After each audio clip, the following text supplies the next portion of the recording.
Alright, good evening everyone. Tonight we're going to take a look at 428, Shibuya Scramble. Another mystery game brought to us by Spike Chunsoft. So, I'm expecting very good things out of this. This is my first time playing though. So, no spoilers. Alright. So here we go. Select a bookmark to save to. Do you want the guide to gameplay be displayed? We recommend first time players select yes. Okay.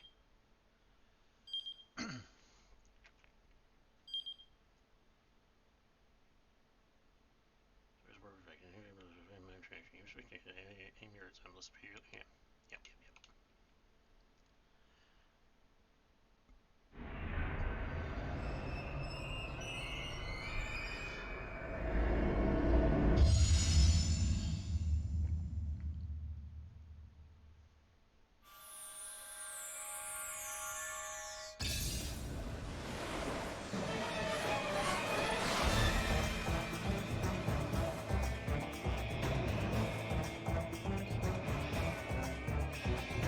Now, a major difference with this game is that, unlike say, Danganronpa and other Spike Chunsoft games, this game uses live action, interestingly enough.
Now, I also hear that this game does have multiple paths as well.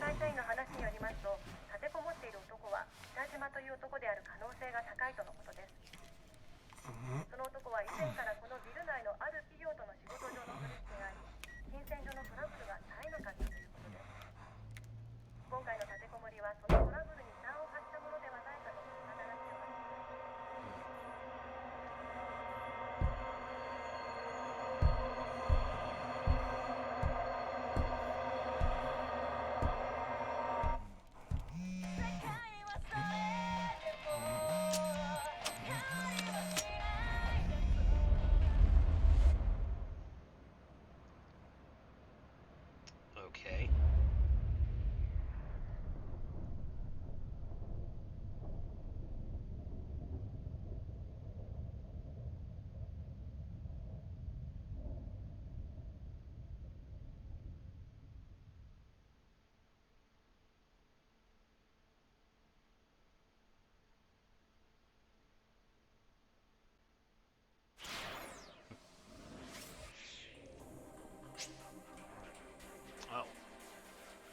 As you play through the game, the various mechanics will be explained. In 428, you follow the stories of multiple protagonists at once. Your decisions impact their experiences as you read the story. What does the day hold in store? Their fate is in your hands. Hopefully you can see them all through to the end. To start, you have two characters, Shinya Kano and Achi Hendo. Let's begin by checking out Kano's story.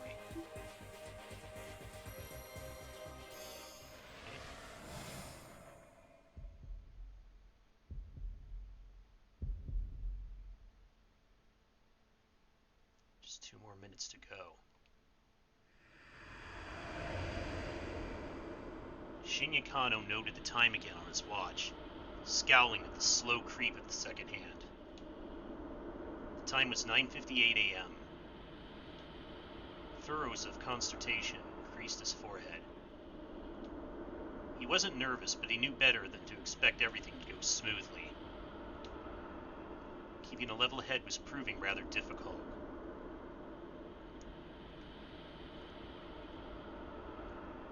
There was no room for failure. Lives were on the line here.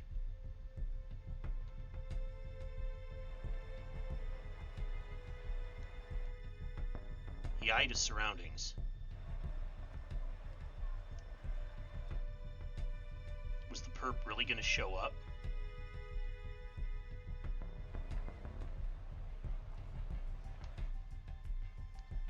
When? Where would he be coming from? How would he make his approach?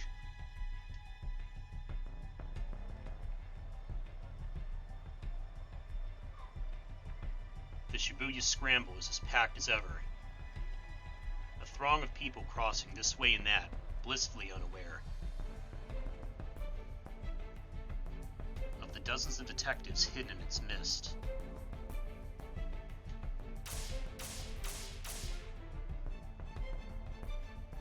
Alright, another minute and a half. Kano glanced down at his watch yet again. A mere 30 seconds had passed. Detective Kano had been with the enforcement arm of Shibuya's Criminal Affairs section for a year now, but he'd never been part of an operation this big before. He eyed the young woman sitting beside the statue up ahead. She was small enough to get lost in the crowd. She carried a nondescript attaché case.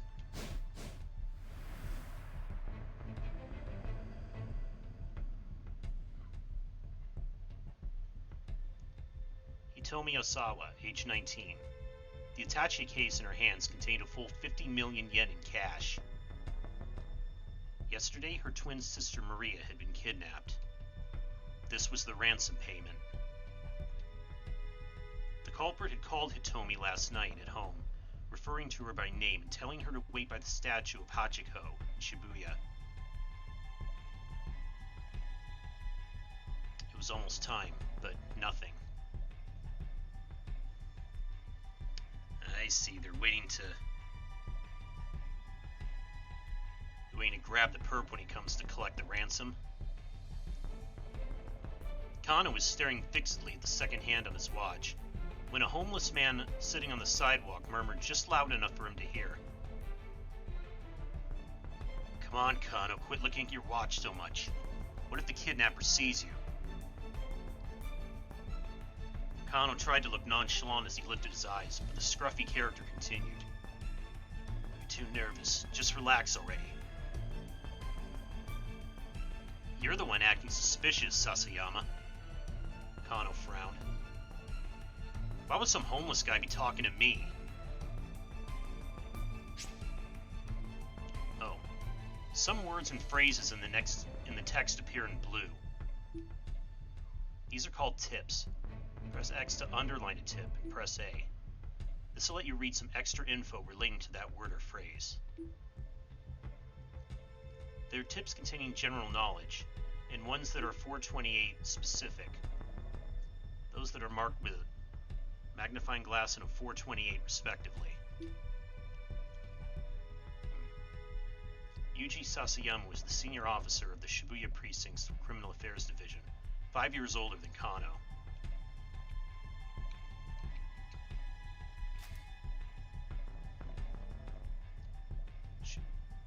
Official name, Shibuya Central Precinct. Responsible for the safety of approximately 200,000 people in 32 neighborhoods.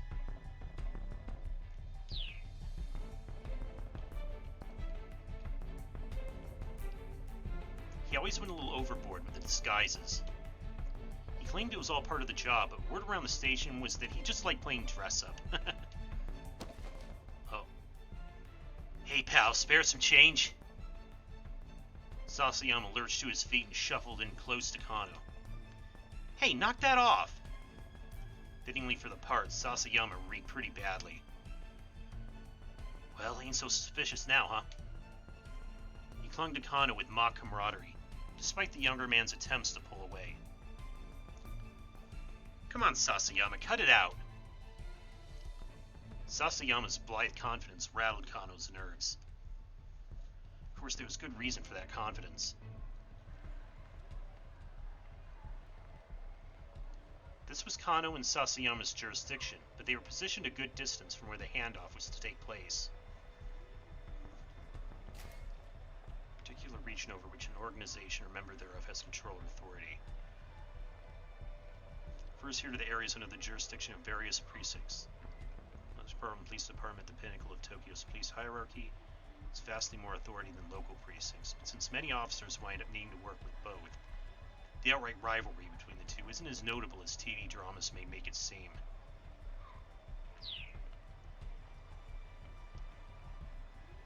The statue of Hachiko is surrounded by, sometimes 2 or more tips will appear on a single screen. Press X repeatedly to change which words are underlined. Highlight the tip you wish to read, then press A. Continue pressing X or press B to return to reading the story.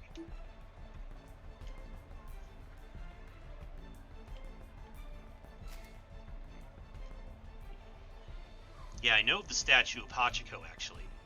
Bronze statue of a dog erected in 1934. The dog was famous for loyally waiting for its absent master. Well known as a meetup spot outside Shibuya Station. Other popular meetup spots at the station are the display car for the original Tokyo 5000 series, commonly known as the Green Frog, and the Moyai statue by the west entrance.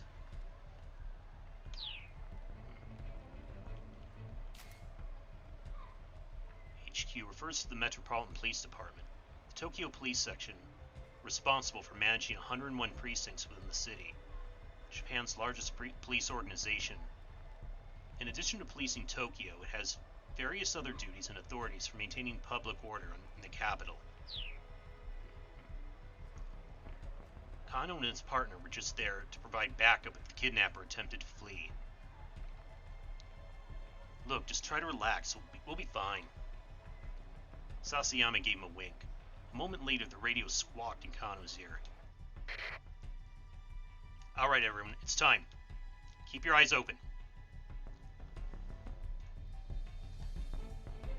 The voice coming through the earpiece was Koji Kuze, HQ's operations director.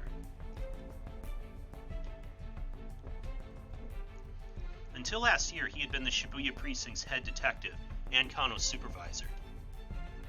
We don't know when the perp is going to make contact. Don't let your guard down. Kuze's low, gravelly voice echoed in Kano's ear.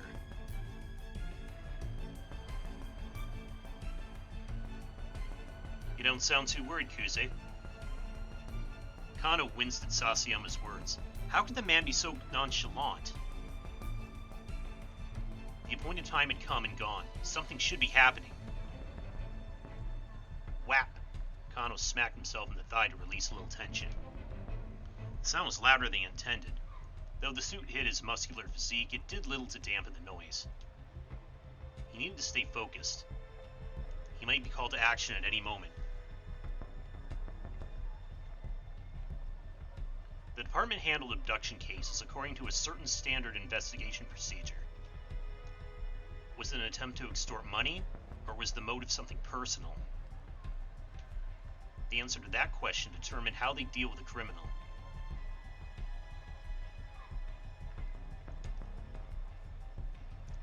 based on the investigation team's initial findings this time around, they probably weren't dealing with a professional kidnapper.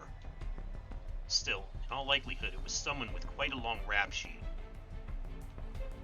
Probably someone who knew the family, but so far they had a few leads on who might bear such a grudge. With the situation so unclear, the plan was to apprehend whomever came to make the handoff on site.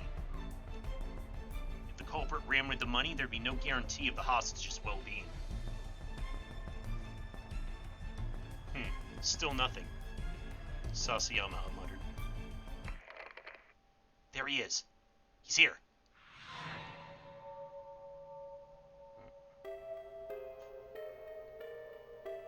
Kuze broke in, his voice spiking into an excited chirp. Kuze's particular vocal quirk. Whenever he gets overly flustered, excited, or panicked, he slips into a childish register, prone to babbling and pitching his voice. Subject is a young male in his 20s, wearing a bandana and an orange hoodie. Kuze, normally calm and stoic, was now squawking like an excited child. That only happened when he got particularly worked up. Kano and Sasayama steeled themselves. They could see the subject now.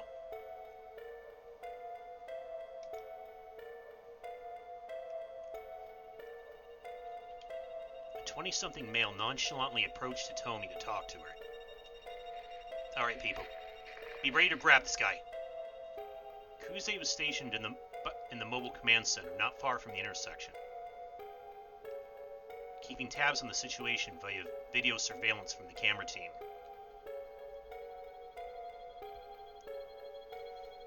The young man started speaking enthusiastically to Hitomi. The detectives watched, uncertain. Was this really the kidnapper? Ah, okay.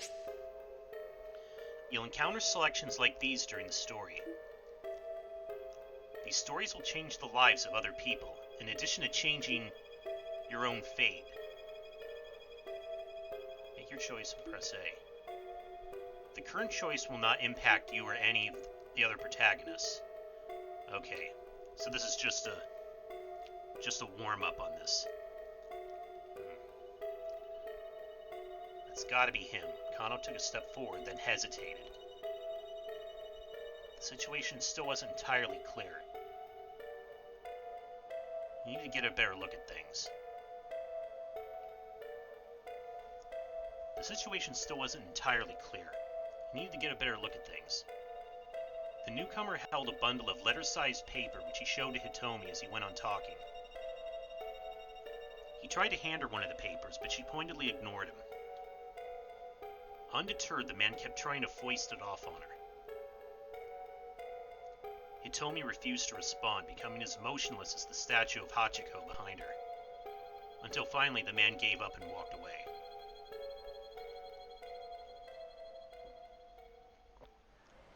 Okay, so she didn't hand over the... Yeah, I guess it wasn't him.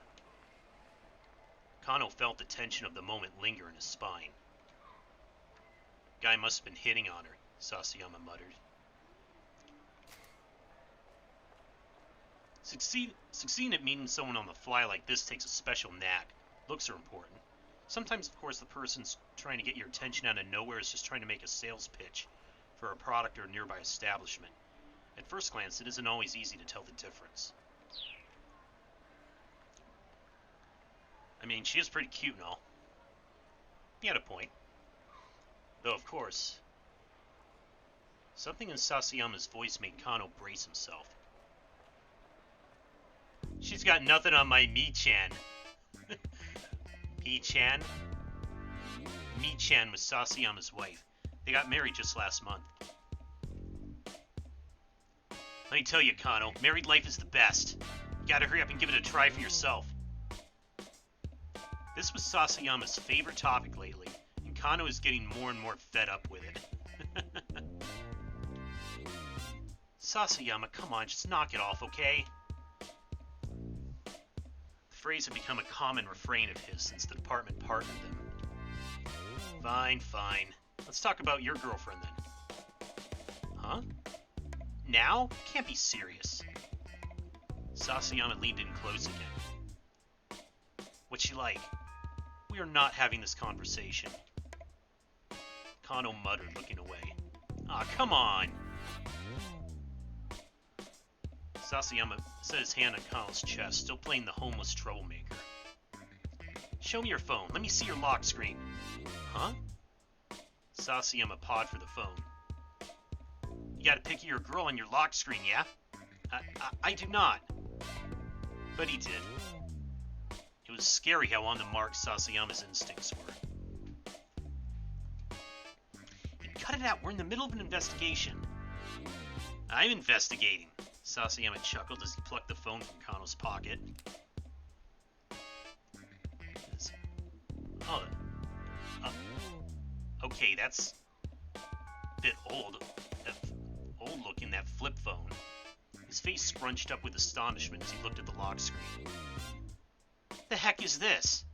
It's not... Ain't this Masami Nagahama? A national star. Tends to play the heroine on national morning soap operas or national historical dramas. Her songs have been the series of national hits. She's even slated to host the year-end national singing competition program. Everything about her is national.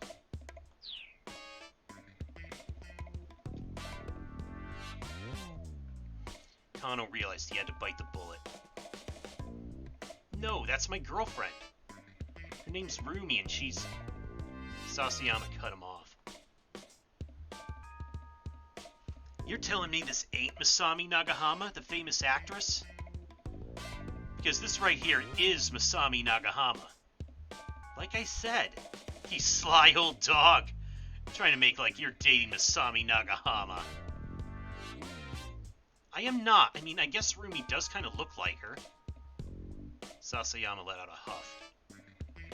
For real? You really think I'm gonna fall for that? There's nothing to fall for, I swear. Sasayama scowled, unconvinced.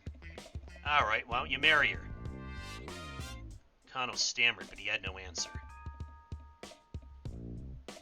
Truth was, he would have happily married her already. But there were obstacles that needed to be overcome. Oh? What kind of obstacles? Okay, playtime's over. Let's focus on the job. Sasayama handed back Kano's phone and turned his gaze back to Hitomi. Kano let out a quick, uneasy sigh. But his shoulders did feel looser. Maybe Sasayama had been trying to relieve a bit of the tension. Maybe he should be grateful.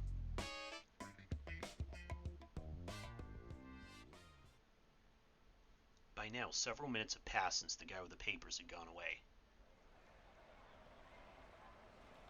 He peered at Hitomi. The strain on her face was visible. In addition to the weight of the attaché case itself, the 5,000, 10,000 yen bills it held weighed close to 6 kilos. Her slender arms must have been getting tired. Still, she refused to set the case down. She wasn't taking any chances with her sister's life. The kidnapping case had begun the day before, at around 7 p.m.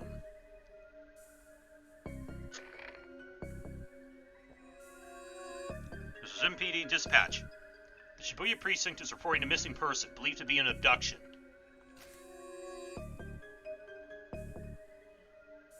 Okay, I know what an we know what an abduction is.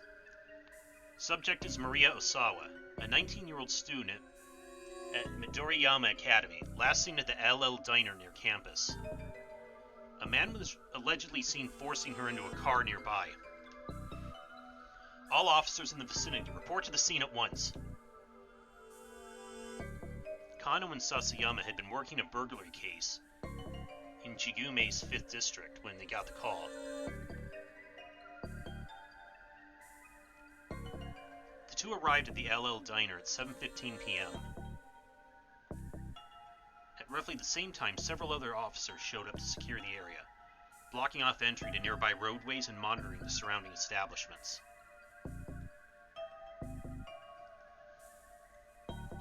Inside the restaurant, Kano and Sasayama were met by the girl who reported the kidnapping. It was the victim's twin sister, Hitomi. Could you tell us about when Maria was taken, starting from the very beginning? Kano said, keeping his voice low. My sister and I, we were supposed to go to a party together today. Hitomi was trembling, her voice hoarse. But I messed up the time. I showed up right at 7, an hour later than I was supposed to.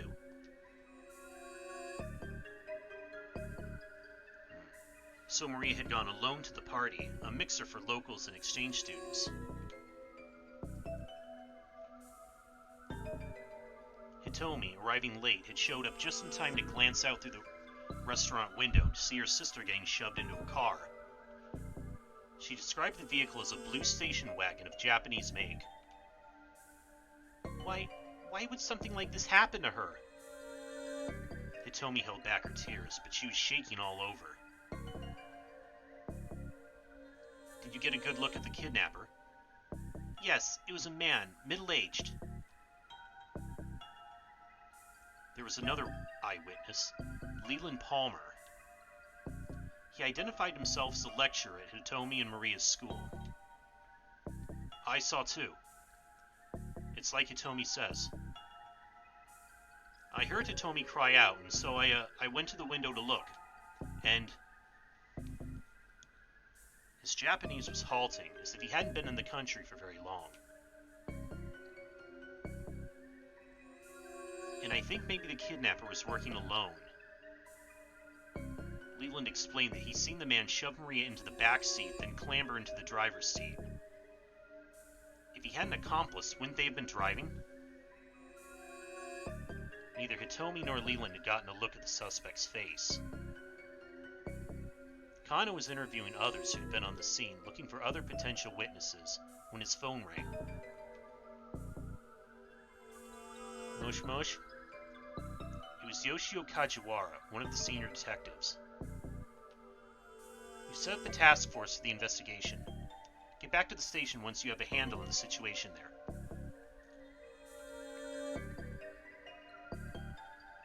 Barely half an hour had passed between the time the kidnapping was reported and the time the task force began operation. Roughly 150 people are working on the case in the Shibuya Precinct's conference room. The main force at work is HQ's 1st Special Investigation Unit. Additionally, other detective stations, a riot squad, and investigators from neighboring precincts have been assembled.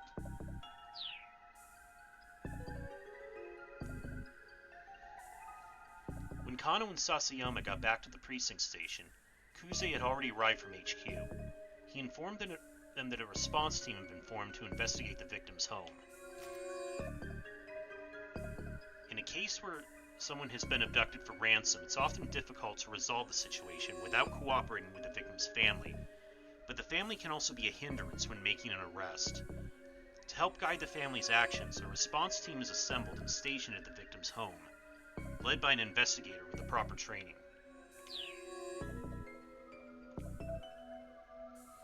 Kano could feel a peculiar tension in the air. Unfamiliar MPD detectives scurried to and fro around the Shibuya offices. He pulled one of them aside to get a quick update. An hour had now passed since the kidnapping.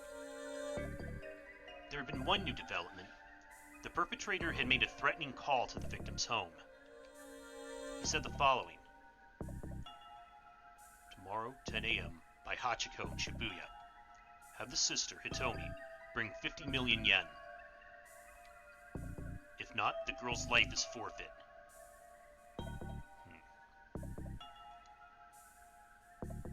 So he knew Hitomi's name, so it must be someone they know from the sound of things.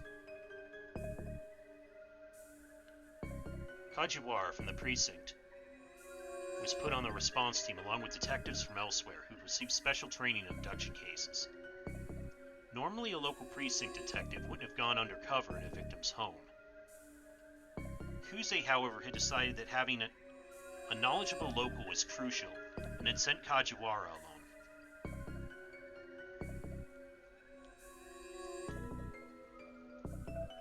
The detectives disguised themselves as delivery people and movers to make their way inside without arousing suspicion, arriving there at 8:30. The response team had come prepared to run a trace if the kidnapper contacted the family a second time. Active pinpointing the source of an incoming phone call. The police aren't allowed to do this independently, without oversight. They must go through a formalized process that includes securing the cooperation of the phone company. In the past, conducting the trace itself would take time, but nowadays acquiring the location can be practically instantaneous. Yeah, I remember some of those older detective shows where they would have to keep the kidnapper on the phone for as long as possible while they try to get a trace. But there were no further calls.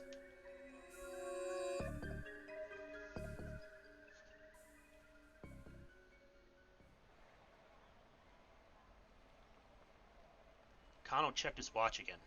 20 minutes had now passed since the time designated for the ransom handoff. The kidnapper had yet to appear. Crap, you think we might have spooked him? He wondered aloud. Hey, stay calm. Sasayama scanned the passing throng. He's just playing with us. Why'd this guy even pick this place? Kano voiced the question he'd been asking himself ever since he heard the kidnapper's demands. Sasayama shrugged. Figured he must want to blend in with the crowd, nab the money, and disappear before anyone knows he's there, would be my guess. In that case, why not pick Shinjuku or Ginza? The big crowd didn't just benefit the kidnapper, after all. It also allowed the police to use the sea of people to conceal their own operation.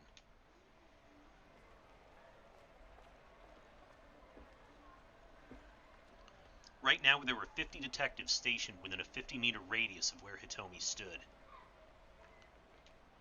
The kidnapper would be taking a major risk if his plan was to nab the ransom money and run. That's what bothered Kano. Any criminal with half a brain would know better than to do a handoff in front of Hachiko. You're overthinking things, pal, Sasayama grumbled. No, I'm not. Kano reached into his pocket and pulled out his notepad.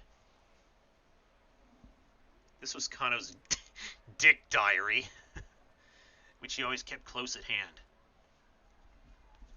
Sasayama rolled his eyes. That thing again? Kano ignored him, flipping through the notepad pages. Ah, here it is. Dictum? Oh, God. The more irrelevant something seems, the more relevant it's bound to be. It was a favorite saying of Kyuzo Tateno, an assistant inspector from the Shibuya precinct. Tateno was the kind of detective Kano aspired to be. For the current operation, he'd been placed in charge of Hitomi's personal safety. He was in position to defend her as soon as the ransom had been handed off.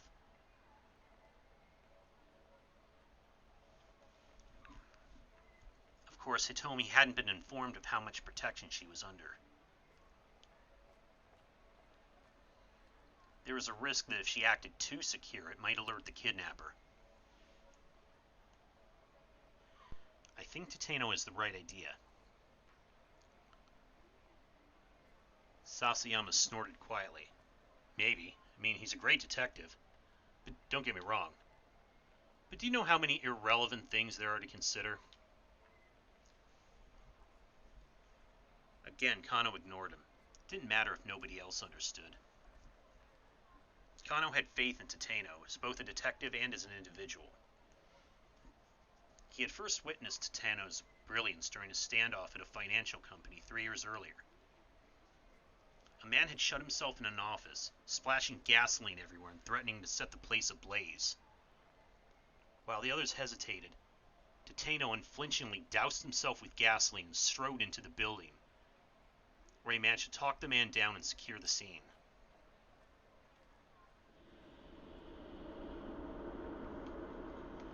The others had been awestruck by Tateno's actions, and Kano, who at the time had been content to be a run-of-the-mill policeman, had found it quite inspiring.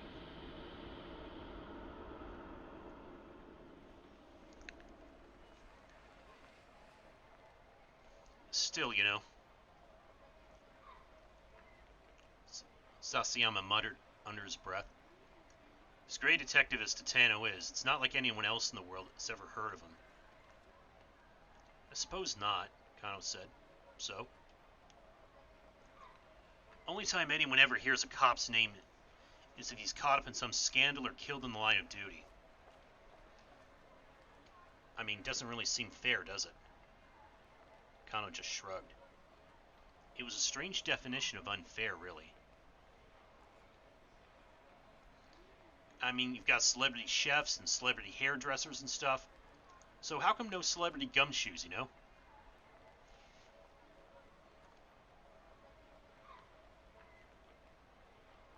Look, please, can you just focus on what we're doing here?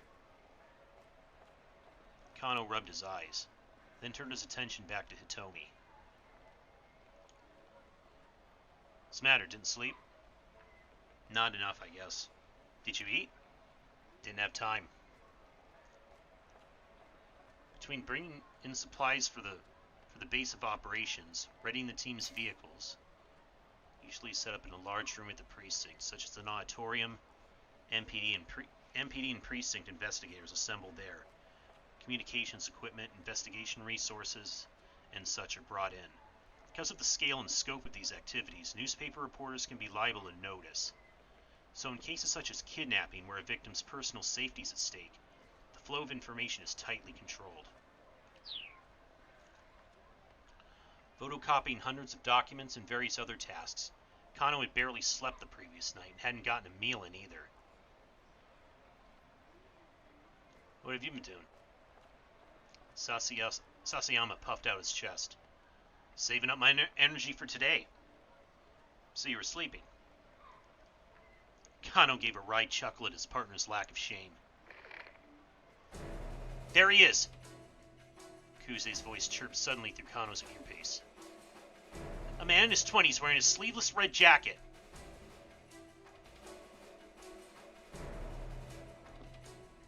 He's carrying a garbage bag.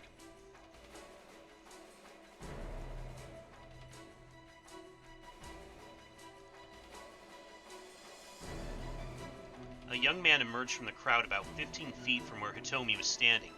He strode toward her, a sinister look on his face. He didn't match Hitomi's description, but Kano felt a jolt of nerves all the same. Yeah, they said before the kidnapper looked to be middle-aged. Although I'm not sure, since they didn't get a good look at his face, I'm not sure how they could tell that.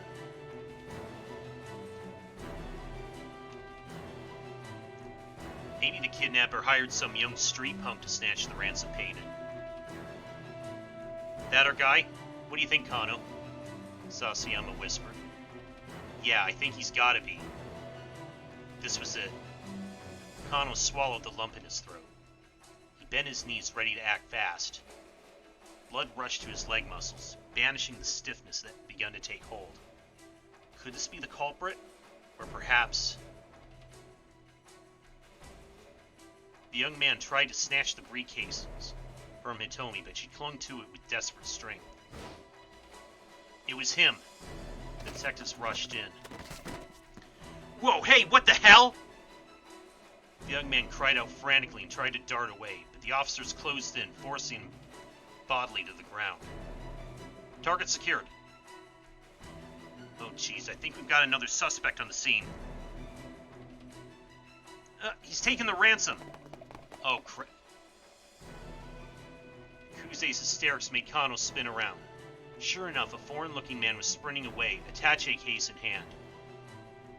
The mob of detectives scrambled to pursue.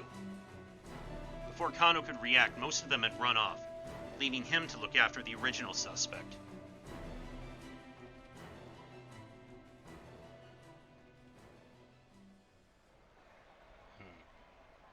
Was he a decoy?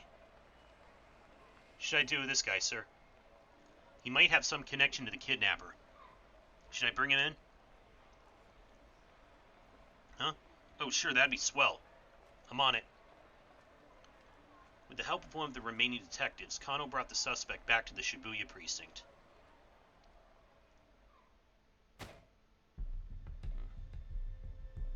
Look, how many times do we have to go through this? Cut the crap! In the interrogation room, the young man, who gave his name as Aki Hento, steadfastly insisted on his innocence. Why'd you try to steal that case? Kano watched Aki's face intently. Like I said, it looked heavy, so I was just trying to help her out. It wasn't inconceivable the young guy would want to help a pretty girl. But Hitomi had just been standing there, hardly in desperate need of assistance. She hadn't set the case down, so I figured there had to be something important inside. An entry from Kano's dick diary shot through his mind. Dictum 25. When the tongue slips, grab it and yank out the truth. Classic advice for questioning. Something important, you say? Such as? How the heck would I know? Aki spat. He huffed and slumped back in his chair. This standard textbook back and forth had been going on for nearly an hour. Kano didn't mind. Chasing down criminals was all well and good, but questioning suspects was another key part of the job. Plenty of off-the-scene work went into cracking a case. Once again, he had Aki explain what he'd been doing, starting from the beginning.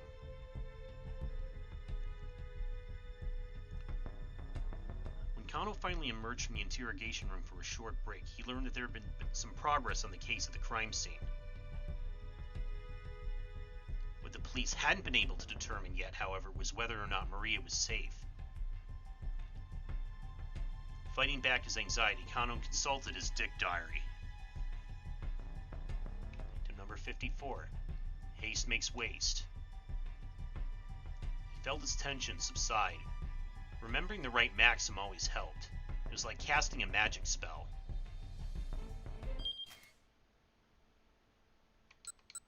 Ooh, okay, we have a...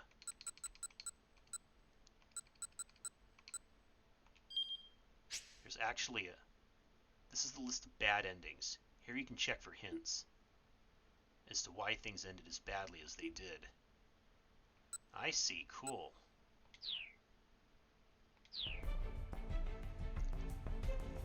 Similar to Zero Escape, then.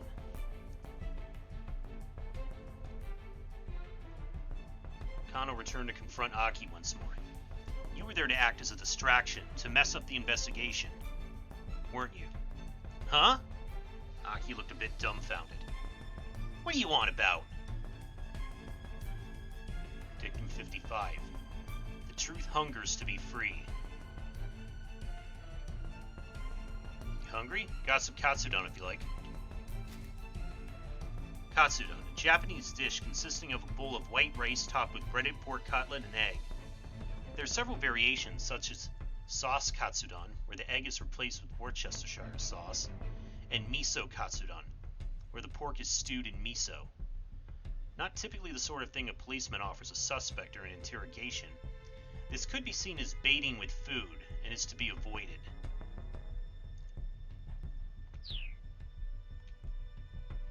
Aki nodded silently. Aki devoured the bowl of katsudon with gusto. He looked like he hadn't eaten in a while. Alright then, spill it. What's this guy after? Aki just shrugged. He murmured, a thick slice of egg-laden pork between his teeth. How many accomplices do you have? Kano asked. But Aki just shook his head as he inhaled his food. Resignedly, Kano flipped through his notebook once more. Let's see, number 115.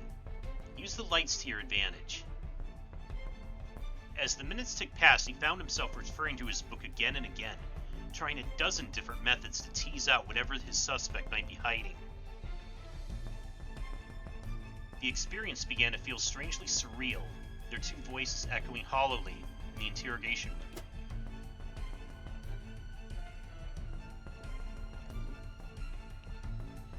Eventually, Kano looked at the clock and realized the questioning had been going on for nearly 5 hours. He still hadn't made any headway. What was he supposed to do next? Titano would know, but he sure didn't. Still, he was determined to do whatever he could to keep the victim and her family safe. Gritting his teeth in frustration, he pursued the Dick Diary like it was scripture. Number 116. The monotonous questioning was clearly tiring Aki out. His eyelids drooped like they were beginning to get heavy.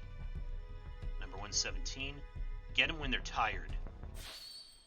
Kano's eyes gleamed. Part of some criminal gang, huh? Aki's head slumped forward heavily. Nodding off was basically the same as nodding yes, right? Mr. Kuze, I did it! The young guy we grabbed at the off-site, he finally confessed to the crime. What are you talking about? I'm not sure if... Kuze laughed in disbelief. We're just about to apprehend the mastermind here. Huh? Kano clenched his cell phone, dumbstruck. Listen, why don't you, Look, just wait there at HQ, okay? No, it can't be.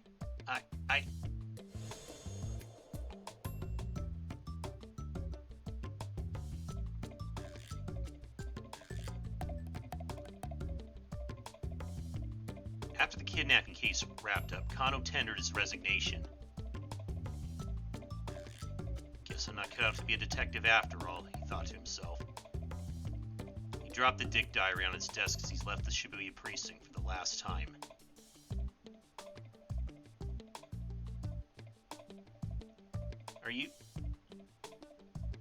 Are you serious? Kano wound up at a bad end, but however this doesn't mean that the choice he made for Kano was the wrong one. Yeah, because we only had the one choice, which he said didn't even matter. One of the other protagonists, Aki Endo, has an impact on Kano's fate here. You can avoid a bad ending by making proper decisions in another character's story. For a detailed hint, check the tip by underlining the bad end title. Press X, then A.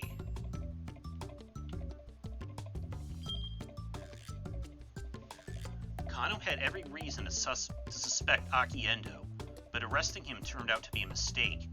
If Aki hadn't approached Hitomi, this wouldn't have happened. Try playing Aki's story up to 10:30 and make a choice that keeps him from going up to her. If you do that, Kano won't even have a chance to arrest him, and things should play out differently. Interesting.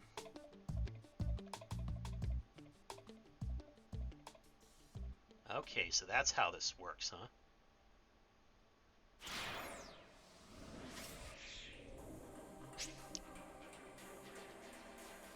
You can now select Aki Endo, one of the other protagonists. Let's follow Aki's story for a little while.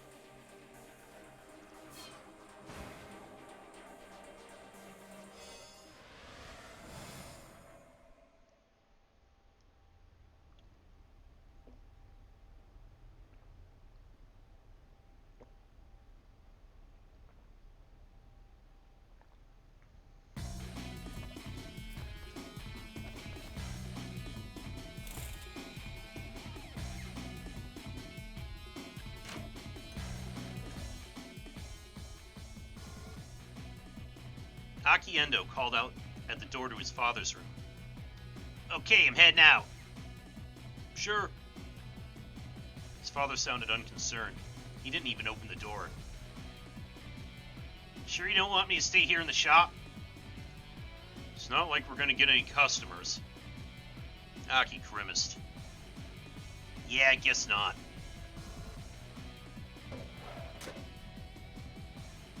The drawer by the front door held a stack of heavy-duty trash bags. Aki pulled a few of them out. Guess it's gonna be that kind of day. He stuffed the trash bags into his pocket and slipped on his favorite pair of sneakers. The entryway to Aki's home also led into the family shop. Various pieces of electronics were piled up like so much junk in the tiny retail space. And from the sound of things, the shop isn't doing too well. The slightest bump brought the risk of an avalanche. Aki wove his way through the gaps in the appliances like a spelunker exploring a cave. From Shibuya Station, if you make your way past the 109 building, then up through Dogonzaka, you'll come across an old shopping district. Nestled in its outskirts is Endo Electronics, in the same place it's been for decades. Within its dimly lit interior, you'll find rows of wares all caked in dust. At a glance, you might well assume the place was closed. A mom-and-pop place like Endo's couldn't compete with the big consumer chains booming throughout Shibuya. So far, the store had remained in business thanks to the locals, who appreciated that they made house calls to do repairs.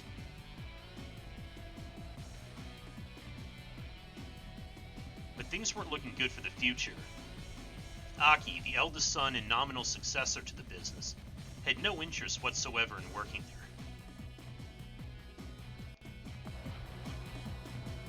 Aki stepped out of the shop and into the sunny morning air. The good weather lifted his spirits. Alrighty, time to do this. He unfurled one of the big garbage bags which caught the wind and fluttered like a cape. Then he slowly made his way towards Shibuya Station, scanning his surroundings all the while. Sheesh, this place is filthy. He paused to pick up a plastic bottle that had been tossed on the ground. Then, with a heavy sigh, he slipped the crushed receptacle into his trash bag. Oh, so he's picking up litter? He'd been picking up trash around town like this for about 6 months now.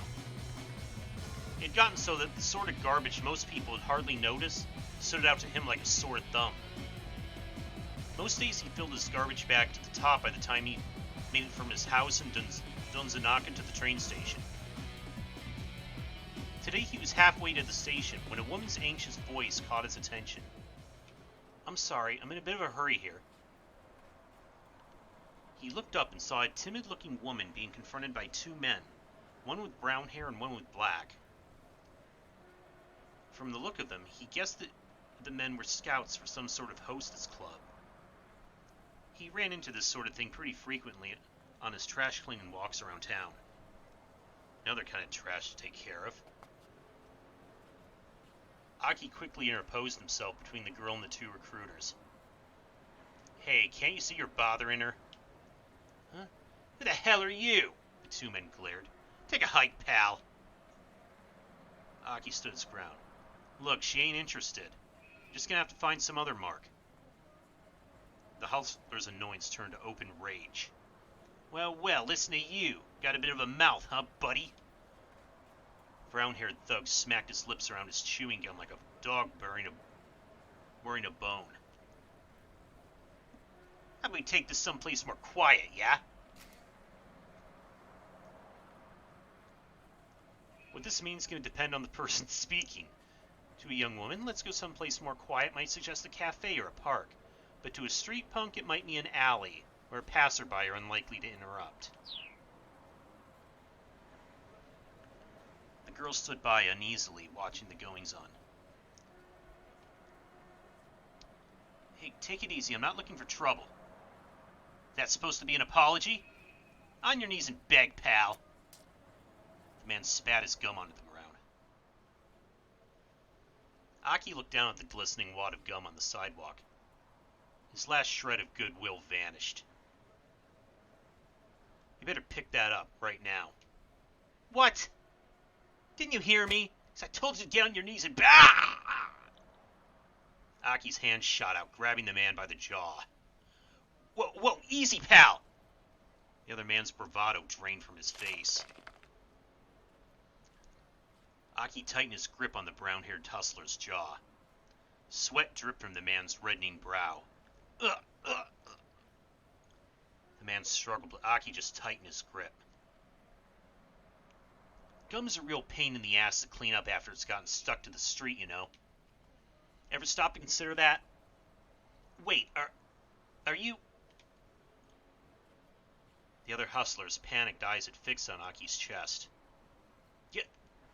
Oh, crap. That shirt, man. The guy's voice was starting to break. That's mean clean. Really? Mean clean? Guy with a mean clean shirt carrying around a trash bag? That means you're... His face went pale. His face went pale.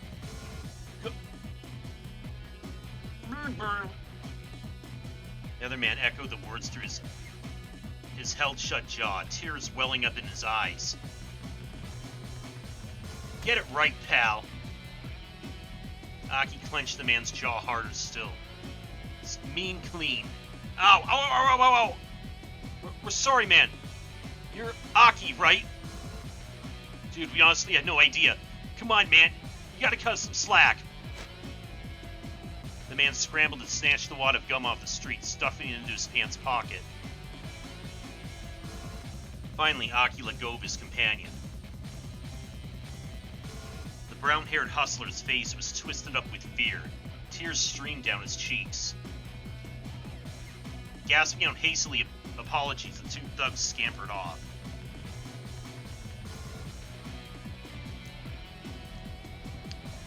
Hey, so... A shy smile came to the girl's face. Ryoko Kakinuma, a second-year student at Midoriyama Academy's law school. Those hustlers managed to corner her while she was on her way to her part-time job at a cafe. It's a popular plot in trashy e-novels for the main character to fall in love with a hustler like these guys, but such things rarely happen in real life. Thank you for saving me. No, I apologize. Huh? The girl stared in surprise. You run into creeps like that now and then, but don't hold it against us. Shibuya's a good town. Yeah, okay. Aki gave her a quick wave, then turned and continued on his way down Dogonzaka.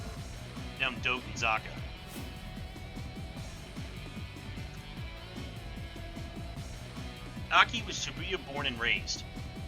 He was keenly aware of all the changes the ward had seen since he was a kid. Grocery stalls and inconspicuous little side streets, tiny parks nestled between buildings. Aki knew it all like the back of his hand. Trash, human or otherwise, had no place in this town. Not on his watch. Aki made his way down toward Shibuya Station. Throngs of people shuffled to and fro across the Scramble.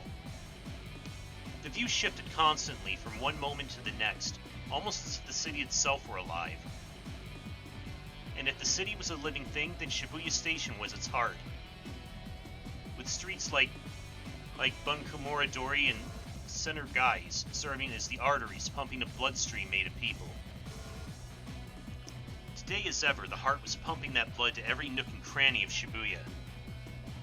And there was Aki, just another part of this great urban organism. Guess some wanted the city's white blood cells. Or wait, maybe I'm a red blood cell. Hold on. Is that right? Or did I have it right the first time? White blood cells eliminate pathogens from the bloodstream. Red blood cells carry oxygen throughout the body. Aki was probably thinking of white blood cells.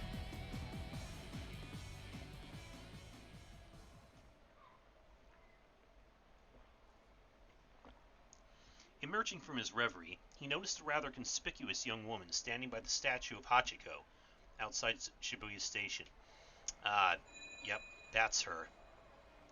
Oh, she's totally my type.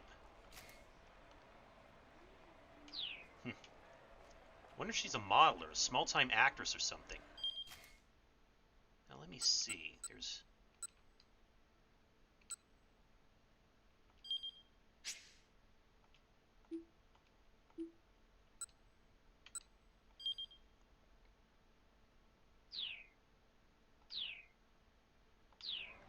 I want to see if... What if I still do what I'm not supposed to do? Looks like she's waiting for someone. Probably another guy. Dang. Good looking as she was, there was no way she wasn't already taken. What kind of guy scored a girl like that? Probably the rich-ass CEO of an IT company or something. Crouching down to tie off the trash bag, he continued gazing wistfully at the girl. Then he noticed something peculiar. She was carrying an attaché case, the kind a businessman might use. It was a large case, and apparently so heavy she was struggling to hold it, despite using both hands.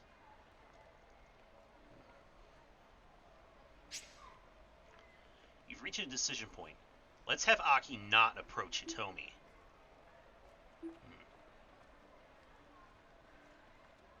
What if oh, it's not letting me select it. Haha. But thou must. First I gotta dump this trash.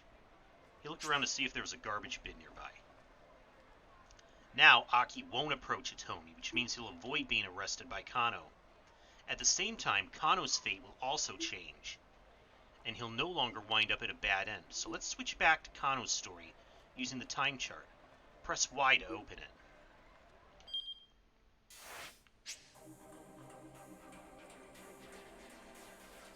This is the time chart. It shows the protagonist's progression through the story. Decision points are marked with 2 arrows. Kano's fate has changed based on Aki's actions. Select Kano's 1030 block and press A.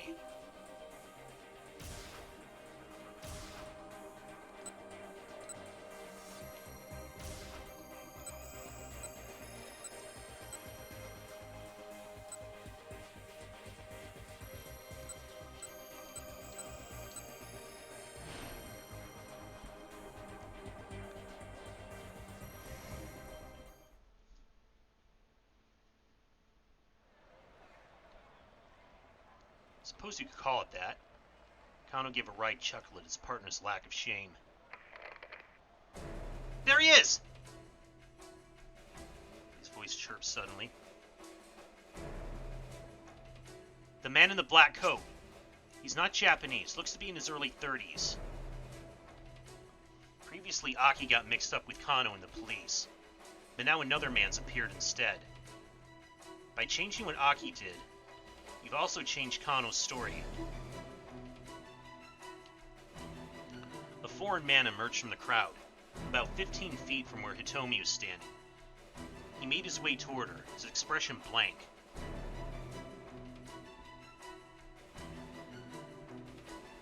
He didn't match the description Hitomi had given him, but Kano felt a jolt of nerves all the same. Maybe the kidnapper was using an accomplice to snatch the ransom payment. Alright. Sasayama raised an eyebrow. This may be our guy. This was it. Kano swallowed the lump in his throat. He bent his knees, ready for action. Blood rushed to his leg muscles, banishing the stiffness that begun to take hold.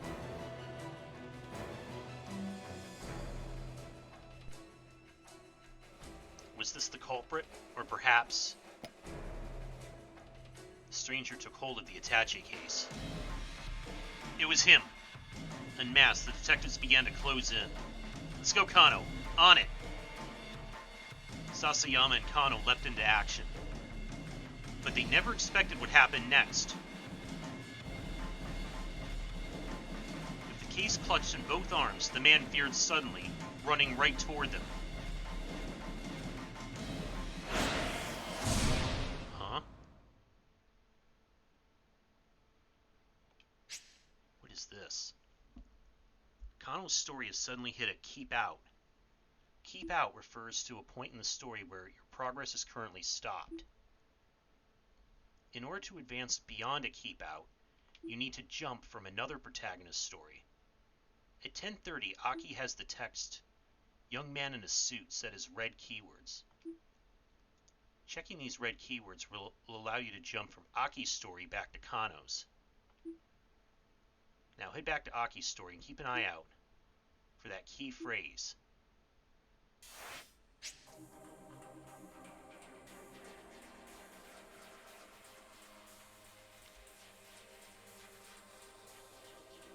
Try following the story from Aki at 10:30. Approach the girl.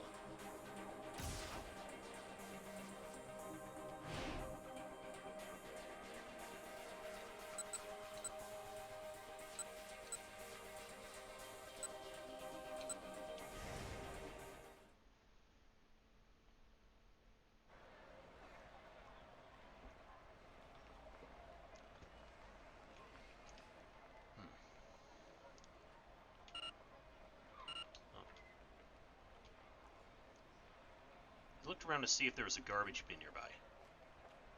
Huh? A man had come up beside the girl. He was dressed in black, and he wasn't Japanese. It looked like they were having a conversation. The girl nodded tensely at something the man said. Aki stared. Something tells me that's not her boyfriend. The girl handed the attaché case over to the man. He took hold of it with his right hand and began walking briskly away. Whoa!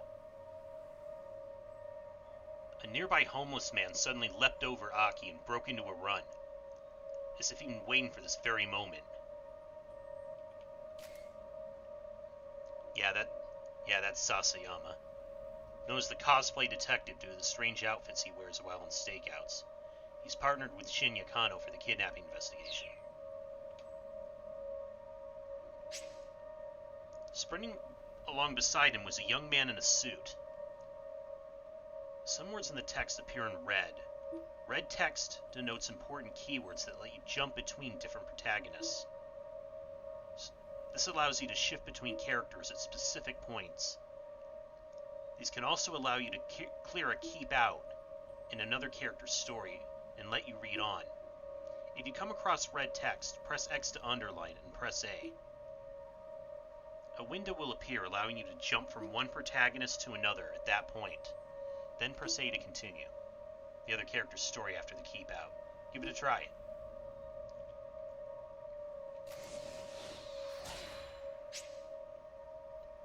By performing a jump from this screen, you can advance another protagonist's story past a keep out. Press A to confirm and jump over to Kano's story.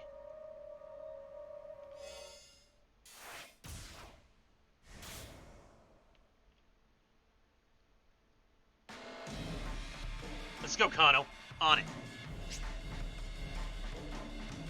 You did it. Jump successful. In 428, you'll often need to jump to get past another character's keep out. Jump from red keywords to clear a keep out. Keep this in mind as you advance through the story. Okay, there won't be any more tutorial messages for a while.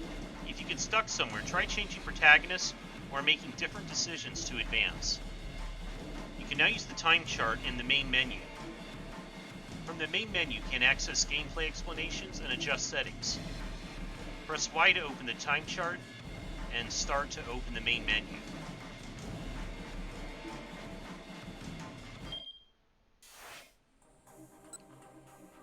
Okay, so here's the...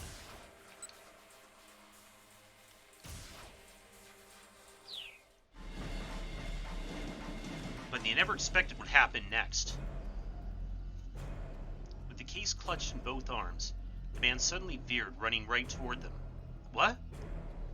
Catching sight of the two detectives, the suspect staggered to a halt, then bolted off in a new direction. Kano whipped off his costume glasses and followed in pursuit. The crosswalk, the signal changed to red, and the flow of traffic abruptly halted.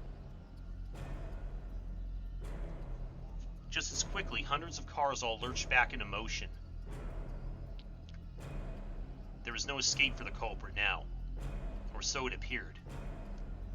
The converging cops slowed their pace, confident that their man was cornered. Then the foreigner barreled straight into the intersection, dodging between the oncoming cars without any hesitation. The mob of detectives came to a halt, not eager to rush to their deaths along with him.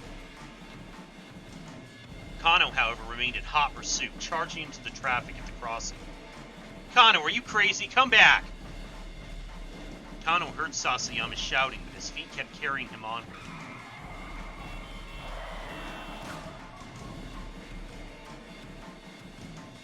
With shouts and sirens echoing all around him, Kano closed in on the foreigner. Just a little closer. Just a little closer and he'd be in tackling range. He leaned forward, preparing to pounce, his eyes fixed on the culprit's feet. It was now or never. Kano, back off! Don't take him down! It was Kuze, shouting through Kano's earpiece. Huh? Kano hesitated in surprise. Had he really just been ordered not to apprehend the criminal? Let him go for now. The real perp is someplace else. Perp is police jargon for perpetrator. Here, Kuze is referring to the fact that the principal offender in the case must be elsewhere. What had happened to the plan? He'd been told that all personnel were to secure the area ASAP. Didn't HQ want them to catch the perpetrator? Arrest team, stay on the foreigner's tail. Police team dedicated exclusively to the task of apprehending the criminal.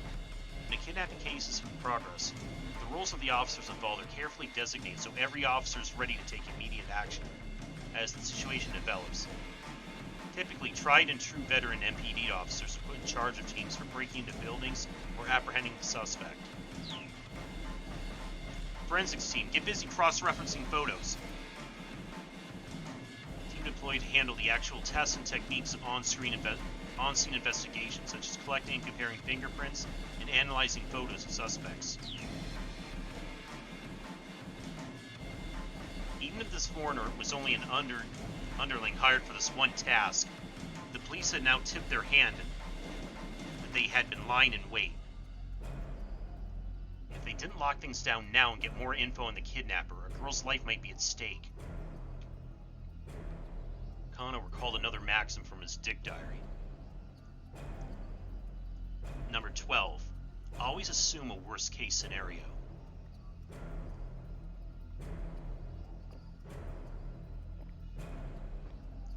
If Kuze had told him to let this guy go, that implied he was counting on the team that was now in position. But if the crooked planned a way to break through the police dragnet and escape with the ransom, and he succeeded, what was the right call here? Should he take this guy down or back off after all?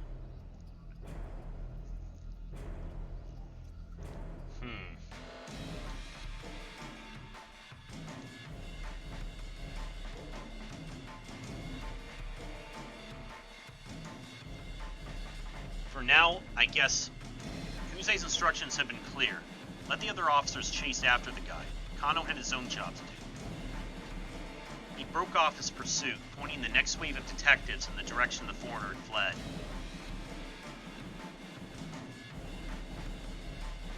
Kano had almost gotten close enough to get a good look at the guy's face. But if Kuze had ordered him to let the guy go, well, his boss should know what he was doing. The perp was someone else's problem now. He had just ceased his pursuit when Kuze's panicked voice sounded shrill in his ear. Someone's taking Hitomi! Kano recognized Kuze's trademark squawking immediately. Subject is male. He appears to be carrying a gun. He's fleeing in the direction of Meiji Dori. What? Kano could hardly believe it. Hitomi had been kidnapped? Had she been abducted by whoever had taken Maria? But why? Someone must have been waiting for the moment when the police took their eyes off her. Something's very wrong here. What in the world's going on? Kano hurried to search for the man who'd taken Hitomi. If he was heading toward Meiji Dori, there was a good chance he had gone down one of the alleys nearby. After darting through the side streets, he spotted a different man, another foreigner, crossing an intersection a few dozen meters ahead. The man was dressed in black, just like the guy who grabbed the ransom money. Kuze's right, the kidnapper wasn't acting alone. But wait, something was amiss. Hitomi isn't with him. Or was she? Kano skidded around the corner, then stopped short. Oh. The man in black was standing there, pointing a gun right at him. Before Kano could react, the man fired. Uh-oh. Oh, we might have fucked up back there. Kano felt hot all over, as if he were on fire. All except for his cheek, pressed against the asphalt in the palms of his hands. They felt so cold. There was nothing he could do.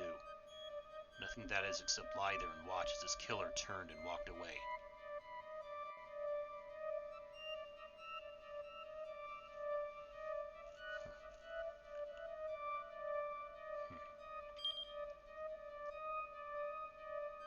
By trying to find the man who'd taken Hitomi, Kano ran into a different criminal, and unfortunately for him, he got shot. If the criminal hadn't been able to get near Hitomi, she probably wouldn't have been taken. Have Aki make the choice to talk to Hitomi instead at 10:35.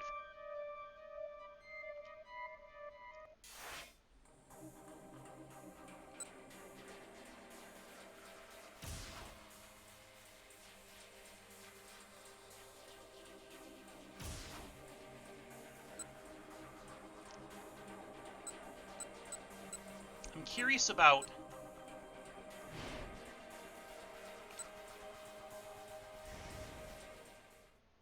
here how the story progresses.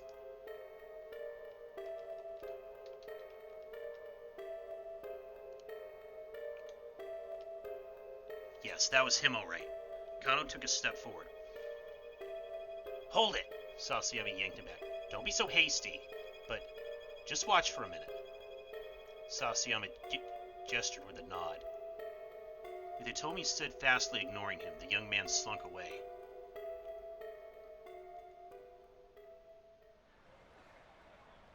Guess it wasn't him. Guy must have been hitting on her. He's blah blah.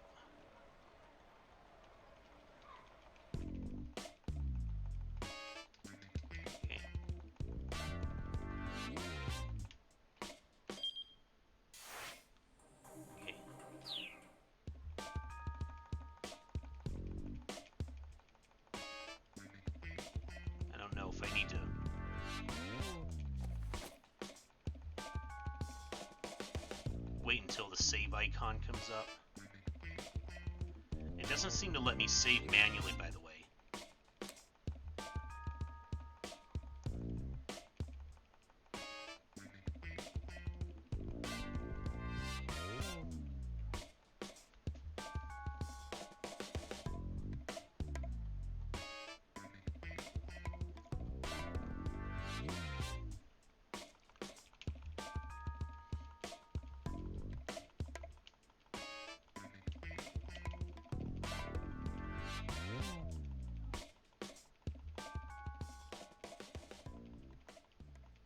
There we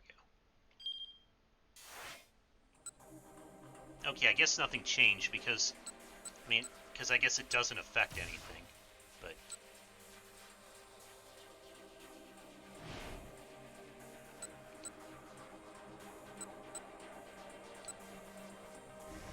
I'm also curious if I make...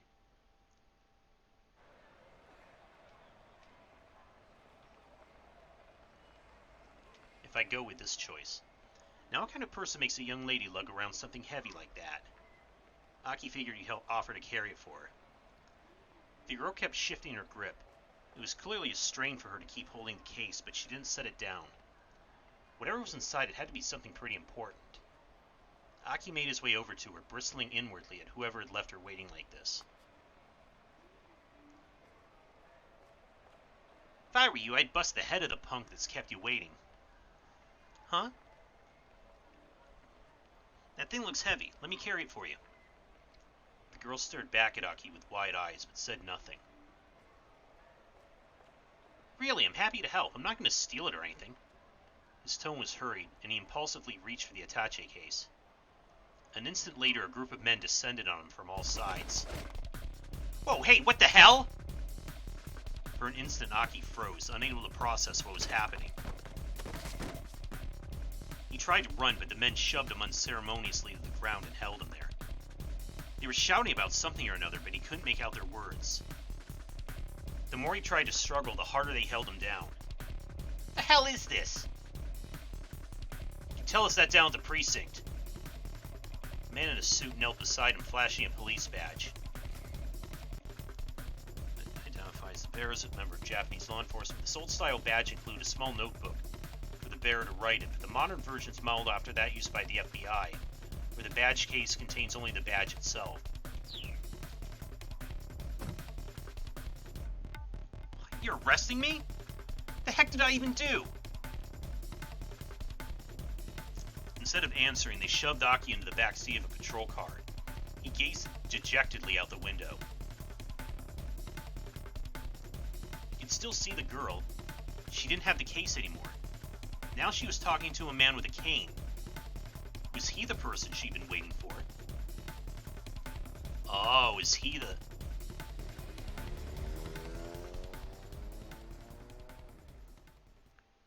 A moment later, the car turned the corner and the two of them slipped out of view. Aki slumped back in his seat, sulking and silent. Several hours passed. After a bunch of pointless questioning, the police finally determined he was innocent, and his father came to pick him up. For a long while, Aki just stared intently out the window of the car. Finally, his father caught his attention. The old man seemed to be in a surprisingly good mood, despite having to collect his son from the jailhouse. Aki, there's something I want to talk to you about. If it's about me taking over the shop, now's not the time, okay? No, it's not that. Look, let's just get home first. Sure, don't feel like going out today anyway. Now I'm curious, what do you want to talk about? I got some good news. I think you'll be pleased. I'm not sure I like the sound of that. Please don't tell me you're getting remarried or something. Dad, I really don't like the sound of that. And so began a very long conversation.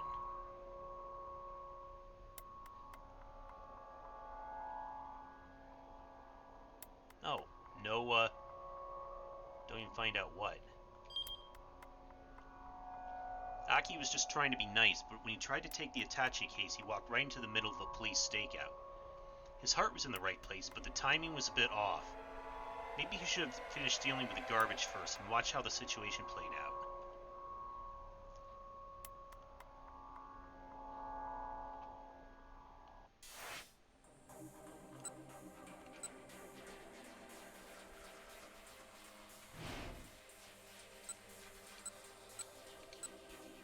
Oh, it doesn't even...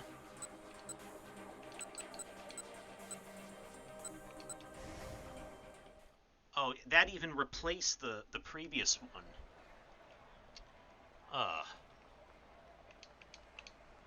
So we gotta go through this again.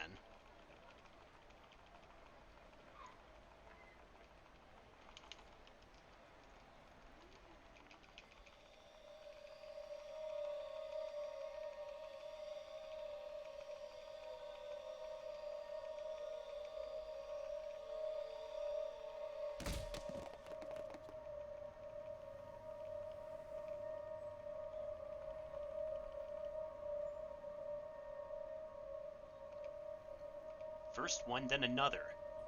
Third, a fourth, a fifth. Over a dozen now. What the heck? Clearly something big was going down. Were they after the attache case? Within moments, Aki lost sight of them all through the crowd. That many people chasing him, the guy with the case was sure to get caught. But wait, what about that girl? Aki turned back around. The girl was still there. She was staring in the direction the man who had taken the case had gone, a worried expression on her face.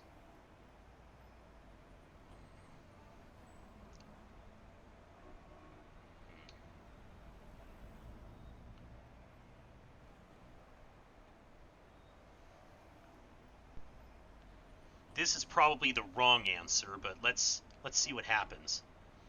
Another crazy day in Shibuya. They had to be shooting a scene for a film on location. Probably be a mistake to intrude. Yeah, I'll bet that's what this is. Some TV show about a kidnapping, or else to make the ransom pay off. There's probably some actor lurking around here playing the suave, handsome detective. Aki gave a chuckle and turned away. A soothing breeze blew by as wispy clouds drifted overhead. Picked a nice day for a shoot. Smiling inwardly, he resumed his trash-picking mission, wondering what other surprises the day would hold. A few moments later, he heard a loud bang, and the scramble went into an uproar. Huh? Someone blow a tire? People were running from all directions to see what made the sound. Or maybe they're shooting an action scene now. Aki was a tad bit curious, but he strolled away from the scramble without looking back. Maybe head to Yotsuya today to stretch his legs a bit. A neighborhood of the Shinjuku ward in the southeastern part of Tokyo, located approximately 4 kilometers northeast of Shibuya Station. While the numbers 428 in Japanese can be pronounced the same as the syllables for the name Shibuya. Oh, that's why this game is called that. They can also be pronounced like the syllables for Yotsuya. Additionally, April 28th is both Shibuya Day and Yotsuya Day, along with Seniors Day. It's best not to get distracted. There was trash that needed collecting.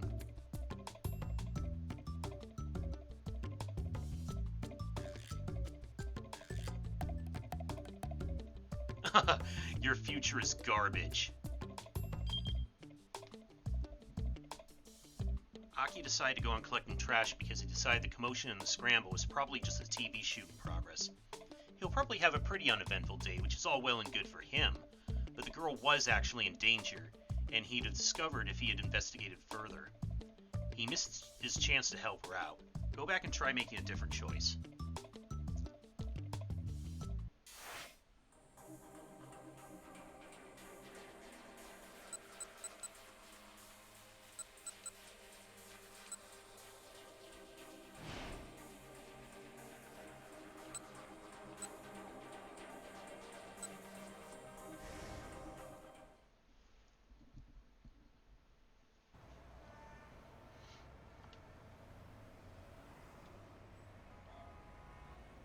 Aki couldn't shake the feeling that something was very wrong.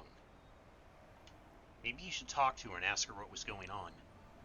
But just as he was making up his mind, a middle-aged man in a ratty business suit shuffled awkwardly over to her first.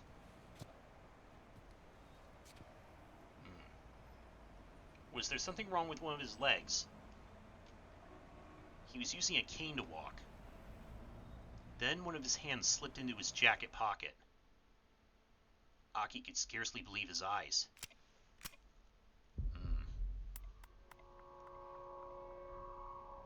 A revolver. Colt Detective Special, a .38 caliber revolver introduced in 1927 by Colt's Manufacturing Company, a classic example of a snub-nosed revolver. As the name implies, the weapon is frequently carried by detectives, narcotics officers, and the like for self-defense. I don't think that's his goal here, though. Suddenly, a young man came running through the crowd. Seeing him, the man with the cane turned his heel and vanished in the scramble. Something big was going down. What is all of this? The young man was closing in on the girl, his expression grim. That guy's up to no good. Aki sprang into motion. Hey-ya! Leaping high, Aki delivered a flying kick right between the man's shoulder blades. That's Kano, though. The guy went down but recovered surprisingly fast, spinning back to his feet to grapple with Aki. The hell is your problem? The hell is your problem, man? Aki snapped. The two stood staring each other down as the crowd swirled around them. Let go of me. You let go of me first. After you let go of me, sure. You first, pal. Don't you call me pal, man. Call me man, pal. Neither man was willing to yield. crowd had parted to avoid the scuffle. Passerby were staring from all sides. Well, crap. Aki got a sudden sinking feeling. What the hell am I even doing? Jumped in over my head as usual. His anger melted away. He loosened his grip. Without further argument, the other man let go of Aki's jacket.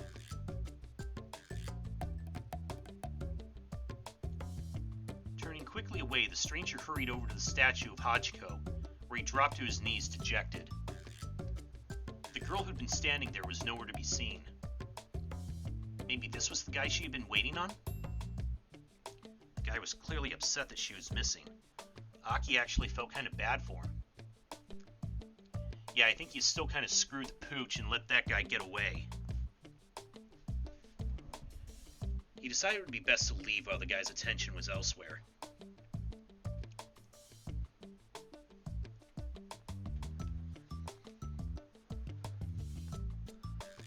Whew. He hurried back along the road to his house. The wind had gone out of his sails and he didn't feel much like cleaning up trash anymore. Oh well, guess I'll go read some manga and go to bed. Better play it safe before the day got any worse.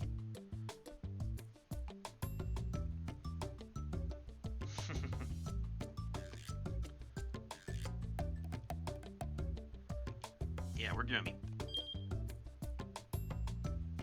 Aki's interference with the young man, it was Kano, of course, disrupted the detective's sting.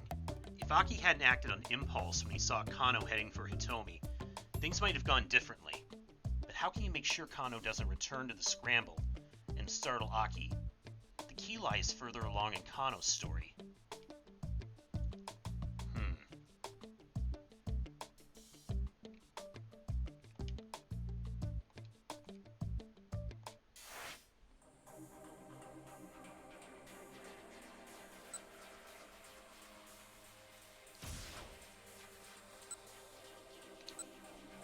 Okay, before we do that, I think, give me a few minutes, and I'll be back in a few.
Okay, I'm back. Sorry if that took a while. Anyways.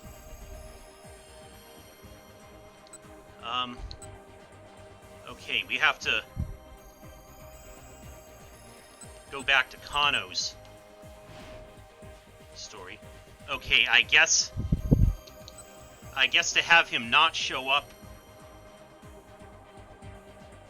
back where Aki attacked him, I guess we should have him continue to follow the original per.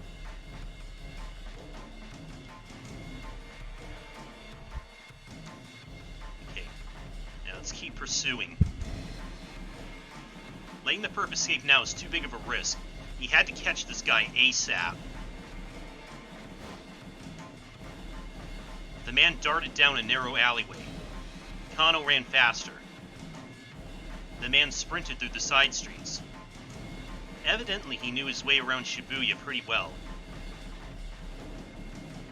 He noticed two people over by a trash pile. At first, they appeared to be a young couple. Then, looking more closely, he realized the girl was Hitomi. Oh, and I see now Aki's with her. Mr. Kuze, I've located Hitomi Osawa. The couple took off running, the rough-looking guy dragging Hitomi by the hand. She's with a man in his 20s. Looks like she's being led away against her will. Clarify, please, Kuze demanded. What's going on? I'm not sure. Was this guy a member of some criminal group? It looked like the two were running away from something. Alright, we'll handle the foreigner. You go after Hitomi. Got it. Kano sprang into action. Stop right there! The young man glanced back at Kano, but rather than stopping, he picked up speed, continuing to drag Hitomi along with him. She didn't seem quite able to keep up. Kano knew he could catch them. He tried to close the distance in a sprint. After a short distance, the young man stopped, realizing he couldn't outrun his pursuer.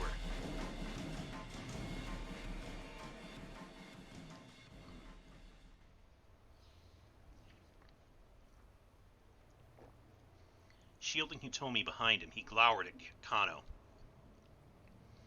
Why did you run off? Kano demanded. Because you were chasing us. A blatant lie. People don't just bolt like that without good reason. The young tough started edging anyway, keeping Hitomi behind him. Kano followed. Look, just let the girl go. The guy glanced back at Hitomi. She shook her head fearfully. Maybe this troublemaker had warned her to keep her mouth shut. You got this, Kano. Just don't let them out of your sight. Gah! A sudden blow to the top of his head left him staggering. Huh? His eyes spun as he reeled with vertigo. Huh? There was a flapping sound, and a vague black shape wheeled above him. Was that a crow? Oh, it's a book, dummy.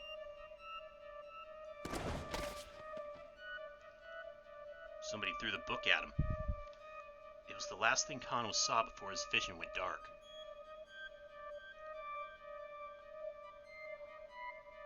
Oh, so that was another bad end. In the midst of chasing the man who snatched the attaché case, Kano happened across Hitomi and Aki. While confronting them, he suffered a blow to the head and was knocked out cold. But Aki only came this way because he thought it was the quickest way to escape with Hitomi. If he'd gone for the police box instead, things might have gone differently. The key is what Aki does at 10:35.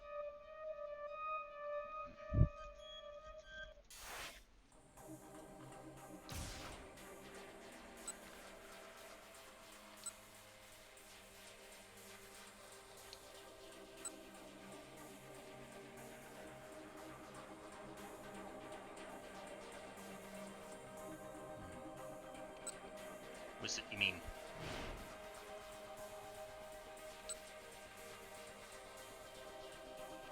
Okay.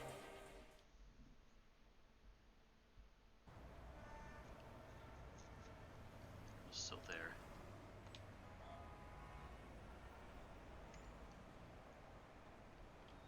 Maybe now? I should talk to her and ask her what was going on. Just as he was making up his mind, a middle-aged man in a ratty business suit walked over.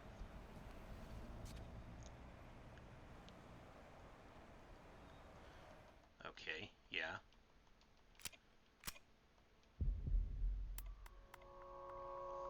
Yeah, the guy with the gun.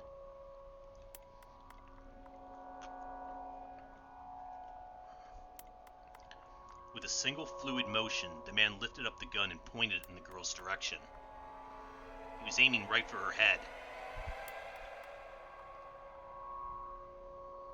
Huh? The girl noticed the man with the cane now. Seeing the gun pointed right at her, she froze in fear. Aki didn't hesitate. Breaking into a full run, he tackled the gunman with all his might. Caught off guard, the man sprawled to the pavement. But the would-be assassin kept hold of his weapon and quickly scrambled back to his feet. Aki knew he had to act fast. He grabbed the ashen-faced girl by the arm and attempted to drag her away. "This way!" he shouted. She just stared at him, uncomprehending, trembling like a startled animal. "Come on, run!" Finally, the girl snapped out of her daze and gave a fearful nod.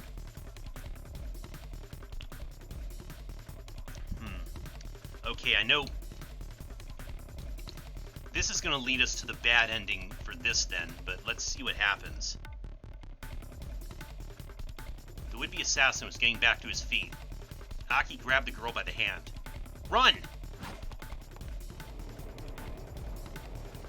Without so much as a backward glance, he led her beneath the railway overpass for the Yamanote line. They needed to get as far away as possible, fast.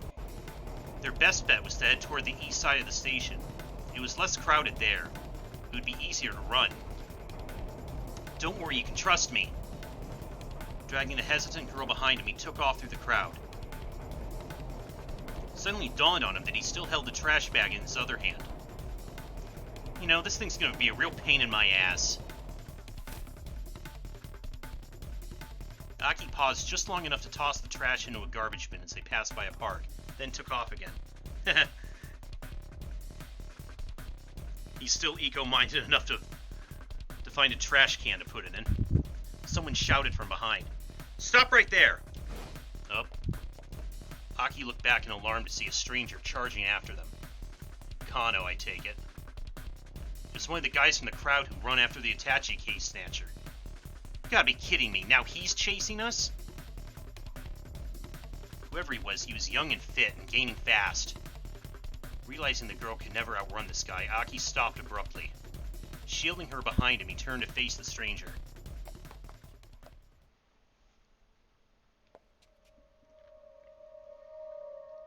"Why'd you run off?" "Because you were chasing us." The other fellow eyed Aki skeptically.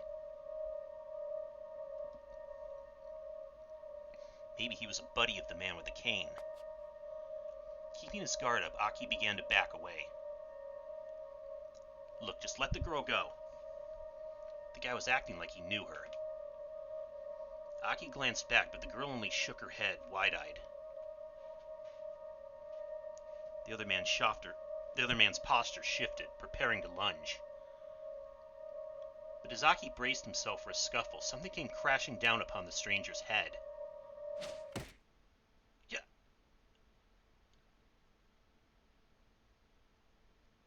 His eyes wobbled and spun in their sockets, and he collapsed in a heap on the ground. And there, standing behind him... Oh. It was the girl he helped out earlier. The one he saved from the hustlers. Oh. "Hey, you're that girl from this morning. Are you okay?" Next to the fallen pursuer's form was a rather thick book.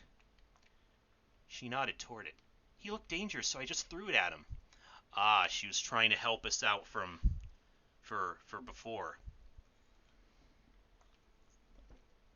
Oh yeah, thank you. Saves my bacon big time.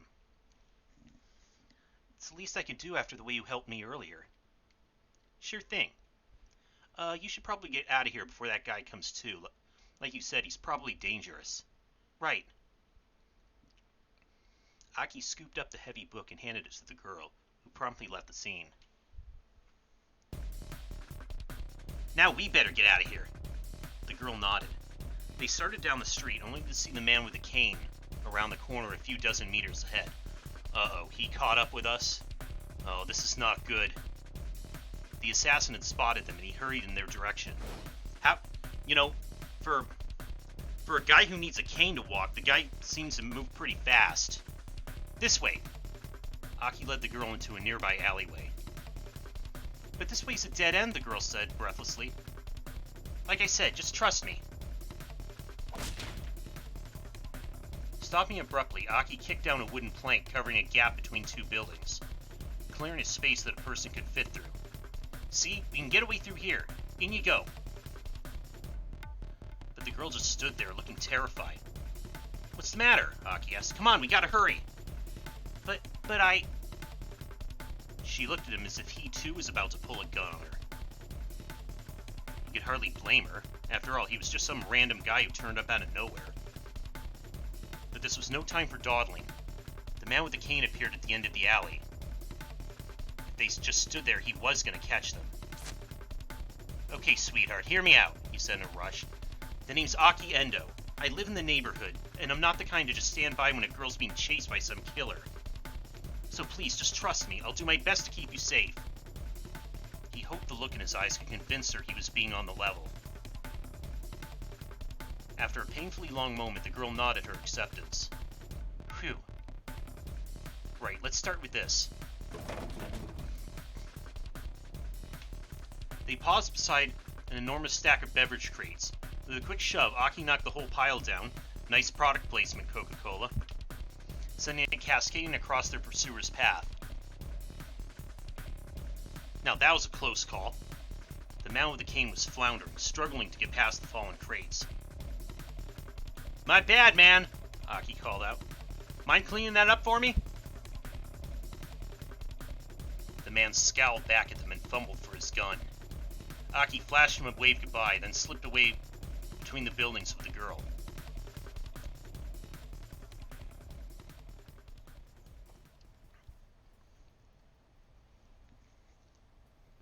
So, hurrying down a narrow alley, they emerged onto a side street lined with dive bars and clubs. Assuming the man with the cane hadn't given up, he would probably lie in wait on the path back to the main road. Aki decided their best bet was to try and stay inconspicuous rather than risk getting caught on the move. Guess we can lie low here for a bit, he said. He led the girl to the entrance of a tiny old hostess club. She followed him reluctantly.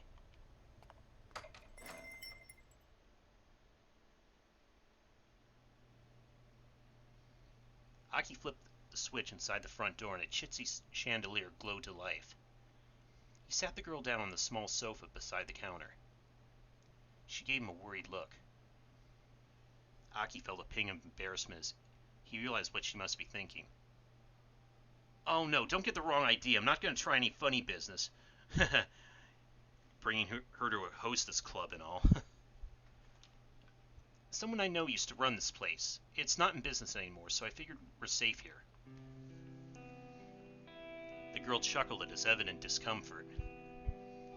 All right then, she said. So, we good? We're good. Okay, well, good. Aki made a vague attempt to straighten his disheveled clothes. So, how about some introductions?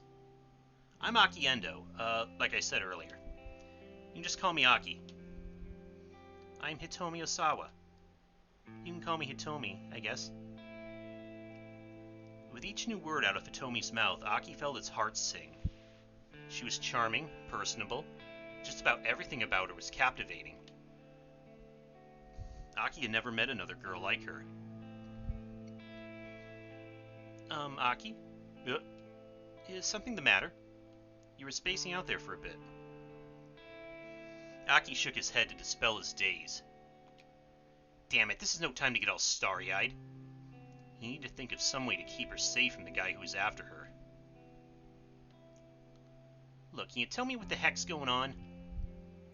Please, I need to know if I'm going to help you. Right, okay. I'm not really sure where to begin. Hitomi looked down, lost in thought. Apparently hers was a long story. Alright, she said. I guess I'll just explain things as they happened. Wait, hold up. Could you keep it as simple as you can? I mean, I'm not really the sharpest tool in the shed. Complicated explanations aren't exactly my strong suit. Okay, Hitomi chuckled. I'll try my best. She got comfortable and started her story.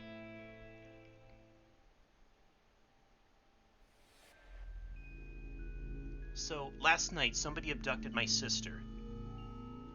The kidnapper demanded I make the ransom handoff personally. He told me to stand by the statue of Hachiko in Shibuya at 10 o'clock in the morning to make the exchange. So I did. And then this man came by and took the... Whoa, I'm sorry, hold up a sec. Aki had suddenly lost the thread of the conversation. At times like this, you can press up to go back and reread what you've already seen. You can also press down to quickly scroll through sections you've already read. A mark will appear in the upper left corner of the screen while you're paging back and forth like this. You can press A to reread the marked page. Press up to go back and reread sections you already... Yeah. Rewriting and advancing like this, a book icon will sometimes appear in the upper left corner.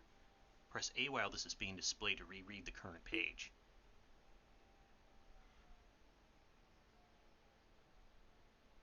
Then afterwards, that other guy, the cane, turned up and pointed his gun at me, and...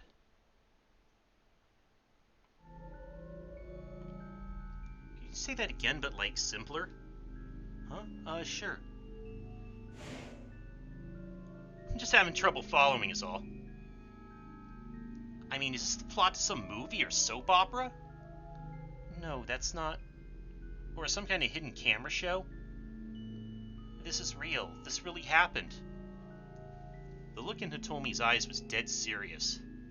She's got to be telling the truth. What would be the point of lying? And he had seen the attaché case and the gunman himself.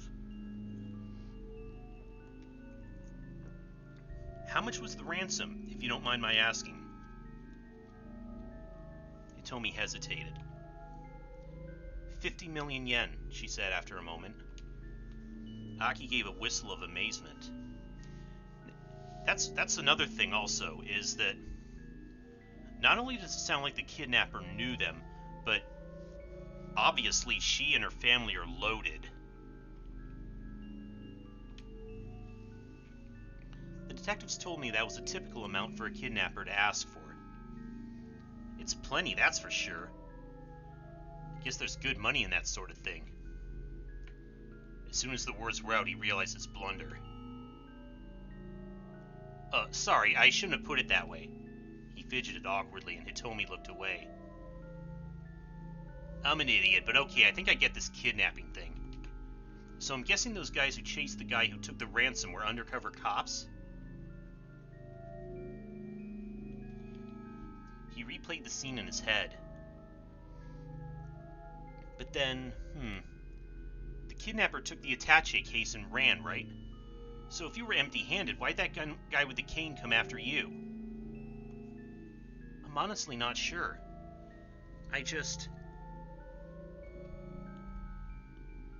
Hitomi's words trailed off. This was clearly difficult for her to talk about. Anyway, we should probably get you to the police as soon as we... No, we can't do that. Hitomi's tone was resolute.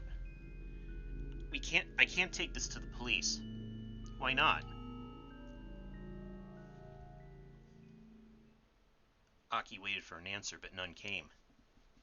After a long and awkward silence, she stood up from her seat. I really appreciate the help, but I should go now. She gave Aki a deep bow. No, hold on, what do you mean go? Go where? He hurried to intervene as she headed for the door. I don't want to cause you any more trouble. I'll figure the rest out on my own, somehow. Hey, I said hold on! Hitomi ignored him and opened the door. Their argument came to an abrupt halt. Oh. Standing there was the man with the cane, his revolver in his hand.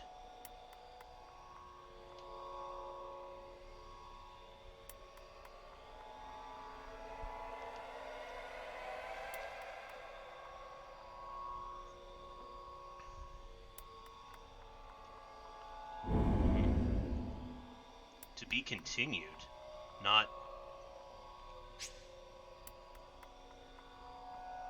Aki Endo's 10 o'clock story ends here. However, Kano's story is still stuck at a bad end. This is due to one of Aki's decisions.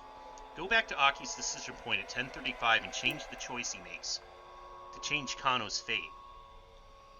This way, Aki's choice can help someone else, while his own story remains resolved. The key to getting all the characters through to the end is to go back and change choices for characters that have already made it through the current hour of their story. Okay.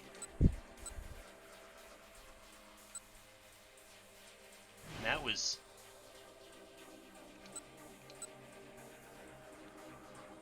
That was at this point, right?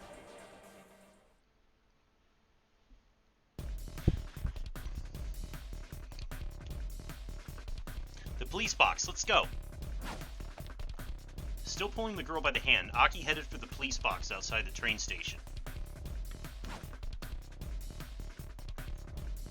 But it was empty. There were always policemen staffing these things. Why'd it have to be unmanned now? Aki flashed a worried glance behind him and saw the assassin in pursuit, like a man possessed. Yikes, this is not good. There's nothing they could do but run.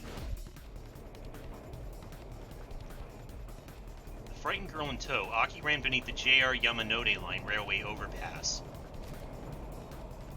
A railway loop line that services the Tokyo metropolis. Typically, the morning rush is quite intense, with a stretch from Ueno Station to Okachimachi Station, sometimes crowded as high as 216% capacity. Roughly 300 people riding a space designed for 143 passengers. Damn. Unrelated to the Yamate Line, subway that operates in the city of Kobe. Don't worry, just trust me, he told her. But first... They sped past a convenience store where an employee was cleaning the sidewalk. Here, take this, will ya?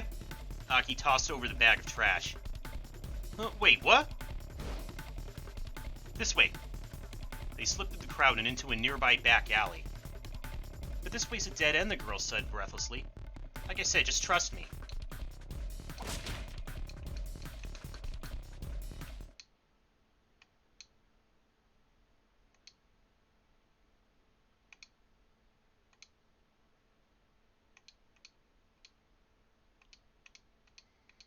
Okay, this part seems to... This part's playing out like before.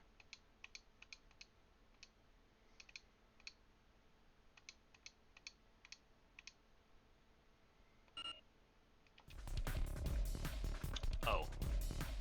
Okay, it's not...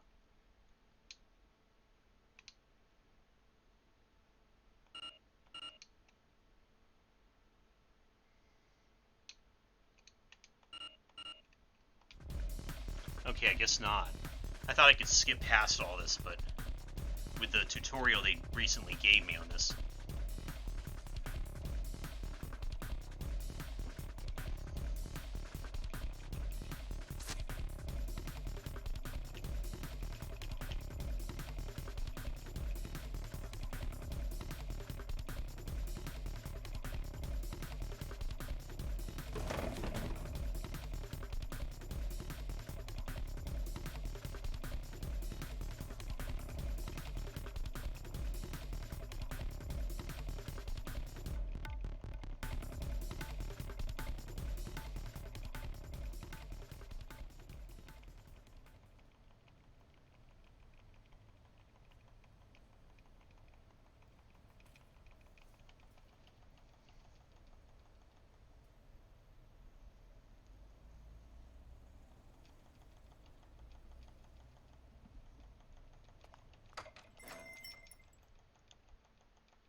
Okay, but I guess the only difference here is that Kano doesn't get knocked out by the book.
Okay, there we go. That's how we do that.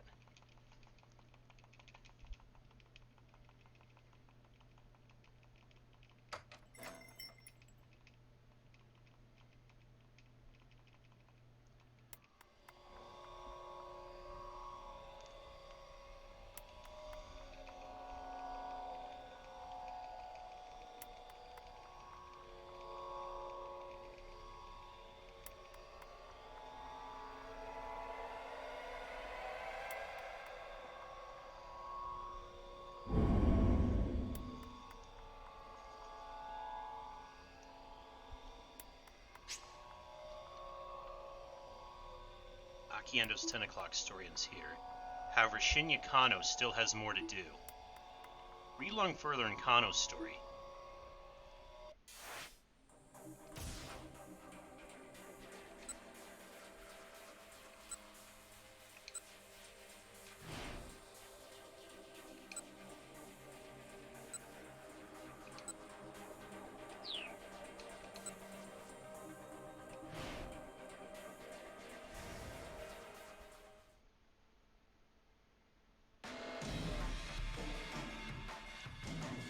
The man darted down a narrow alleyway. Kano ran faster.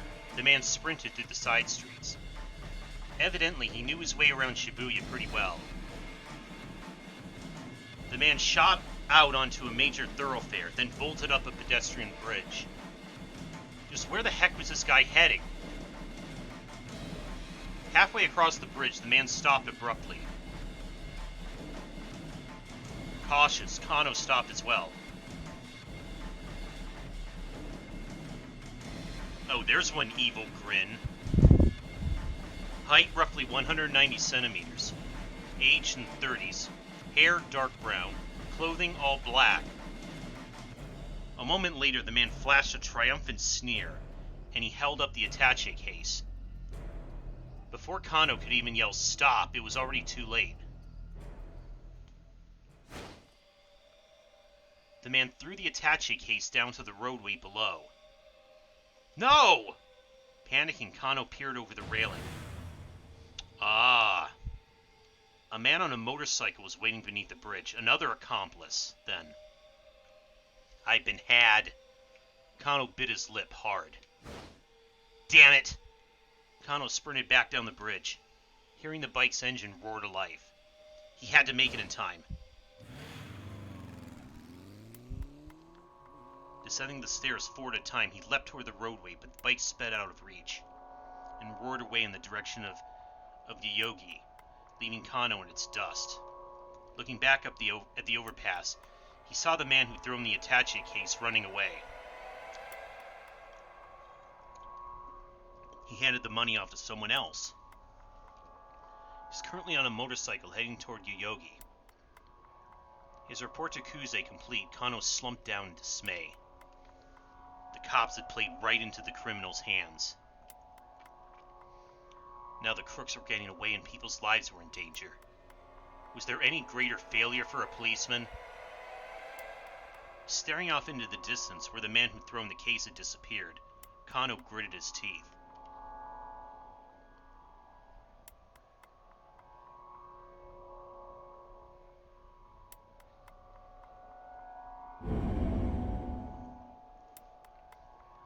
Okay, and there's... Now what? You finished reading both characters' stories for the hour of 10 o'clock. In 428, you'll make your way through all the protagonist stories in parallel like this. Once everyone's reached the end of a given hour, the next hour can begin.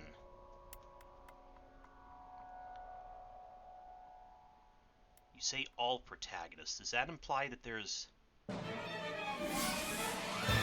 Okay, there are more.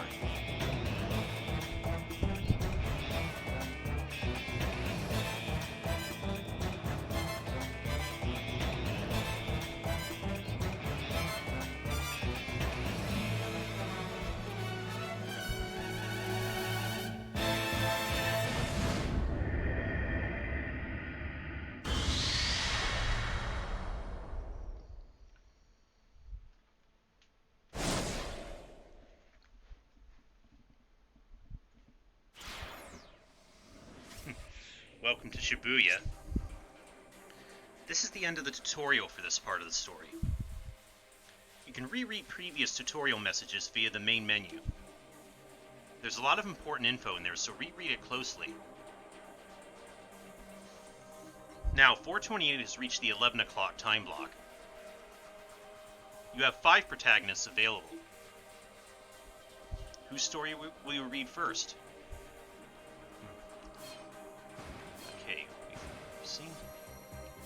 I see.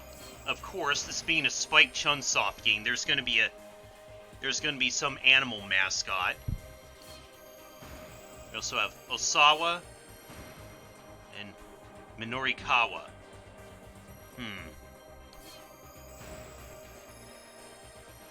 Okay, Tama, again, obligatory animal mascot, piques my interest. Let me look at the...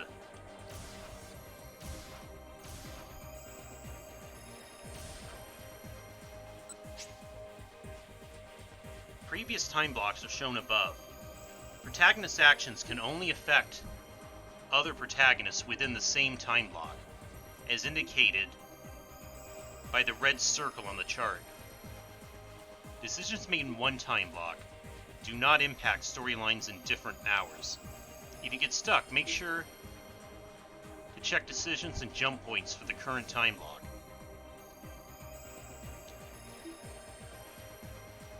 Okay.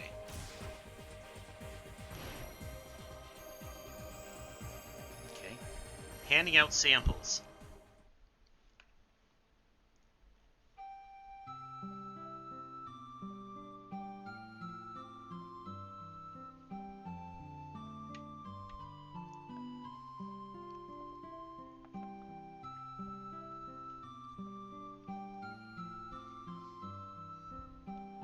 It's so hot.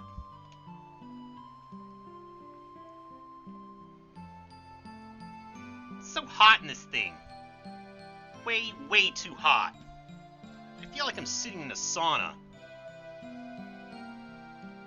I would imagine so. Everyone else on the street looks nice and cool. Here I am getting treated to my very own personal midsummer heat wave. On top of that, I can barely see. I can barely breathe for that matter, but hey, what can I do?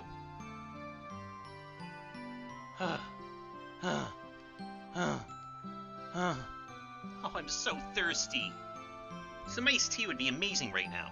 I'm gonna pass out from dehydration at this rate. May as well admit it, I underestimated how tough this would be. Who knew wearing a mascot costume would be so uncomfortable? A delicate young lady like myself has no business doing this sort of job. Oh, you're a chick under there. I suddenly have so much respect for the people on those superhero team shows. Like, can you imagine doing action scenes in something like this? Heck, all I'm doing is standing here and I'm this close to calling it quits. But I can't. I need the work. I need the money. This is no time to be a wuss. If I give up on this, what else am I possibly gonna do? Check out the revolutionary new diet drink, Burning Hammer. I thrust a free sample towards passerby while shouting as loud as I can. A free portion, usually quite small, of a product given out to consumers as a sales gimmick allows them to test the quality and effect of a cosmetic or health product prior to purchase, frequently referred to as a trial size or a freebie version of the product. In addition to passing out free samples on the streets, some shops also include free samples with purchased products. Please note that simply taking a product without paying for it in order to test it out is theft. Don't do it. Come on and give it a try. Oh, it's no use. People just walk by one after the other. They avoid looking at the sample. It's been like this ever since I started standing here. What gives? I figure at least one person would have taken a bottle by now. I mean, it's free, but I haven't managed to give away a single one. I guess it sucks. This keeps up, there's no way I'm getting paid. Then this whole miserable experience will have all been for nothing. Just drink this and watch the pounds melt away. No exercising or dieting necessary. Ah, it's one of those things. I can hear the desperation in my own voice. Just burn, burn, burn! Burn those pounds away! They're giving me cold looks now. They probably think I'm some shyster trying to offload dodgy product. Well, that's what you're coming off as now.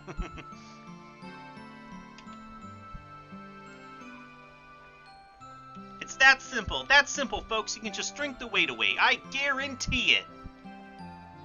Heck, this whole thing reeks of a scam to me. In other words, it seems extremely dubious or suspicious. The word scam, referring to a type of dishonest scheme, is actually of unknown origin.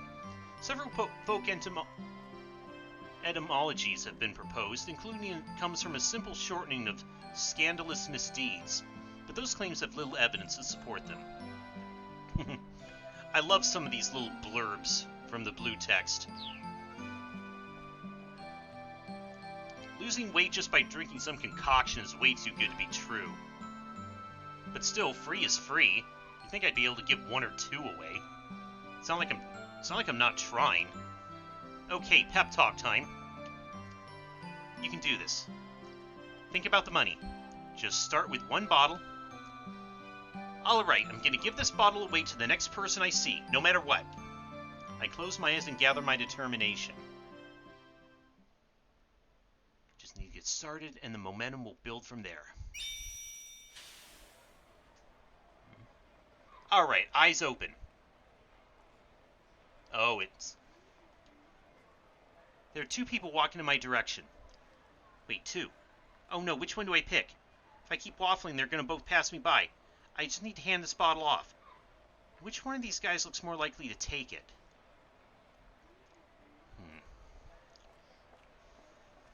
Okay. How about...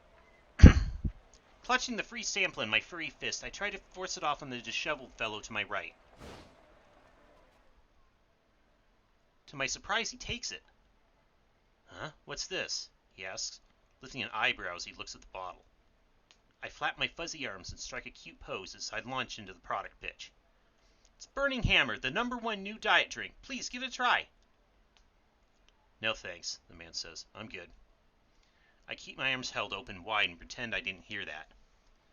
Look, he says, I'm in a hurry. You should give this to someone else. He tries to hand the sample back to me, but I hold my ground.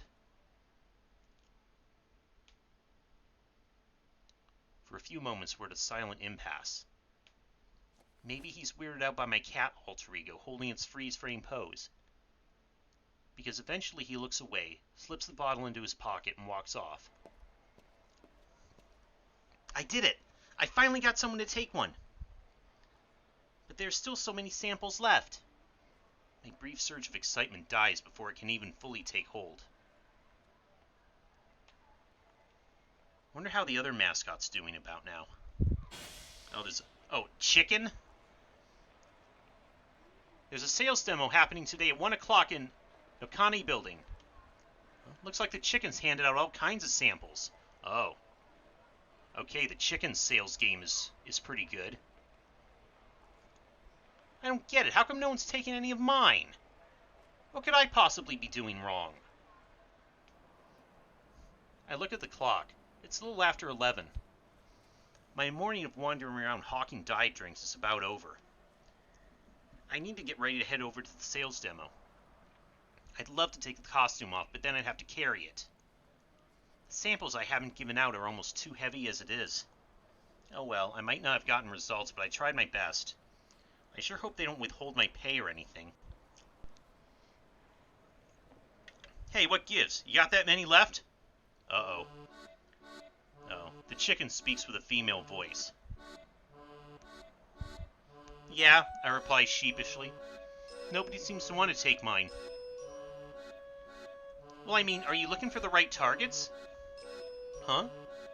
Like groups of girls or bored-looking older ladies. Those are the types you gotta be gunning for, you know. Wow, I haven't even considered that. Now that she says it seems so obvious. This is a diet drink, after all. Of course, I'm not gonna have any luck trying to foist it off on random guys. Well, whatever, the chicken says. Here, give me the samples you've got left. I hand over my samples, and the chicken dumps the whole lot into her basket. I'll drink whatever's left so they don't find out you didn't pass them out, she says. Oh, okay. Okay, chicken's doing me a solid. Nice, thanks. Huh? Wait, like all of them? Yeah, all of them. The chicken sounds pretty confident in herself. These may just be sample-sized bottles, but still, they add up to a lot. I can feel myself on the brink of tears at the kindness of her offer. Thank you so much, that's a huge help. I bow deeply, which makes my mascot head wobble.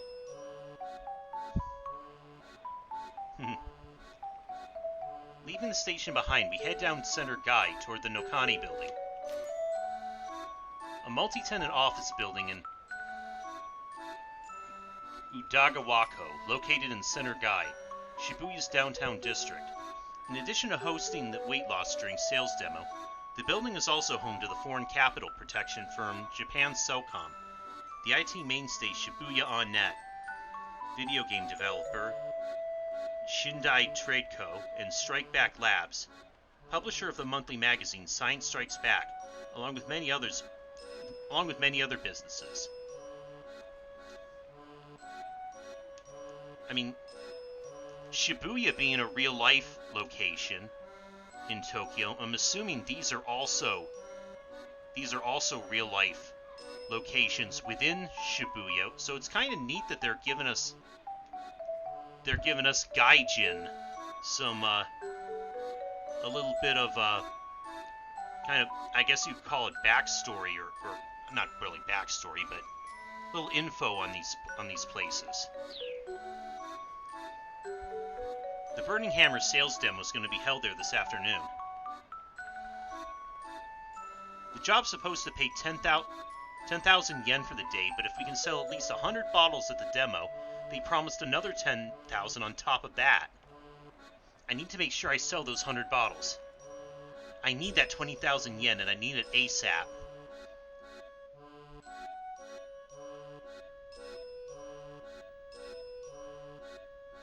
We arrive at the Nokani building, a run-down multi-tenant office complex.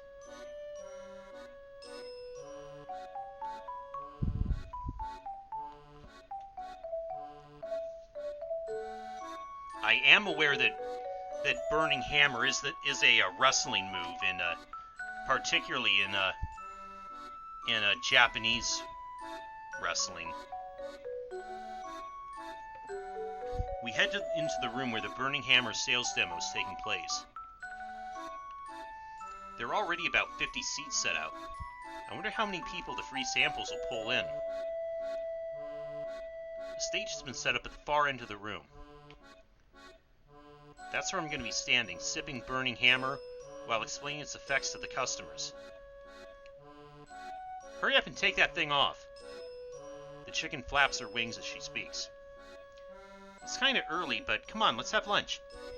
I'm starving. Now that she mentions it, I realize I'm pretty hungry myself. The demo's not starting for another 2 hours. I can't win a war against my stomach for that long. The chicken and I head for the waiting room where they set out our lunches for us.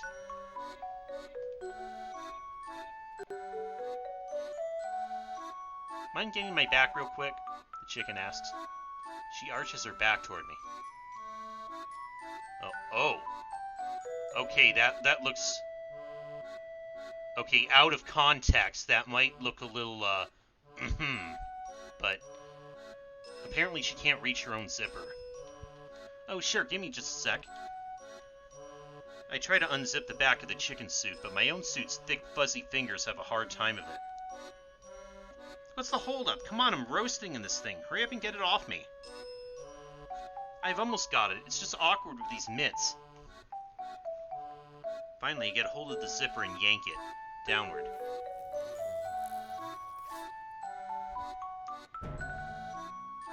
A girl emerges from the chicken, as if the chicken itself were an egg. Whew, I'm alive! Her red sweatshirt is drenched in sweat. Almost at once, she's kicking back and cooling off with a hand fan. Sorry, but will you mind getting me too? I ask. Yeah, okay. I turn my back to the girl.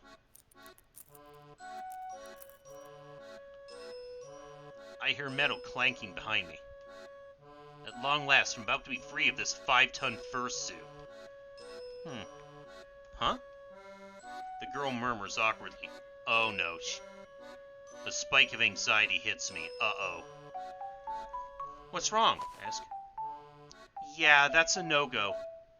The zipper's busted. Oh, no. What?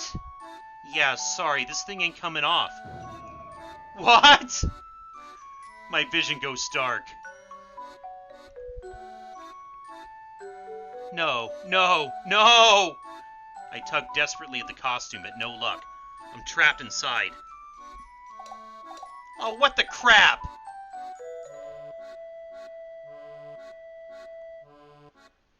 Well, we can talk to the boss about it when he gets back, the girl says.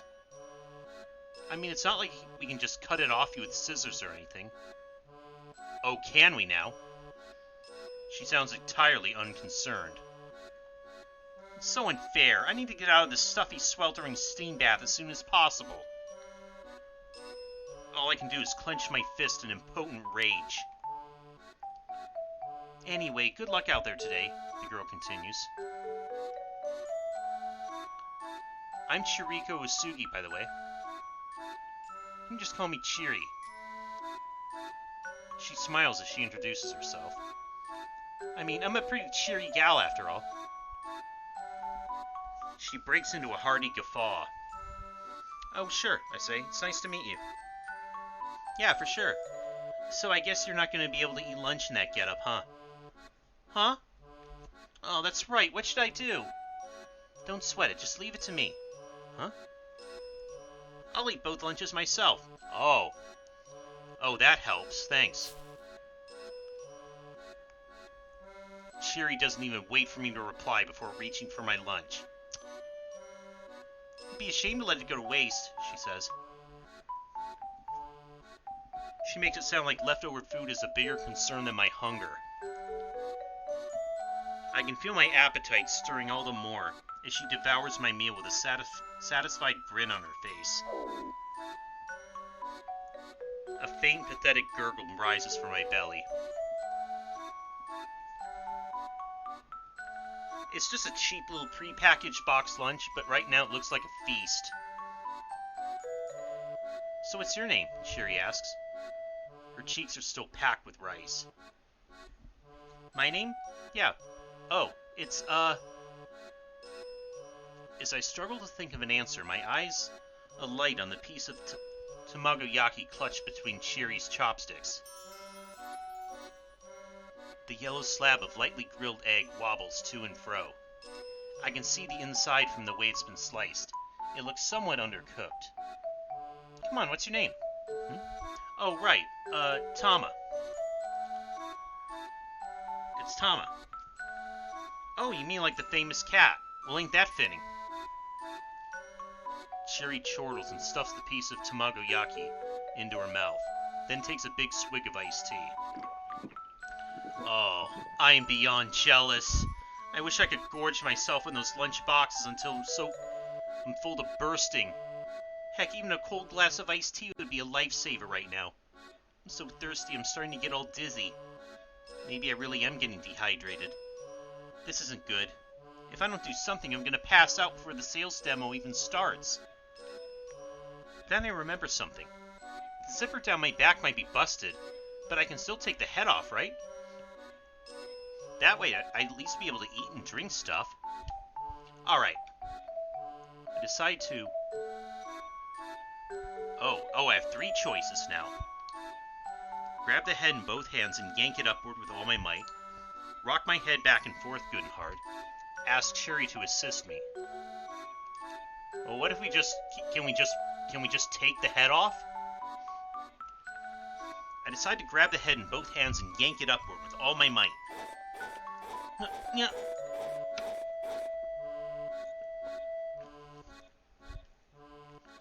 Oh, come on! No matter how hard I pull, it won't come off. Ow! A dull pain throbs the back of my head. Did I smack it against something at some point? Shuri flashes me a curious look. What are you doing? She asks. I thought maybe I could at least get the head off.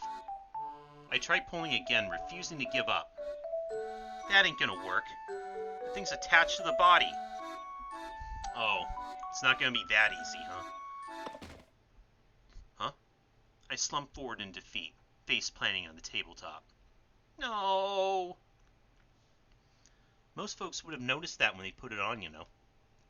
Why didn't the boss help me get into the thing? Well, don't let it get you down, Shiri says. Here, drink some of this. She pulls a bottle with a straw from her bag and pours some of the tea into it. In a fever of thirst, I jam the plastic straw through the mascot costume's mouth. Thankfully, it reaches as far as my own. I suck for all I'm worth. Phrasing. I suck and I suck and I suck. Again, phrasing. My body rejoices as the moisture returns to it like rain coming to the desert.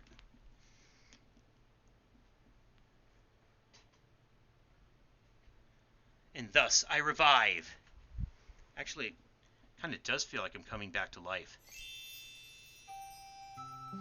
Thank you so much. I'm never going to forget this as long as I live. Tears welling in my eyes, I clutch Cherry's hand in my fuzzy mitts. Aw, hey, I'm not the kind of person to abandon someone in need, you know, she replies. An embarrassed grin crosses her face. How come you're carrying this bottle around with you anyways? I ask. Oh, that's because I make my own protein juice. In Japan, the word protein is frequently used to refer to a powdered health food supplement that contains vitamins and minerals, as well as a protein component. It's dissolved in milk or another liquid to create a drink. A protein diet typically involves drinking a glass of this in place of a meal. Drinking in place of tea would assuredly lead to weight gain. Yeah, of course, again, Sakura loved her protein. Protein juice? Never heard of it.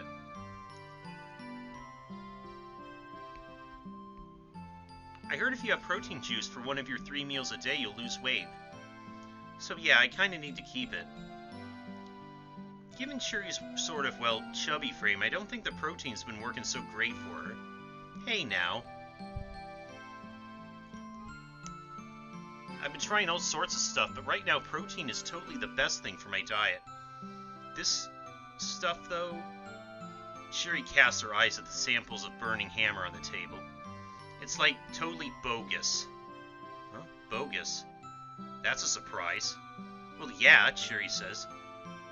You gotta exercise if you want to burn body fat. The best way to burn fat is to engage in steady, low-intensity aerobic exercise. After roughly 20 minutes of such exercise, the body burns through its available blood sugar, and the brain sends signals to have fat brought to the bloodstream. This is how fat is burned. Anaerobic exercise, which leaves you panting and breathless, is not as effective.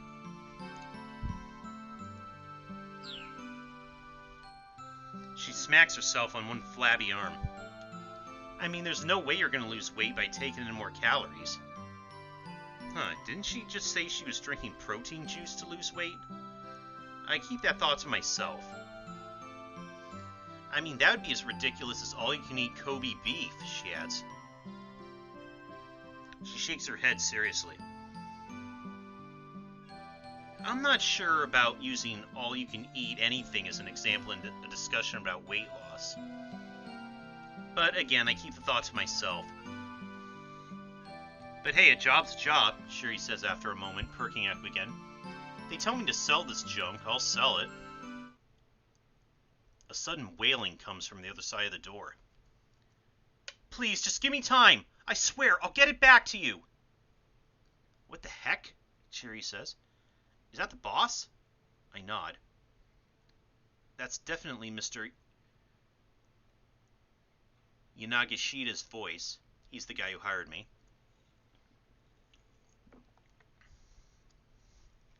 Sidling up alongside Chiri, I very quietly open the door and take a peek inside. Oh. Mr. Yanagishita is down on his hands and knees begging, while two uncouth-looking men glower at him.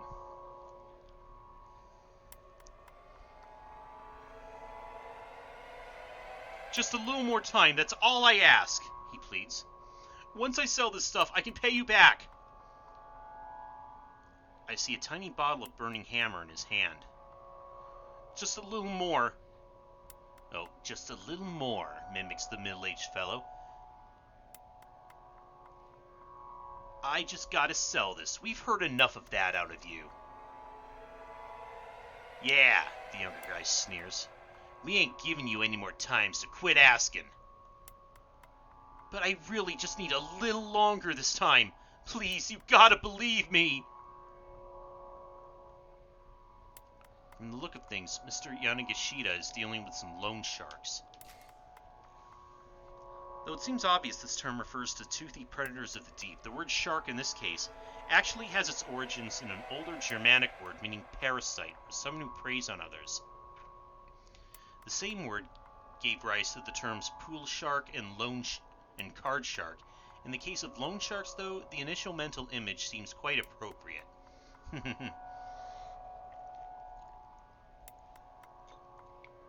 Basically, mobsters that loan money at an absurd interest rate. And the two thugs are clearly in no mood for his continued groveling.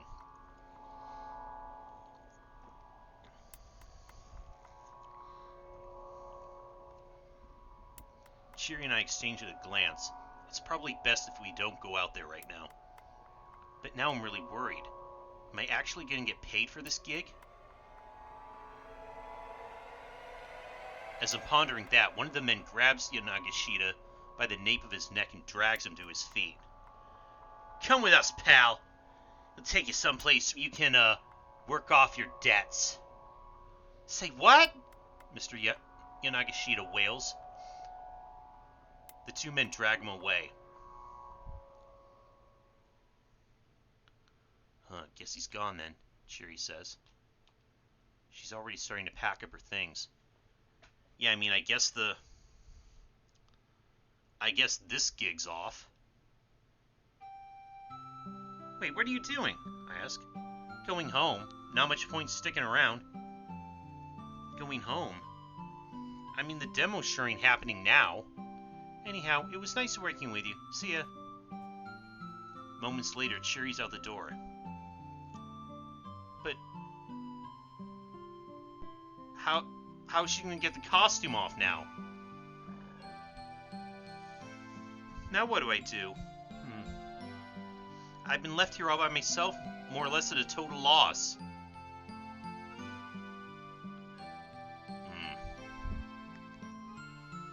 Shift's over. Our poor feline friend isn't going to get paid now that those debt collectors showed up and dragged her boss away. If a certain someone hadn't told the thugs how to get to the Nakani building, they probably wouldn't have caught Yanagashita. The right decision happens at 11:15, but who has to make it? Ah. Interesting.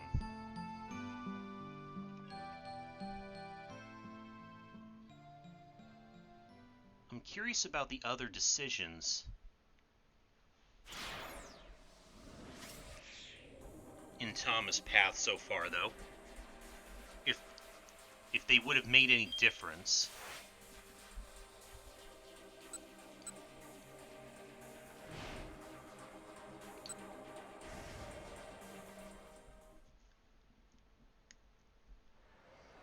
In this case, who to offer the sample to. Clutching the free sample in my furry fist, I tried to force it off on the businessman to my left. Here you go, sir. A free sample of Burning Hammer, the latest and greatest diet drink. Oh, he just has none of it. The businessman flashes me a look of utter contempt and makes a point of avoiding me as he slips past. Bam! There goes the wind right out of my sails. I wonder how the other mascot's doing about now. Okay. And then this... Okay, really didn't affect anything.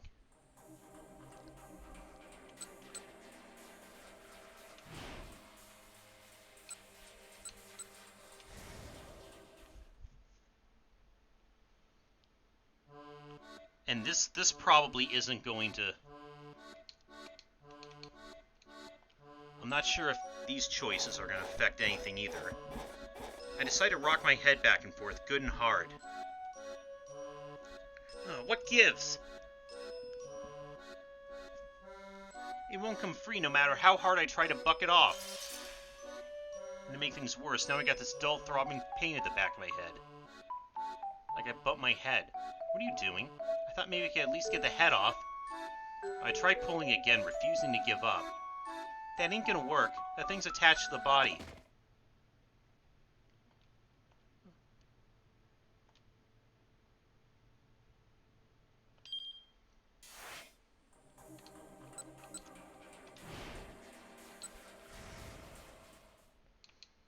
Okay, these are all going to lead to the same outcome too, I think.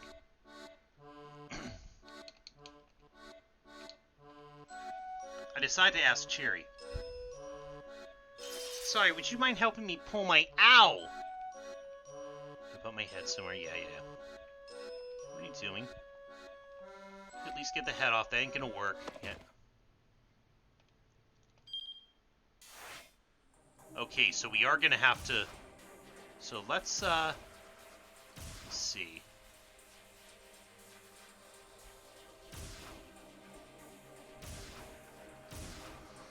Okay, let's try Osawa.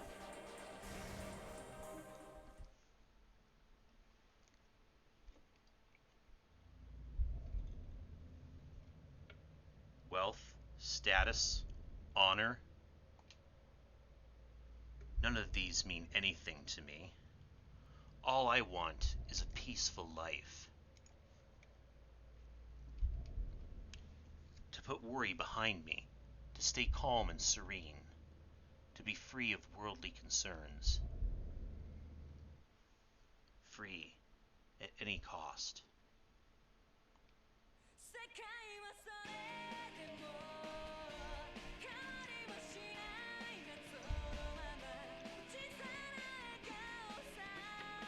Cheery rhythm pumped from the CD player set up against the study wall. It was the latest hit from Aya Kamiki, the songwriter sensation who was blowing up the pop charts.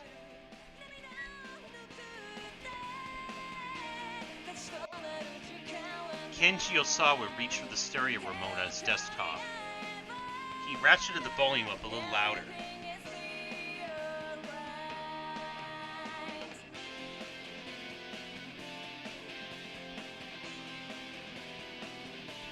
looked like the sort of man who would be more interested in classical music, but in fact he was a huge fan of the girl rock popular with middle schoolers. Closing his eyes, he swayed back and forth in time with the music, humming his favorite lyrics under his breath. But his movements faltered. It's no use.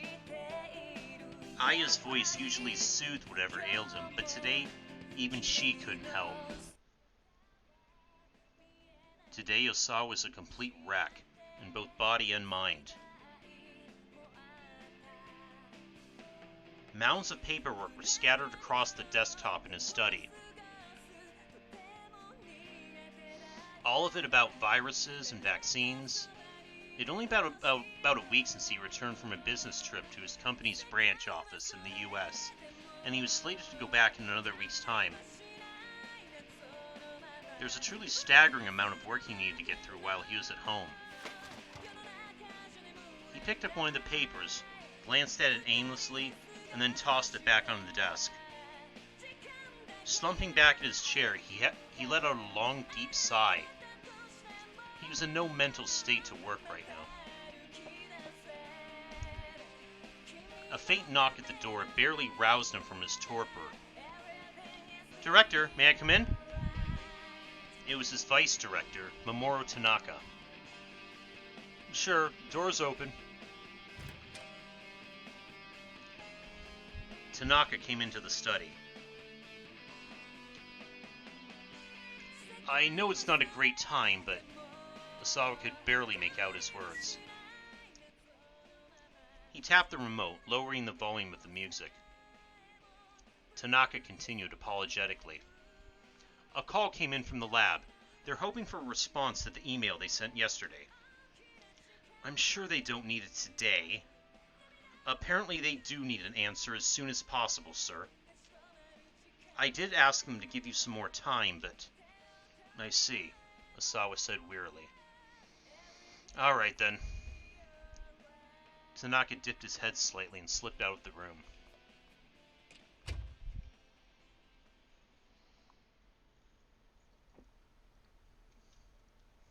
Osawa contemplated his colleague. Tanaka was a man he could truly depend on. He has enough of his own work to do. He didn't need to come here again today, but he did. They'd been working in close concert ever since Osawa had gotten back to Japan. Without Tanaka's support, there was no way he would be in a mindset to do any work at all right now. Sidling up to his computer, Osawa opened his email program and started answering the work-related messages. He reported on his business travel expenses, offered his opinions on capital investments, requested confirmation on current medicinal stockpiles. He worked with bleak detachment. None of this meant anything to him right now. Then a new email appeared in his inbox. The sender was identified simply as A. Subject line read, "1 year ago, South Africa." The message body was blank, but there appeared to be multiple images attached. Ordinarily, Sawa would have deleted a message like this immediately, assuming it contained some kind of virus. But the word South Africa drew his attention. Could this possibly be related to... He couldn't help but wonder. For a long moment, he hovered the cursor over one of the image piles. At last, as if spurred on by the upbeat rhythm in his ears, he double-clicked the mouse.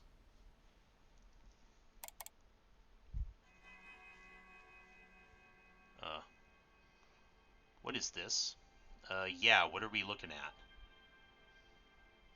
The grainy photograph showed a large room with a dozen or so people laid out in beds.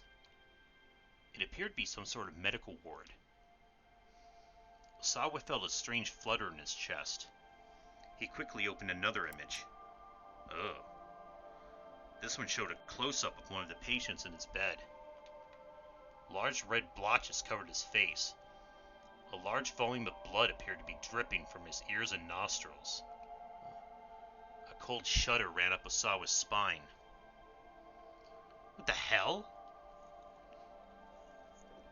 These symptoms. Osawa opened up the remaining image files. Each new picture showed another of the patients. They all appeared to be teetering on the brink of death. There was no doubt about it. These people were infected with the Uwa virus. Belongs to the family Filoviridae genus.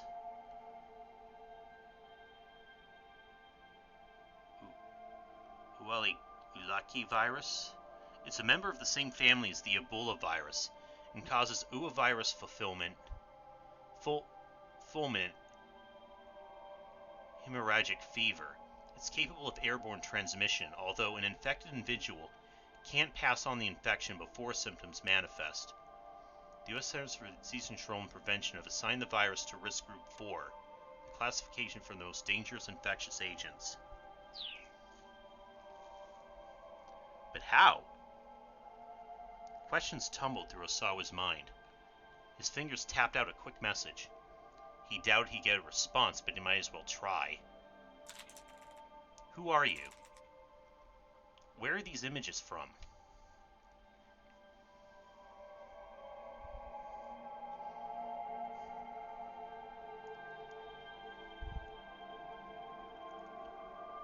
The Uwa virus got its name from a Swahili word for flower. Wait, you're giving me the same. The virus is roughly 90 nanometers to 110 nanometers in diameter and 500 to 700 nanometers long. Because of its pronounced sickle-like shape, it's sometimes known as the sickle of death. It possesses a viral envelope, the surface of which is coated in spike-shaped protein protuberances.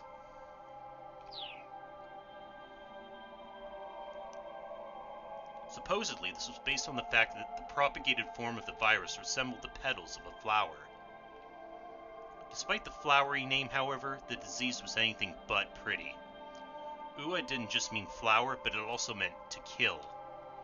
And as the name suggested, the virus had a mortality rate of 100% in those it managed to infect. Because most details regarding the Uwa virus have been suppressed, cases of Uwa infection are largely unknown to the world at large. Because all patients known to be infected with the virus on official record have died within a short time frame. The mortality rate is given as 100%. As the incidence of known cases grows, the number may drop below 100%, but mortality rate will likely remain extraordinarily high. Moreover, there was a very short incubation period between infection, onset of symptoms, and death. Inhaled viral particles and spread to the lungs, the lymph nodes, and from there dispersed throughout the body. The virus propagates in several places, including liver cells and macrophages, a component of the immune system, and destroys endothelial cells within blood vessels. Upon reaching the brain, it forms a neural sludge of blood mixed with other bodily fluids. Within roughly 12 hours, bleeding would set in throughout the body, everywhere but the bones and muscles, with lethal results.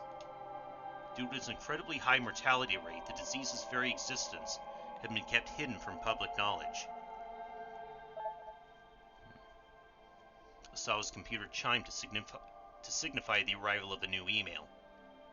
The sender was A. He hurried to open the message. Once again, the subject line read, 1 year ago, South Africa. Your crimes. Osawa stared at those two words. My crimes.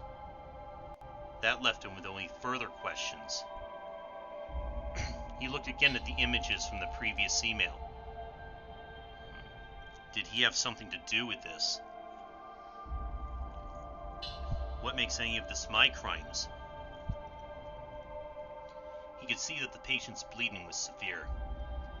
He estimated that several hours had passed since the onset of the disease. It wouldn't be long before their lives were cut short. To feel that agony, that suffering, and then to perish. Am I to blame for that?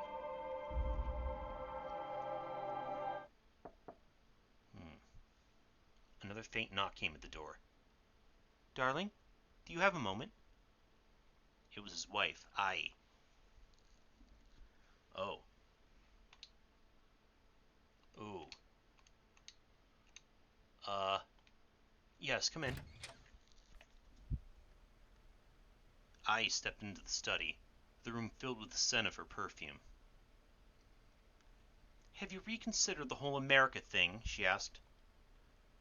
"This again," Osawa thought sullenly to himself. "Please," he said, "can we not discuss this right now? If not now, when? You know this isn't a decision to just make on your own." On his latest business trip, a major American pharmaceutical firm attempted to headhunt him, asking him to join them and be among the top researchers in the world. The money and prestige held no interest for him, and he was reluctant to turn his back on Okoshi Pharmaceutical after his many years of service. Pharmaceutical company for which Kenji Osawa works. It's a major corporation with a solid sales network both domestically and internationally, and an annual turnover of 1 trillion yen. Whoa. It holds patients for several medications that are in demand worldwide and is influential at the Ministry of Health, Labor, and Welfare and other political institutions. The company employs roughly 7,000 people, including 600 researchers. Nonetheless, he was intrigued by the offer. It would mean the chance to conduct his virus research in a much better funded environment.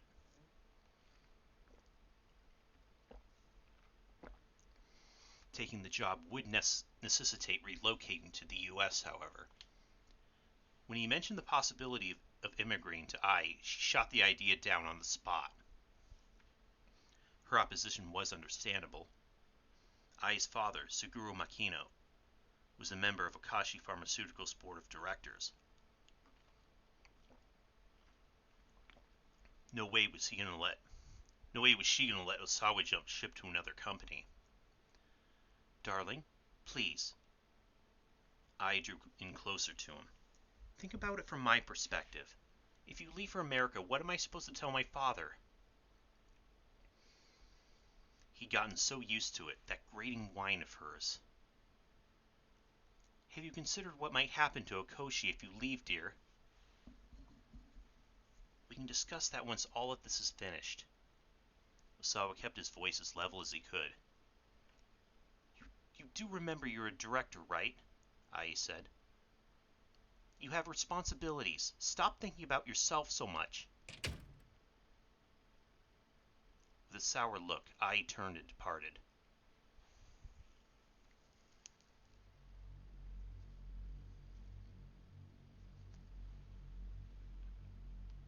Well, he had known that moving to America would never be a simple matter, regardless of what his wife thought about it. There was another reason, however: the antiviral agent they had developed at Okoshi. Therapeutic drug to treat viral infections. Examples include the drugs used against influenza and HIV. These treatments don't eliminate the infection, however, they simply inhibit the development of the disease. There are still many issues with such drugs, including the risk that treated viruses possess or develop a resistance that makes the treatment ineffective. Academic institutions and pharmaceutical companies worldwide devote tremendous resources to further advancing the field of antiviral medicine. After the UA virus was discovered, infectious disease research facilities worldwide have thrown themselves into a top-secret effort to develop a vaccine. This functioned by safely introducing a harmless or attenuated version of a virus or other pathogen to the human body, triggers the body to produce antibodies against the pathogen, making it more difficult for the dangerous version to take hold. But Makino had ordered Osawa to work on creating an antiviral agent, not a vaccine. The vaccine immunized the subject in order to prevent infection in the first place. Conversely, an antiviral agent could be used to treat patients already infected. It was a so-called wonder drug for combating the virus itself. Creating such a drug was far easier said than done. Developing the antiviral had been a long, arduous road.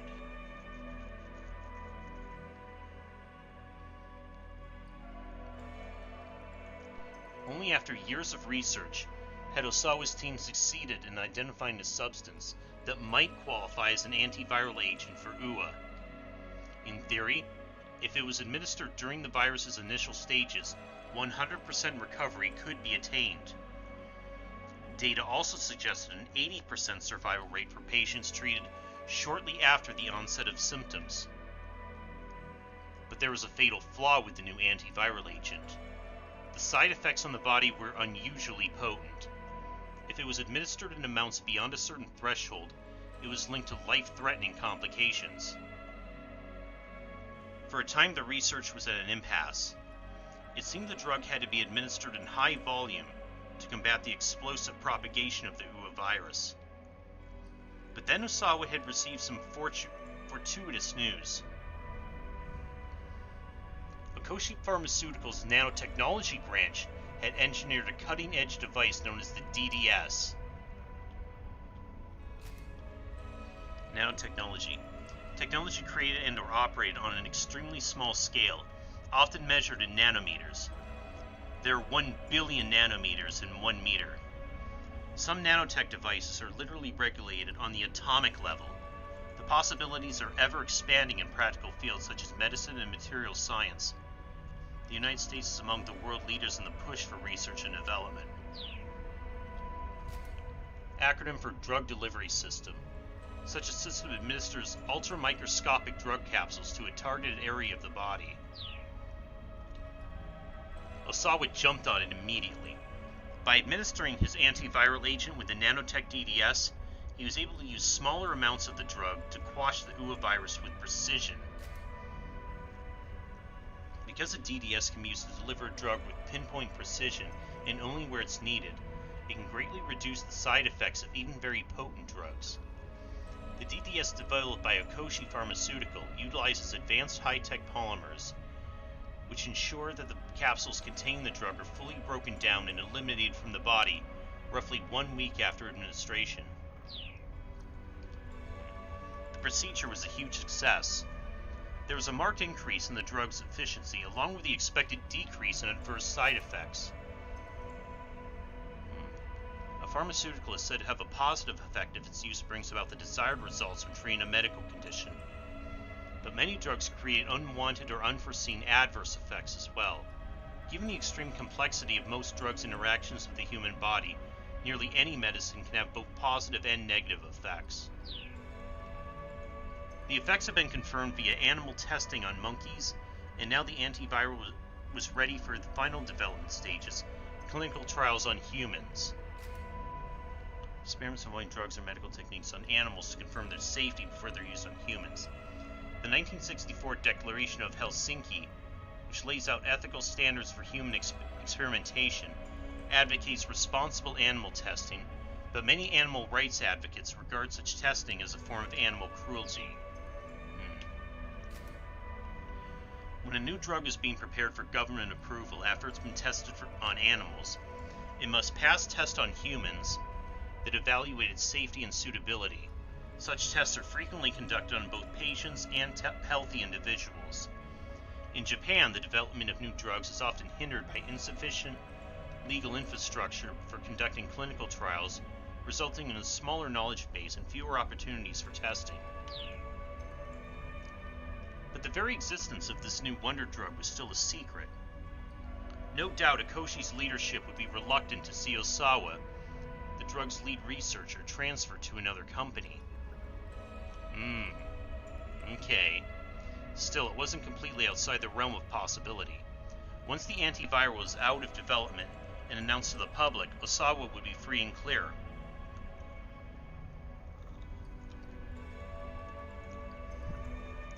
For that very reason, he was loath to cause any friction over the drug right now.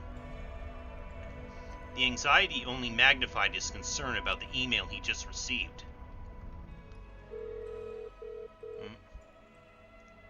Mush mush. Osawa called up Tanaka over the intercom. There's something I want to show you. Could you come in here? He needed a second opinion, and Tanaka could be relied upon. Osawa opened the door the moment Tanaka knocked. He looked around before ushering his vice director inside. "What's this about, sir?" "This." Osawa showed him one of the images. Tanaka's face went pale. "It can't be." Tanaka clearly recognized the symptoms of the Uwa virus. "Any idea what this is about?" Osawa asked. "No, sir. These images were just emailed to me. The subject line says 1 year ago, South Africa.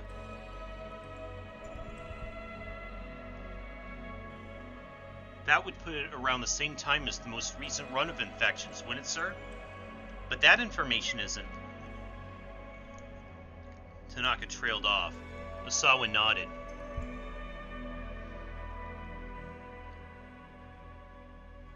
"The thing I don't understand is why these pictures were sent to me."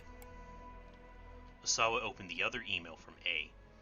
"The second message I got says that these pictures are my crimes." "I'll look into this on my end, sir," Tanaka said.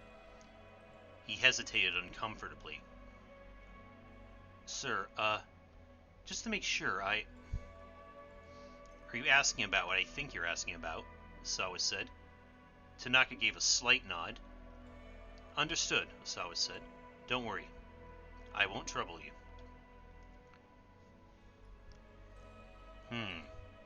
What does that mean? "I appreciate that, sir." Visibly relieved, Tanaka left the study.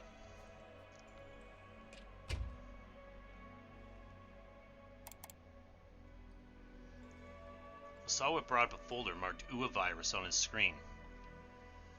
Within the folder were enlarged images of the virus itself. He double-clicked one of the images. It blew up on the monitor to reveal the pathogen in intricate detail. A specimen of the Uwa virus was approximately 100 nanometers in diameter. 10,000 of them in line would take up barely a millimeter. But a single tiny virion, upon entering the human body, could become 2,000 in an hour. That speed of multiplication was nothing short of astonishing. Even the Ebola virus had a typical incubation period of 7 days or so before infectees developed symptoms. A virus of the family Filioviiridae that causes Ebola hemorrhagic fever. Currently, 5 characterized species are known. Ebola is widely known for its high mortality rate, 53% for the Sudan form, 88% for the Zaire. But the reston variety, developed in monkeys that have been brought into the US, has displayed no pathogenicity in humans. For influenza, it was 1 or 2. But the onset of the Uwa virus happened in a mere 12 hours. Osawa viewed an image slideshow of the virus's propagation mechanism. It was a fascinating sight no matter how many times he looked at it. Viruses existed to multiply, nothing more. They had no motives, no driving logic, nothing but simple multiplication.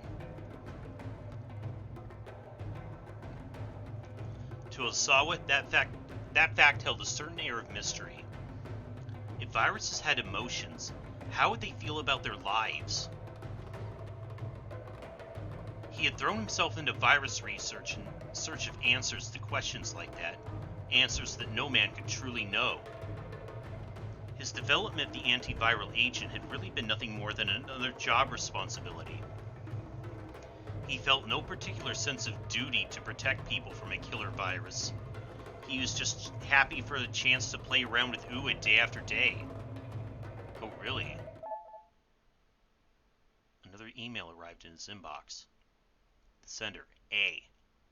The subject line, 1 year ago, South Africa, again. Osawa read the message. "Do not look away. These are your crimes." This time there were 4 images attached. Osawa proceeded to open each of them in turn. The first shocked Osawa so much that he felt like he'd been punched in the head. One of the UA patients from the earlier images was being injected with something. No, Osawa muttered to himself. It can't be. Huh? The second image showed one of the infected, hunched over in pain, vomiting up blood. The symptoms had already manifested, but Osawa thought he could see that some degree of life had come back into the patient's eyes. He rushed to open the third image. It showed a morgue, piled high with corpses. The rictus of anguish on the dead faces made them look no longer human. Various fluids seeped from the eyes and nostrils. The lymph nodes were grotesquely swollen. Small organs that function as part of the lymphatic system in mammals. When a foreign substance enters the body, the lymph nodes detect it, prompting the production of white blood cells such as lymphocytes and macrophages to consume the invader. A viral infection sometimes causes the lymph nodes to swell as a result of increased activity.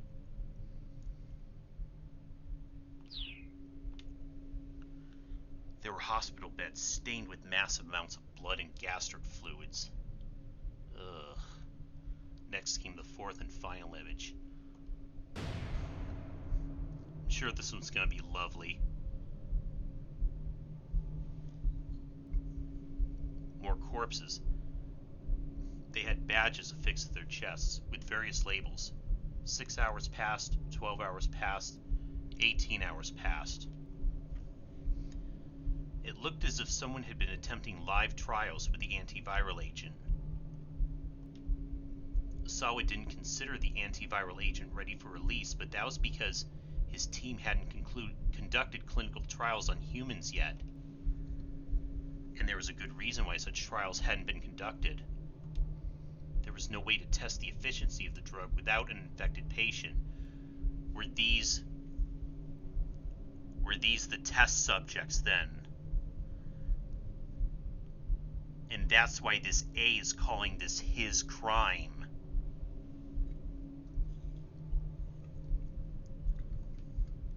To run a proper clinical test, someone would first need to be infected with the UA virus.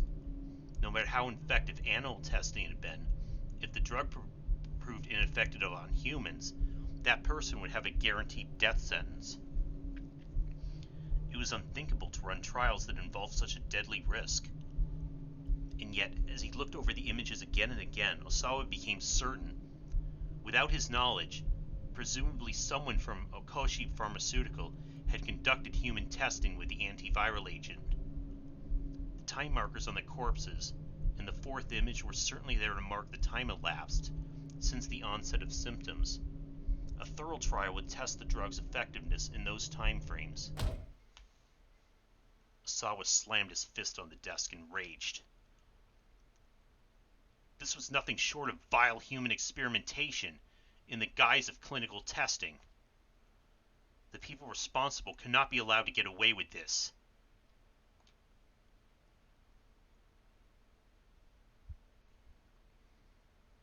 There was only one person Osawa could trust to keep this under wraps: his boss, Makino. He reached for his phone to call Makino, but he stopped short as he picked up the receiver.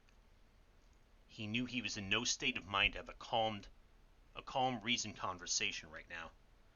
Turning to the CD player, he put on Aya Kamiki's latest album.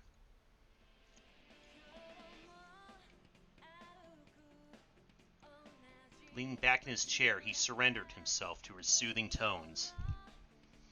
Bit by bit, he could feel himself returning to a calmer, emotional state. There had been a time when Osawa hadn't listened to music at all.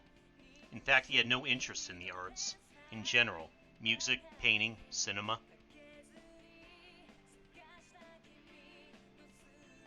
It was only due to a simple coincidence that he found Aya Kamiki. His daughter asked for a CD as a birthday present, so he swung by the store to pick one up. Since Kamiki's new album had just come out, there was a display for it in the front of the shop. Something about the bright, colorful album packaging had drawn him in.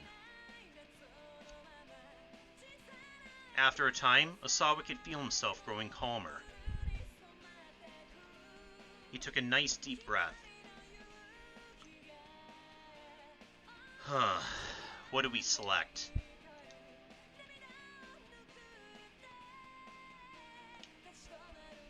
He took a nice deep breath and then he dialed up Makino.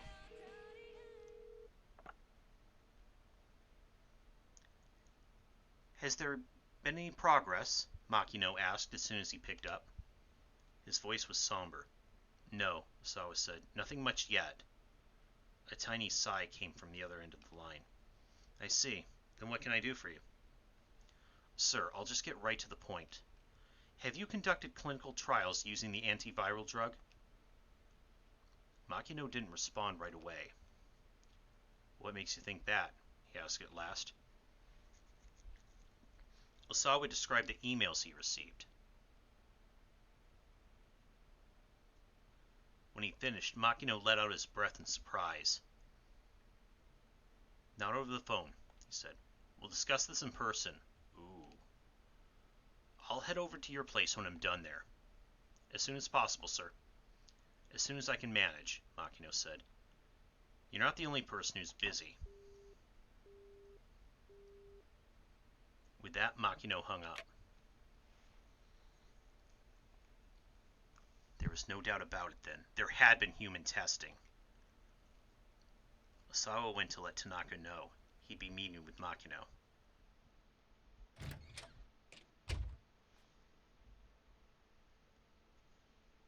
A stolid-looking man stood in the hallway, almost as if he'd been waiting for Osawa to emerge. Pardon me, Mr. Osawa, but could you come with me for a moment? Oh. The detectives assembled in the living room all wore grave expressions. The room was brimming with tension, and Osawa felt it ramp up even further as he entered. What is it? He asked. Has something happened? The man who'd come to find him turned to speak, hesitating at first. Yes. It turns out that your other daughter, Hitomi, has been abducted by an unknown party. Oh, so he's their father. Abducted. So this is... Okay, this is starting to... This is coming together a little bit. Up until this point, this seemed pretty irrelevant to what's come to pass, but... Okay. I gotcha. This is getting juicy now, so give me a few minutes and we'll continue.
Okay. So, things are getting a little interesting now. What started out as a kidnapping case, we're finding about some kind of Uber virus and antivirus research, and there seems to be a pretty strong connection now between the two, as the abductees are the daughters of our boy here. Yeah, Osawa. Osawa's mind whirled. What are you talking about? Maria's the one who's been abducted. No, sir, you don't understand. I'm saying that Hitomi has also been abducted, in addition to Maria. Oh yeah, Osawa was given as their surnames, weren't they? I didn't realize that at first. It's always weird when with Japanese first and last names being used interchangeably at times. And don't be ridiculous. The night before, his daughter Maria gets kidnapped, and this morning, his other daughter Hitomi gets carried off when she goes to deliver the ransom. He never heard anything more outrageous in his life. We're sorry, sir. The detective was with her, but the police went on to explain that Hitomi had somehow managed to end up all by herself. While she was alone, several individuals forced her into a car and had driven off.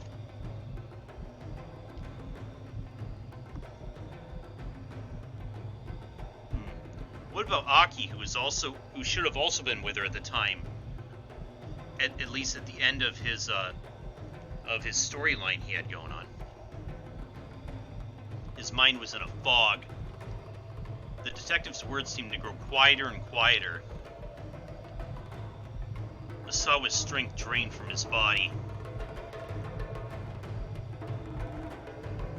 His ability to process external stimuli began to drift far, far away.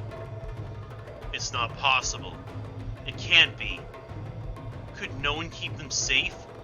Not me? Not anyone? My girls,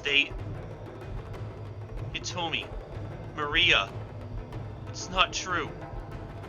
This is all just a bad dream. Some kind of sick joke.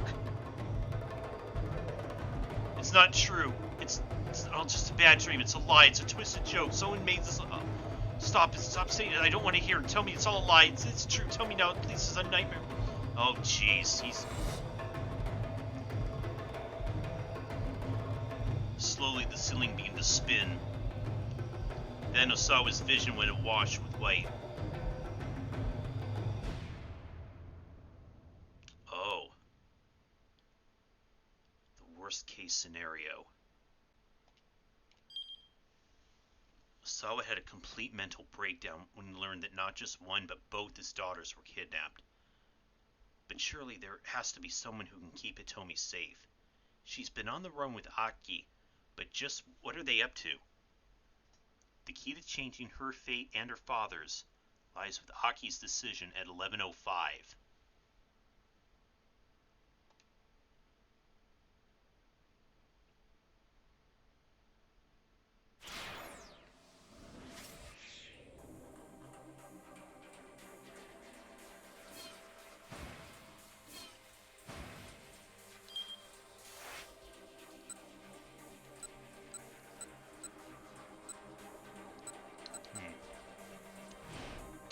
Does this choice have any bearing?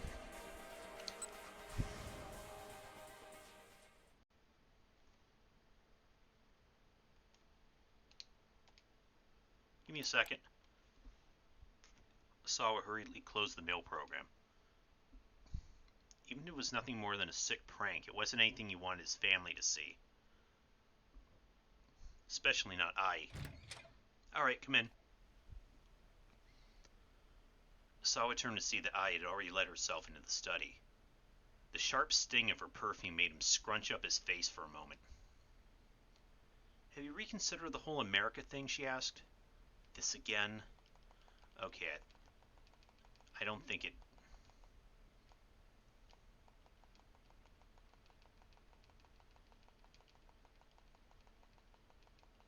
Yeah, I think... Okay, this is the same thing.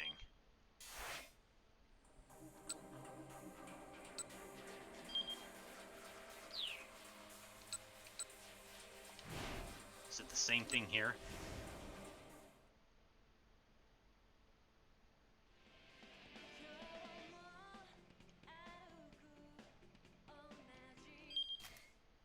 By the way, let me see.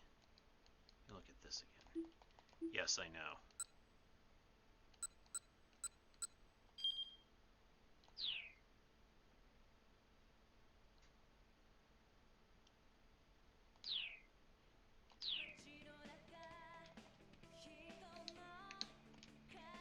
First he took a nice deep breath, then he closed his eyes and tried to banish his nerves completely.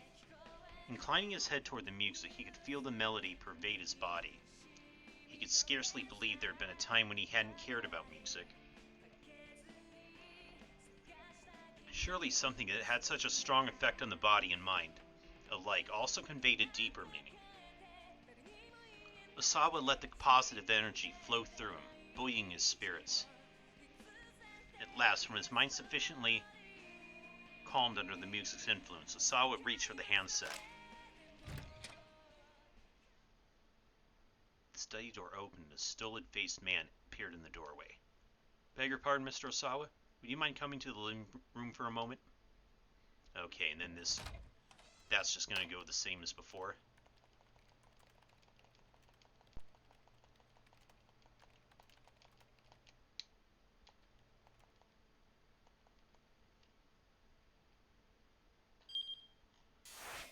Okay, so yeah, that ends up going the same way. We haven't... Okay.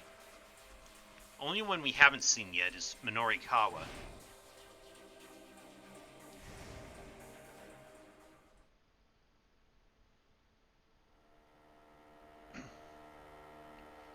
The Super Cub 90 raced down Route 246 toward Shibuya. A motorcycle produced by Honda with an 85cc engine displacement. A common sight around town, often used by newspaper and postal delivery workers. Many owners are big enthusiasts, sometimes even swapping out parts, such as handlebars or mufflers, and giving the body a repaint, resulting in fashionable bikes that don't even look like Super Cubs at first glance. The speedometer remained at a steady 60 kilometers per hour. Pumping the gas harder was no use. This was as fast as the bike could go. Minoru Minorikawa shouted as he sped along. Damn it, I am not letting you die! He jerked the handlebars and blew past a truck on the inside. The driver scowled at him as he shot by. You maniac, you trying to get yourself killed? Just the opposite, Minorikawa shouted back. I'm saving lives. The stoplight ahead turned red, cutting him off at the intersection. Oh, come on! He had no choice but to slam on the brakes, but his agitation boiled over as he waited for the signal to change again. How long's this thing gonna stay red? Hurry up already! He brought the bike right up to the very edge of the line, keeping the engine revved like a dragster ready to peel out. Not on time is not in my dictionary. The light turned red. Then, Minorikawa's own light turned green at last. He hit the accelerator as hard as he could. His engine died with a sputter. Oh. Well. Oh, come on! What the hell? Car horns blared angrily behind him. In a fury, he pulled his bike over to the side of the road.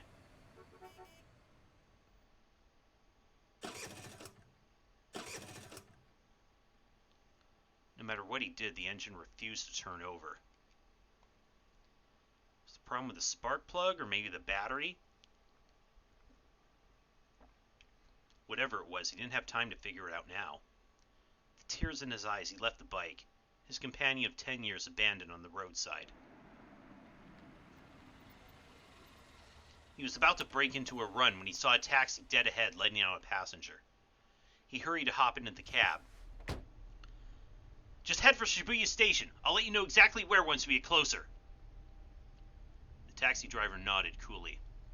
Of course, sir. 10 minutes! Huh? I need you to get me there in 10 minutes. The driver grimaced. I'm afraid getting there in 10 minutes is a bit... 15 then! Sir, that's still... Look, that's all the time I can afford. Assuming traffic conditions cooperate, sir, then maybe. I can't make any promises. Minorikawa looked at the driver's ID photo above the fare meter. His name was Hachiro Kimizuka. He was a middle-aged fellow, looked a little rough around the edges. Mr. Kimizuka, I chose you for this. I choose you! You can do it. Chose me? Sir, I'm pretty certain we met by chance. Okay, sure, I suppose you could phrase it that way. Anyhow, can we get going? Right, Kimizuka said with a faint sigh. I'll see what I can do. The taxi pulled away at a decent clip.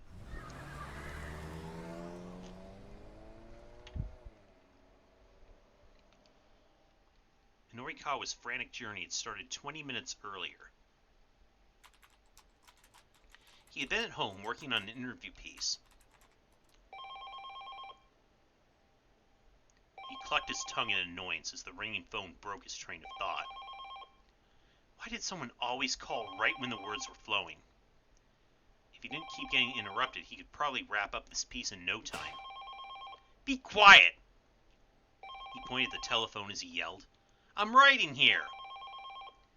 But his shouting did nothing to silence the ringing. Didn't have much choice but to pick up. Minorikawa speaking. There was no response. Hello? Mush mush? He hesitated, ready to hang up.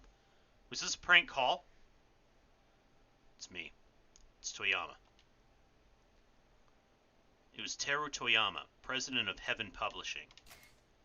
A publishing company that puts out both hard-hitting and non-fiction novels and tabloid-style scandal rags. The invincible journalist, penned by company president Toyama himself, was a candidate for the Japan Non-Fiction Prize. Oh, what do you want? If this is about work, I'm already booked pretty full. He had taken work from Heaven Publishing on several occasions, but the pay was hardly competitive. Lately, he'd been turning him down a lot, so he hadn't heard from Toyama in a while. No, this isn't work-related. Then what do you want? I'm kind of pressed for time here, working on some copy. Minorikawa was in no mood to beat around the bush. It seemed like every conversation he had with Toyama went like this. You're busy. That's good. Busy's good when you're a freelancer. Toyama sounded unusually sympathetic. Minorikawa found it off-putting. I hear sales have been good on your end, he said cautiously, with this month's 4-Star General Gossip and all. 4-Star General Gossip was a monthly magazine, Heaven Publishing's flagship publication. A magazine focusing on the private lives of celebrities and politicians. Most of the articles found in its pages are random nonsense, but 1 out of every 100 or so contains an actual major scoop, making it a difficult outlet to ignore. It had a small circulation and for the most part flew under the radar, but once in a while they'd land some big scoop and sell like crazy. This month's edition had come with a free scratch card, a gimmick that moved 100,000 copies with ease. 5 winning symbols in a row wins 100,000 yen, was it? Norikawa asked. A weak, moist sound came through the receiver. Moist? Baffled, Minorikawa listened more closely. It came again, then again.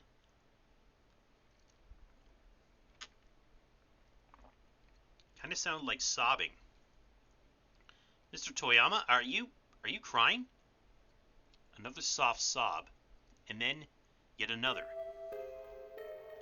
What's going on? Where are you? Minorikawa asked. At the office, Toyama managed. He let out another mewling whimper. What's the matter? It's nothing. Well, it's gotta be something. Come on, what is it? Toyama gave no reply. Mr. Toyama, you still there? Silence. What is it? What happened? Look, doesn't tell me anything. What the hell's going on? Toyama squeaked out a drawn-out whine. Okay, I'm sick of this. I'm hanging up now. Minorikawa was about to break the connection when he heard Toyama murmur. The only thing I can do now is die. Huh? The taxi lurched to a sudden stop as the driver slammed on the brakes. Minorikawa pitched forward, his face smacking against the back of the seat in front of him. Kimizuma stuck his head out the window. Careful, buddy, he shouted at someone in the street ahead. You're gonna get yourself killed. Oh, it's Kato. Minorikawa blinked stars from his eyes and saw a man moving alongside the cab. The guy grabbed onto the handle of the back door. Please, I need you to let me have this cab. No way, Minorikawa snapped. Just who did this guy think he was? Please, I'm begging you here. Look, I'm in a hurry, pal. Get your own cab. I know how ridiculous this must sound, but please. This is really, really urgent. Urgent? Yes, it's a matter of life or death. Please. The guy did look pretty desperate. Look, I'm sorry, but I'm dealing with something urgent here, too. Then let me ride with you. I'll pay for the whole fare. My entire future's on the line, too. On the line here. The guy sure was persistent. Maybe he was telling the truth. But Minorikawa had problems of his own. Sorry, buddy. It's life or death on my end, too. I gotta look after me and mine. Right. So sorry to trouble you. Finally, the guy gave up and shuffled away. Guess it could have been that much of a life-ending crisis after all. Minorikawa checked his wristwatch. Damn it! That just cost us 5 minutes. I'll try and make it up, sir, the driver called back. The taxi lurched into motion, the engine quickly revving up speed.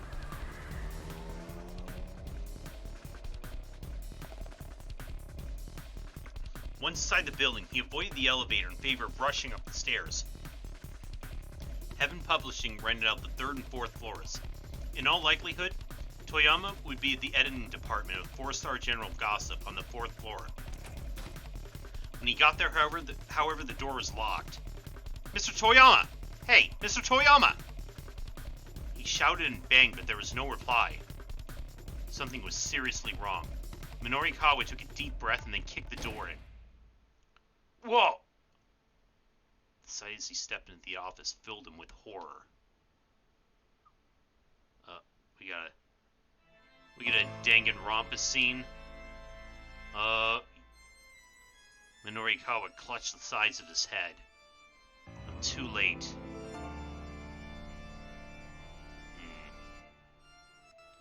Oh no. If only I'd gotten here a little sooner.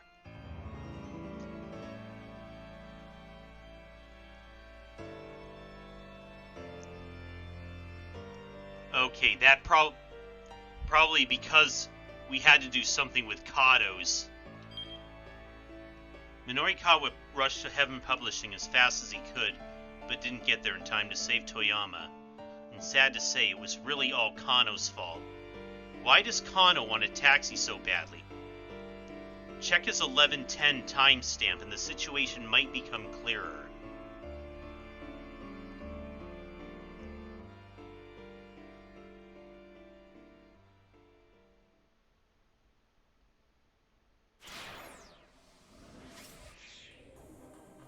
Okay, so both Kano and Aki are gonna play into Minorikawa and Osawa's scenarios more. Let's start with Kano. As he wandered through the back alleys, Kano gritted his teeth.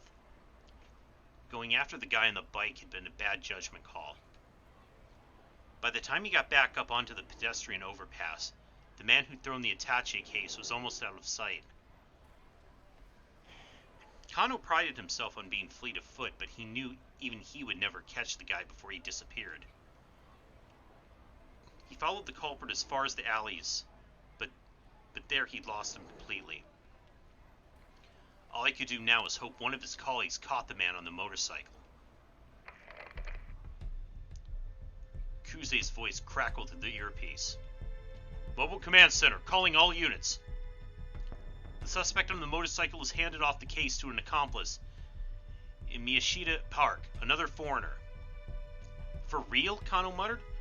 Man, okay, so yeah, there's... Again, we've got... I think we have quite a syndicate involved in all of this. One thing immediately struck him as strange. Why hand the case off to someone else at all? Why not just escape on the bike? The man with the motorcycle dumped the bike and fled on foot. We retrieved the bike and run the plate, and we determined it was a stolen vehicle. The advanced police communication system is carefully maintained. By using the digital wireless systems in their patrol cars, officers are able to directly access the station's computer network, allowing them to quickly check to see if an individual is on the wanted list or if a vehicle is stolen. We still don't have enough details to positively ID the suspect. The suspect is now carrying the attaché case, is now heading through Dogenzaka, also on foot. We've got him under observation. Dogenzaka, huh? That wasn't too far from where Kano was now. Looks like we're dealing with a foreign crime syndicate that's familiar with Shibuya. All units head to Dogenzaka. But do not, I repeat, do not attempt to apprehend the suspect with the case. Let's see where he goes. Kano nodded to himself. Without knowing more about the crook's MO, letting this guy go for now was probably the only right call. I just want you all to know one last thing. Kuze's tone grew more solemn. Whatever happens, I know I can count on each and every one of you. Don't disappoint me. Over and out. Kano had the unsettling feeling the message had been meant for him.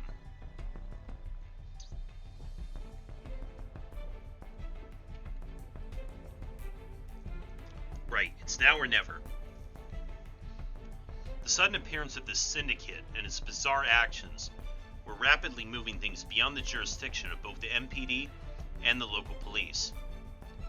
Mustering his resolve, Kano headed for Dogenzaka. Trying to pronounce these Japanese names as best I can. Hopefully I'm not butchering them. Huh? The hell? Kano pulled his cell phone out of his pocket. It was Rumi calling. Oh, his girl? She knew full well he wasn't supposed to take private calls while he was working a case. Maybe it was an emergency? He decided to pick up. Mush mush? I'm sorry. Are you in the middle of something right now? Kind of. Is this an emergency?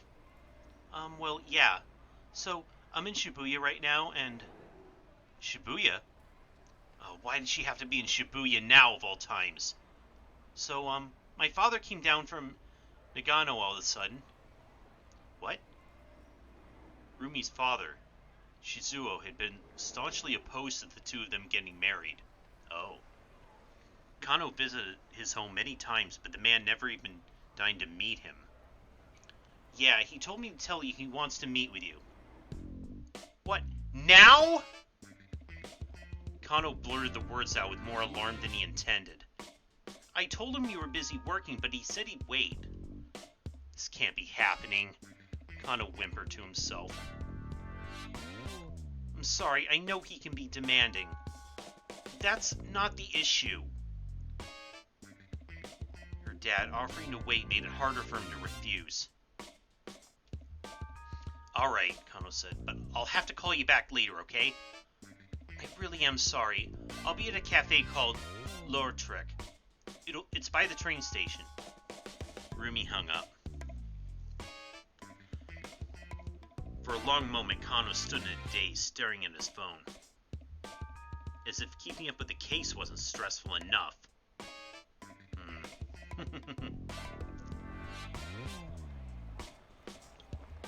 At last, he stumbled into motion. That even as he scoured Gonzaga for any sign of the criminal, his mind remained fixed on the meeting with Rumi's dad. There was no way of knowing when he'd be done with his casework today. Could he really pass up on a once-in-a-lifetime opportunity to get her father's approval for her hand in marriage? Odds are that this will not be the only once-in-a-lifetime experience Detective Kano winds up having today. Maybe he could slip away for just a bit.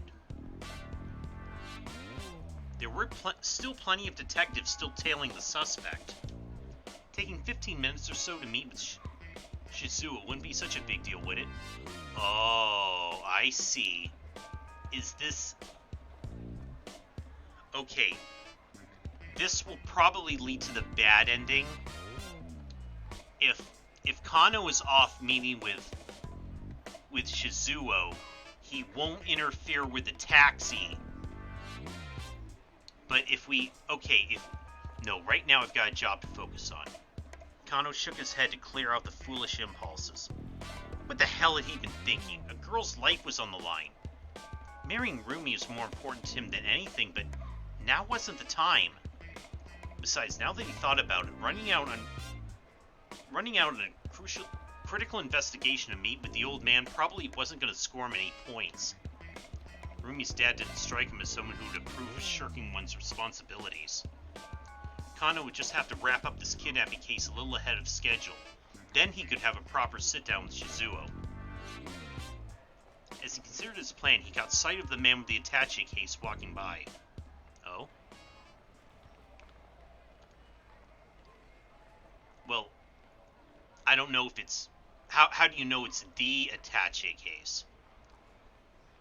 Further up along Dogonzaka, in the direction the perp was heading, is where Yamate Dori joined Route 246. Maybe the guy was planning to meet up with a getaway car. No, wait, hold on. If that were the plan, why would the gang have ditched the motorcycle earlier? Kano started tailing the man, racking his brain all the while. The suspect turned down a narrow side road. He wasn't heading toward Yamate Dori or Route 246 at all, but back toward Shibuya Station. What in the world was going on? It was starting to feel like the crooks were just messing with the investigation team.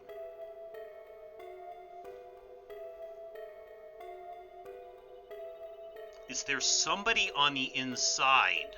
I'm wondering. If they, it's almost like they anticipated. They always seem to be like 1 or 2 steps ahead. Doesn't it?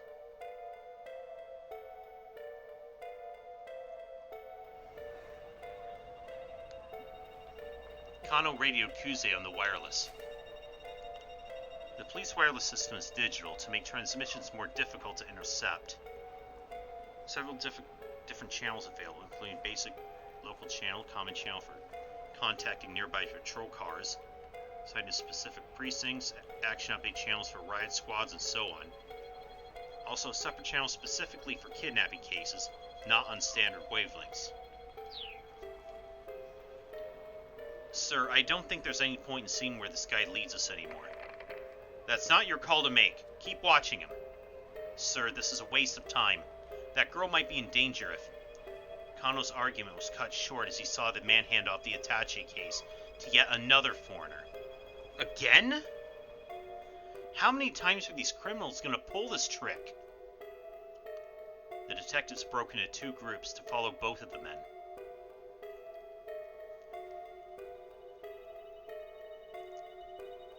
Kano followed the man with the attaché case, who eventually led them back to the area around Shibuya Station. Rumi and Shizuo should be waiting at a nearby cafe right now. Kano tried to remember the name. That's right, it was Lautrec. The name of the cafe where college student Ryoko Kakinuma works as a waitress, named after a 19th century French painter, Henri de... Oh god.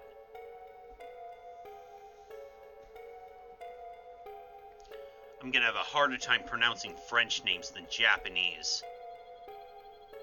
He created numerous works, including many posters, book illustrations, and book covers, which are highly regarded in the art world. He kept his eye out for a place by that name as he tailed the target. Before long, he did spot the cafe. Its large plate glass window offered a view of the cozy interior. The sign out front read Lautrec. Looked like this was the place. Oh, so this was the right path? The man with the case was at the intersection, waiting for the light to change. Kano took the opportunity to peer inside. He spotted Rumi right away. She was facing away from him. So the man seated across from her must be her father. Kano realized he'd never even seen a picture of him. Wait, so Kano never met him in person?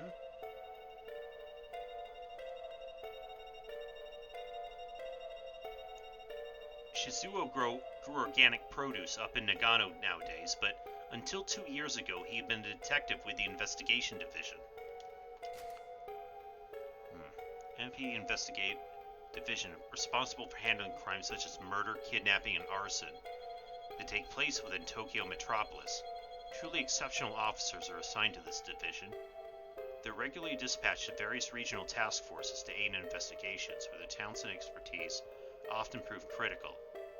The position of section chief is traditionally given only to dedicated personnel well versed with crime scenes and organizational administration. Rumi looked up to her father for his distinguished police career and always spoke quite highly of him. Kano figured if he became a policeman, Rumi might appreciate that. It was this simple impulse that led him to join the force.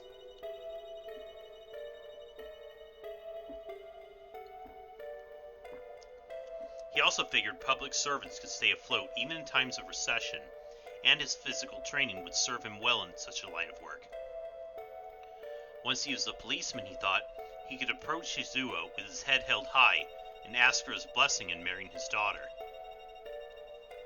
But after Rumi graduated from university, Shizuo had up and retired from police work. Even Rumi didn't know why he made the decision. Kano had traveled to Nagano many times to ask Shizuo for permission to marry her, but the only response he ever got was, "I'm not giving away my daughter to any cop." Huh. Odd. Kano had never gotten past the intercom before her father turned him away. Years on the force had nearly made Kano lose sight of what had driven him to become a policeman in the first place. And now the chance to meet Shizuo face to face had finally come. He peered intently into the cafe. Across from Rumi sat an older man with a grim expression. Just who was this hard-faced fellow? It took a lot to rattle Kano, but the guy looked scary. Could this really be his sweet little Rumi's father? This prospect of meeting with him later filled Kano with sudden dread.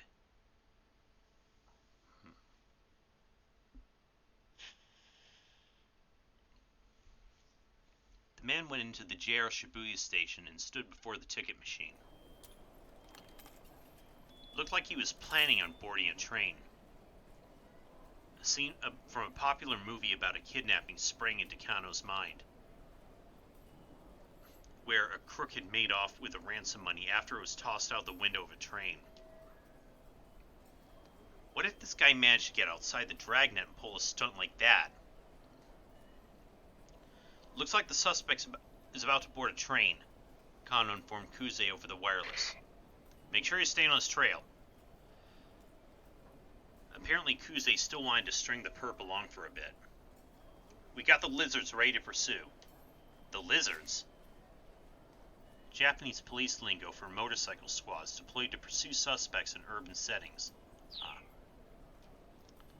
We'll re-establish our dragnet around whatever station he gets off at. The man purchased a ticket from the machine and passed through the gate. There was no way to tell what station he bought a ticket for, but it looked like he was heading clockwise along the Yamanote line loop. Kano used his prepaid card and made his way through the ticket gate as well. Officers don't actually get free rides on public transportation simply by flashing their badges. As frequently depicted in TV shows and films, doing so might risk alerting the suspect. For this reason, prepaid cards are provided ahead of time. Okay, smart. An announcement chime signaled the imminent arrival of a train up on the platform. The man made his way up the stairs, looking calm and composed. He showed no sign of checking for pursuers. Kano hurried after him. The man stopped at the very edge of the platform to await the train. Not ideal. There was no way for Kano to get close without sticking out like a sore thumb. The train glided up the platform.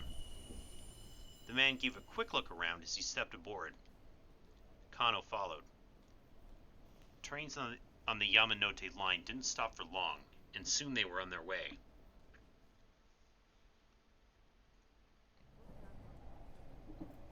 Glancing around, Kano noticed other MPD investigators who slipped aboard the train as well. The suspect stood behind the driver's compartment, staring contemplatively at the scenery outside. The man's composure only served to rattle Kano more. A man in a gaudy necktie walked past Kano, talking on his cell phone. I want to check something. Is this...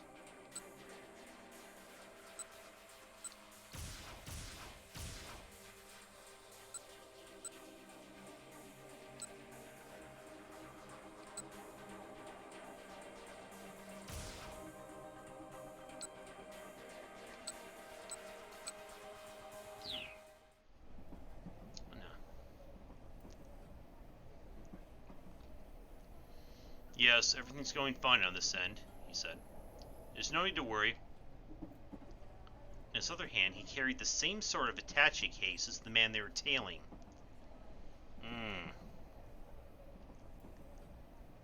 He headed right toward the driver's compartment and stood next to the suspect. Well, now that's not suspicious. Yeah. Are they... I have a feel they have some sort of switcheroo thing going on here. Kano leaned his head in subtly, straining to make out what he could of the phone conversation on the other end of the car. Yes, of course. 225 pages, all fully proofread. 225. Article 225 of the Penal Code of Japan details kidnapping for profit, kidnapping for ransom. Accordingly, 225 is police shorthand for kidnapping. I don't know. Probably not just a coincidence, is it? That was police jargon for kidnapping. Was this guy in cahoots with the kidnapper? Maybe the criminals planned an attache case swap. Kano watched the newcomer like a hawk. But rather than making contact with the suspect, the man turned around and strolled back the way he came. He hadn't done anything suspicious at all. Yes, right.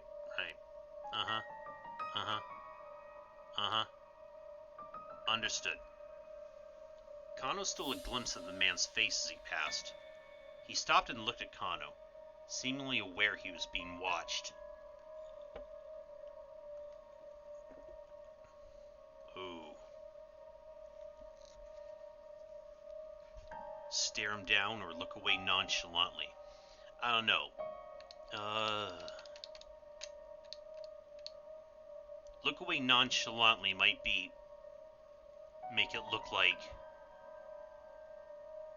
make it too obvious that, yeah, I was...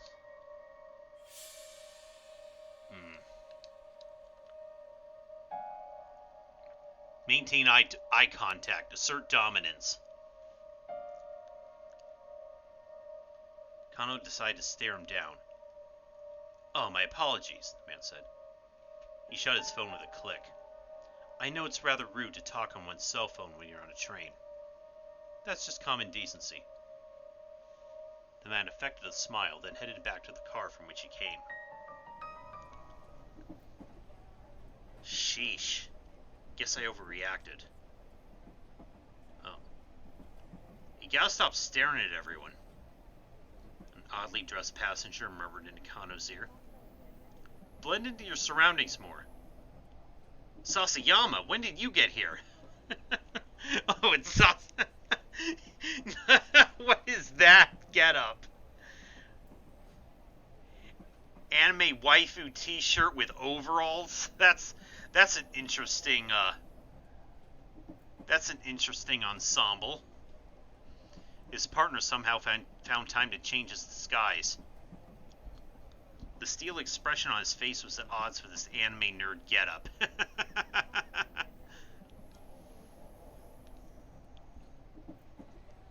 Kano had seen Sasayama disguise himself as plenty of things throughout the years.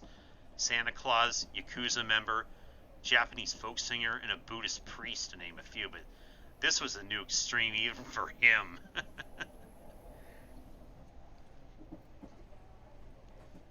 When he first joined the force, Kano had found Sasayama's costuming antics amusing. Wonder where he managed to find his outfits, but lately his quirk had become tedious. Concentrate, keep your eyes peeled. Sasayama gave Kano a pat on the backside and slipped away into the next car.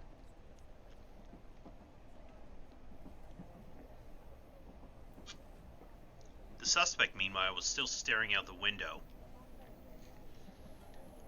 The announcer's electronic voice filled the train compartment. Next stop, Harajuku. Next stop, Harajuku. Huh? Kano almost cried out. The suspect was moving toward the exit door. Apparently, he was only taking the train one station down the line. The train pulled into Harajuku Station, and the man got off. The area east of the Japan Rail Harajuku Station, once a bustling Tsukuba or post station where travelers could rest while journeying across the country, in modern times it bustles with high schoolers, after school displaying flashy youth fashion. Clothing and accessory stores and fast food restaurants line the streets. Many cutting-edge trends in Japanese youth culture get their start here. The detectives following him disembarked accordingly. The suspect walked along the platform and took a seat on an empty bench. Was he checking to see if he had a tail? Sticking around on the platform at a station where you just got off was pretty unusual behavior. Not wanting to arouse the man's suspicion, the investigators from the MPD made their way down the stairs as inconspicuously as they could. Kano, however, had a sudden inspiration, and went to speak to one of the station attendants. Sorry to bother you, but I think I left something on the train just now. He tried to keep an eye on the man on the bench as he fed his story to the attendant. The suspect sat quietly on the bench, a attaché case clutched securely in his arms. He didn't really look like he was checking for a tail. Was he waiting here for someone else then?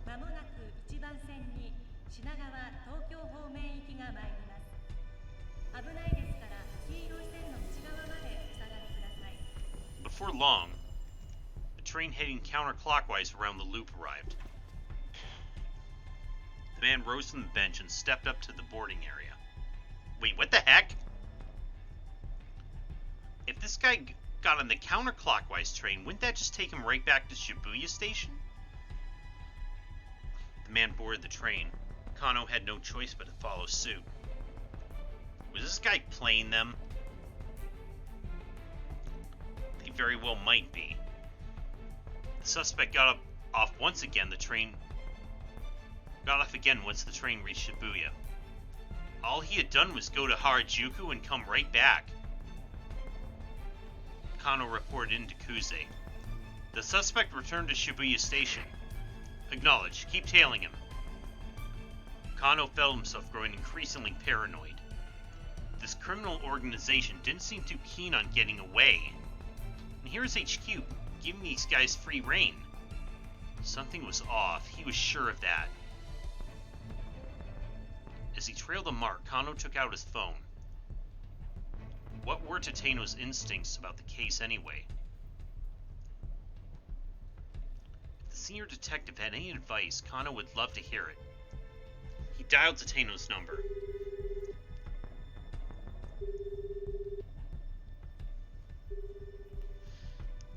The line rang a few times, but nobody picked up. Probably too busy seeing to Hitomi's safety. Kano felt bewildered. They'd been letting the suspect lead them around for over an hour now. During an abduction case, you generally didn't update the victim's family on any developments in case they tried to interfere.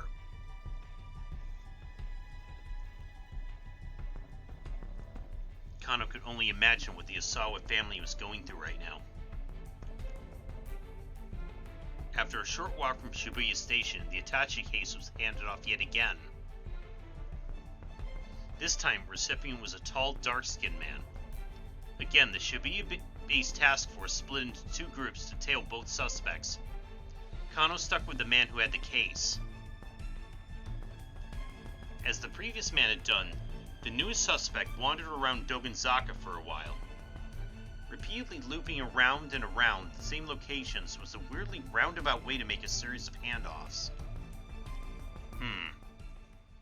Excuse me, detective? Oh, hello? Kano turned around with a start. Oh, hey, he said. I know you. It was Leland Palmer, the lecturer who had been an eyewitness to the kidnapping. The man practically radiated concern. How's Maria doing? Is she alright? I'm very worried for her. His Japanese was more halting now. My heart, it is with her family. Kano gave a quick look around. It didn't appear they were being watched. Maybe Palmer knew more than he told the police earlier.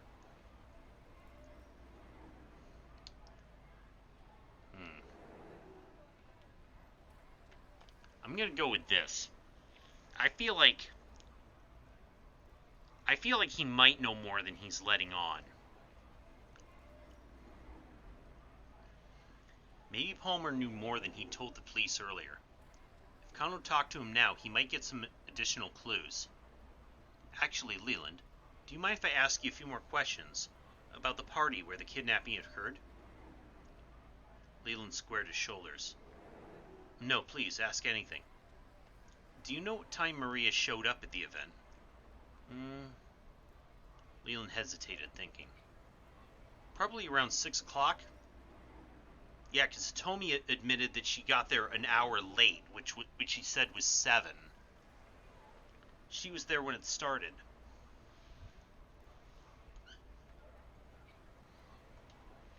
Was there anyone else there who stood out? Stood out? How? Like someone you usually wouldn't expect to see there. Leland tilted his head. No, I don't think so. Everyone there was a student from my class, including the exchange students. Nothing new here, Kano thought. He decided to ask one last question. Did you happen to hear why Hitomi was running late in the first place? Oh, no. Sorry, I'm not very helpful, am I? Leland dipped his head in apology. Hitomi said she thought she got the time wrong, which is why she was an hour late. Did somebody give her the wrong time?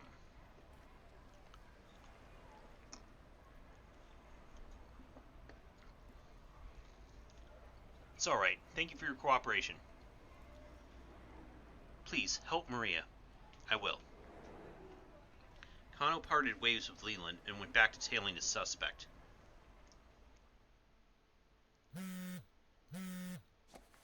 Oh, what now? He pulled his phone from his pocket. It was Rumi again. God damn it, woman. It was weird she called twice when she knew he was in the middle of something important. Something happened while she was waiting at the cafe with Shizuo? Kano picked up hurriedly. What's the matter? What's the matter? You know what the matter is. Oh. Rather than Rumi's soft soprano, it was a threatening masculine voice that came over the phone. Uh-oh. Oh, shit.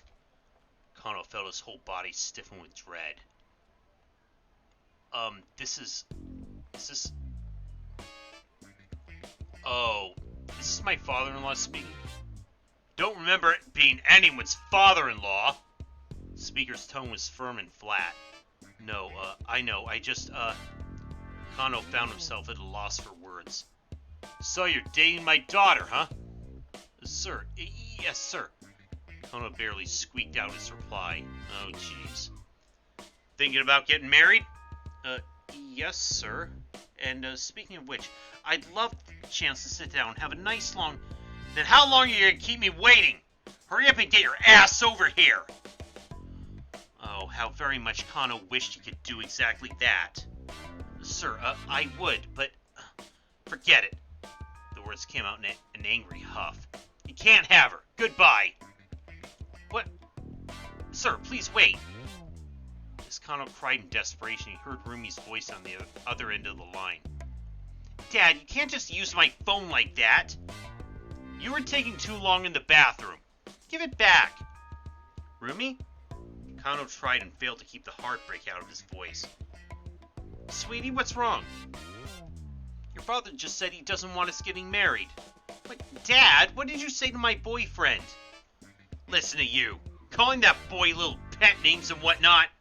I think you're a little too attached. Daddy, you haven't even met him. That's why I told you to have him come see me. How long is he gonna make me wait? Kano listened as the two argued on the other side of the phone. The phone must be lying somewhere between them. Could this get any more awkward? Rumi, I'm sorry, Kano shouted apologetically into the mouthpiece. But this is all my fault. Please, don't have to fight. The phone clattered as Rumi scrambled to bring it to her cheek. No, I'm the one who should be sorry. Sorry for what? It was Shizuo again, grumbling in the background. You have nothing to apologize for. I'll deal with my father, Rumi said hastily. You just focus on work, sweetie. I know you're in the middle of something really important. Thanks, Rumi. Kano is legitimately touched. I'll do my best. Well, good, at least someone's understanding. Kano hung up and went back to the task at hand, more determined than ever.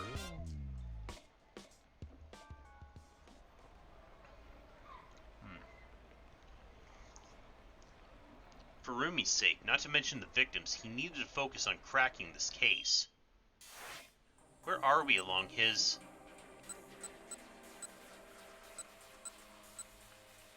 Oh, quite a ways, actually.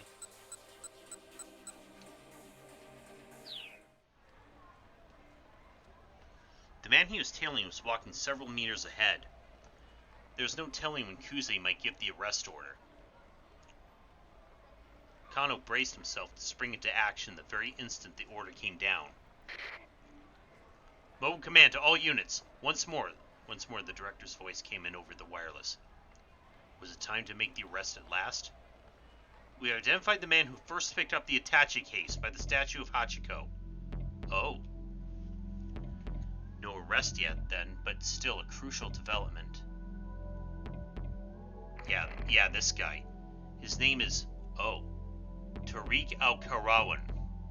He's got priors for larceny, illegal possession of narcotics, you name it. He belongs to a foreign criminal syndicate that's operating in Shibuya. Kano felt his apprehension rising. the syndicate was behind the kidnapping, they were anything but amateurs. And though they might be leading the police on a wild goose chase, they certainly weren't playing around.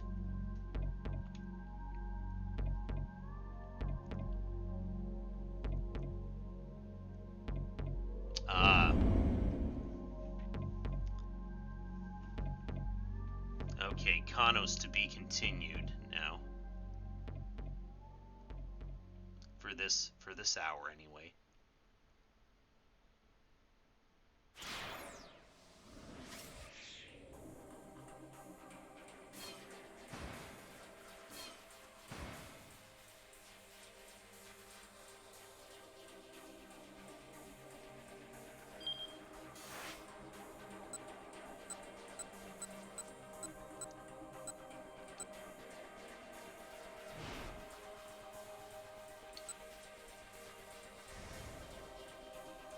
I want to say, what if we head to the cafe at this point? There are plenty of detectives still tailing the suspect. Taking 15 minutes or so to meet with Shizuo wouldn't be such a big deal, would it?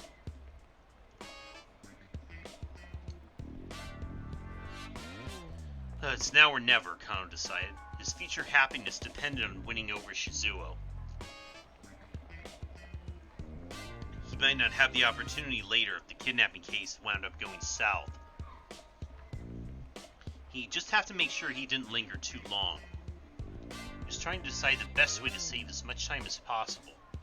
When he caught sight of a oh, that was the... Oh, this was the point where he stepped out into the street to flag the cab down. The station wasn't far away, but it would be faster to take a car than run there. The taxi screeched to a halt. "Careful, buddy!" shouted the cab driver through the opening. "You're gonna get yourself killed!" Looking more closely, Kano saw there was already someone in the back seat. Well, crap. He hadn't considered the cab might already be taken. Still, he didn't have time to wait for another to come along. Kano leaned in close to the back door of the taxi. "Please, I need you to let me have this cab." Beggars can't be choosers, after all. "No way," snapped the passenger. He didn't seem the genial type. "Please, I'm begging you here. Look, I'm in a hurry, pal. Get your own cab." I know how ridiculous this must sound, but please, this is really, really urgent. Urgent? Yes, it's a matter of life or death. Please. Look, I'm sorry, but I'm dealing with something urgent here, too. Then let me ride with you. I'll pay for the whole fare. My entire future's on the line here. Sorry, buddy. It's life or death on my end, too. I gotta look after me and mine. Kano could see this was going nowhere. Right, so sorry to trouble you. Kano stepped back in frustration.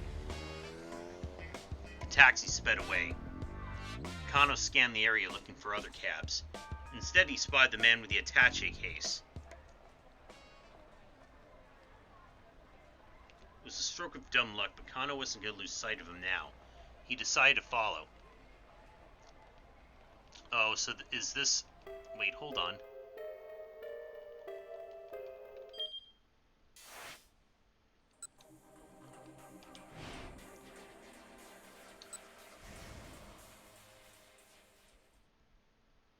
So I took the right choice earlier.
Taxi tires squealed as the cab rounded a corner.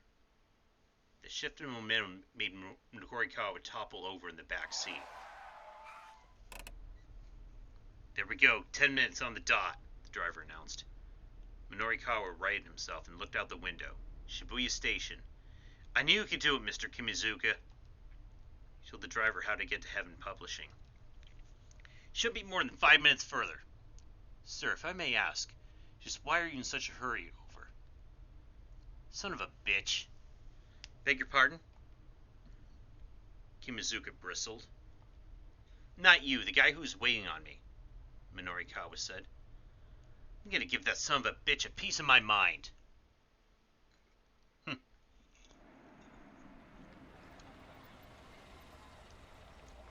multi-tenant building where Heaven Publishing had its offices came into view. The taxi stopped outside.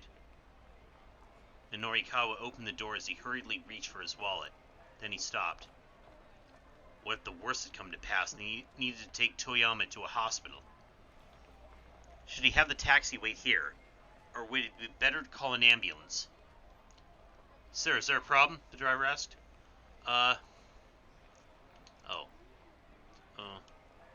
Wait here, I'll be right back. Norikawa was out of the cabin in an instant and ran out of the building. Once inside, he avoided the elevator in favor of rushing up the stairs. Heaven Publishing rented out the 3rd and 4th floors. In all likelihood, Toyama would be at the editing department of 4-star General Gossip on the 4th floor. When he got there, however, the door was locked. Mr. Toyama! Hey, Mr. Toyama! He shouted and banged, but there was no reply. Something was seriously wrong. Norikawa took a deep breath and kicked the door in. Whoa! Toyama was standing on a stool, about to slip his head through a noose that hung from the ceiling. What the hell are you doing? Norikawa lunged for Toyama. The two men crashed to the floor in a tangled heap. A pile of clutter slid off a nearby desk and fell on top of them. Norikawa, what are you doing? Toyama whined. Dragging himself back to his feet proved something of a challenge. That's what I'd like to know. Norikawa's fury was mounting. What the hell is all this about? He jabbed an accusing finger at the noose hanging from the ceiling. Oh, that. One of the fluorescent lights died and I was just swapping it out. Oh, real? Don't you feed me that bull. What was that phone call all about? That business about how the only thing you could do was die. Tell me. Just a joke. Toyama curled his lips into a faint semblance of a smile. Norikawa wasn't buying it, but he didn't have time to press the issue. A cute little voice echoed through the editing office. Daddy, I'm back from the store. A little girl came in, carrying a length of rubber glass tubing. It was Toyama's 5th grade daughter, Hana. Toru Toyama's only daughter, currently 10 years old.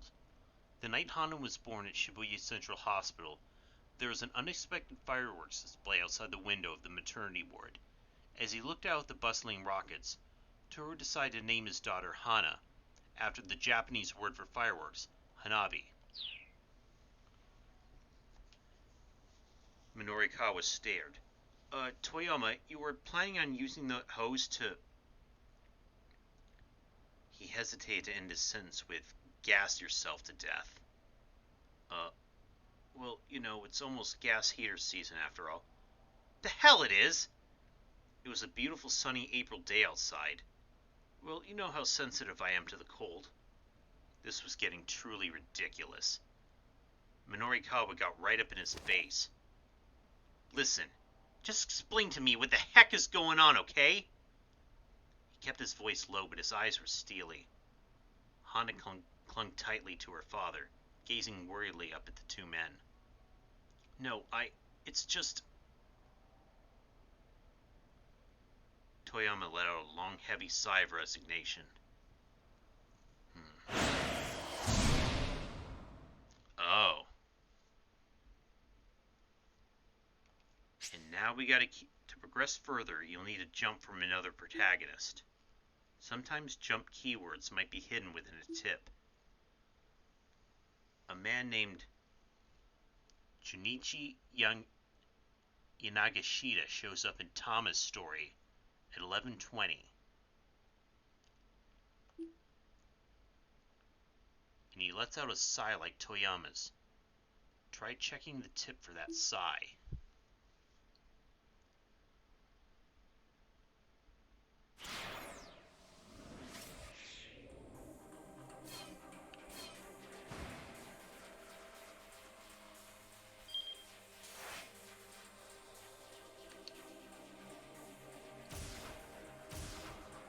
Oh, but I don't think we...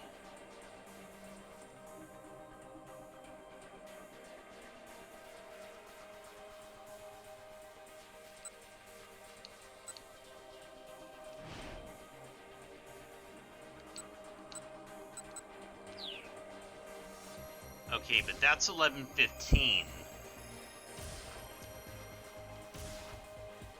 I think we might head back to Aki's storyline, but I think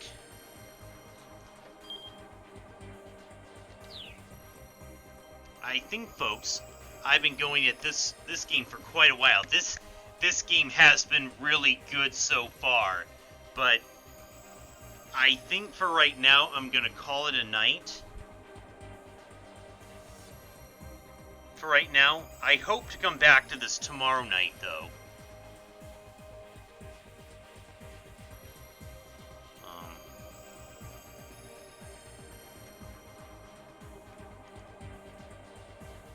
Let's see, I think that...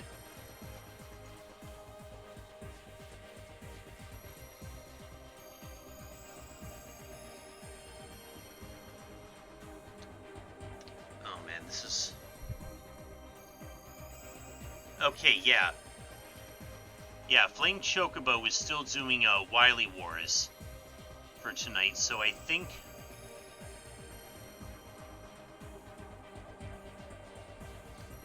that's where I'm gonna raid for tonight.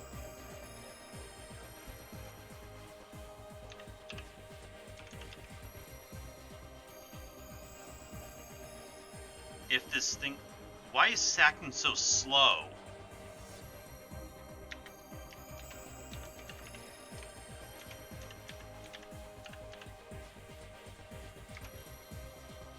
Okay, there we go.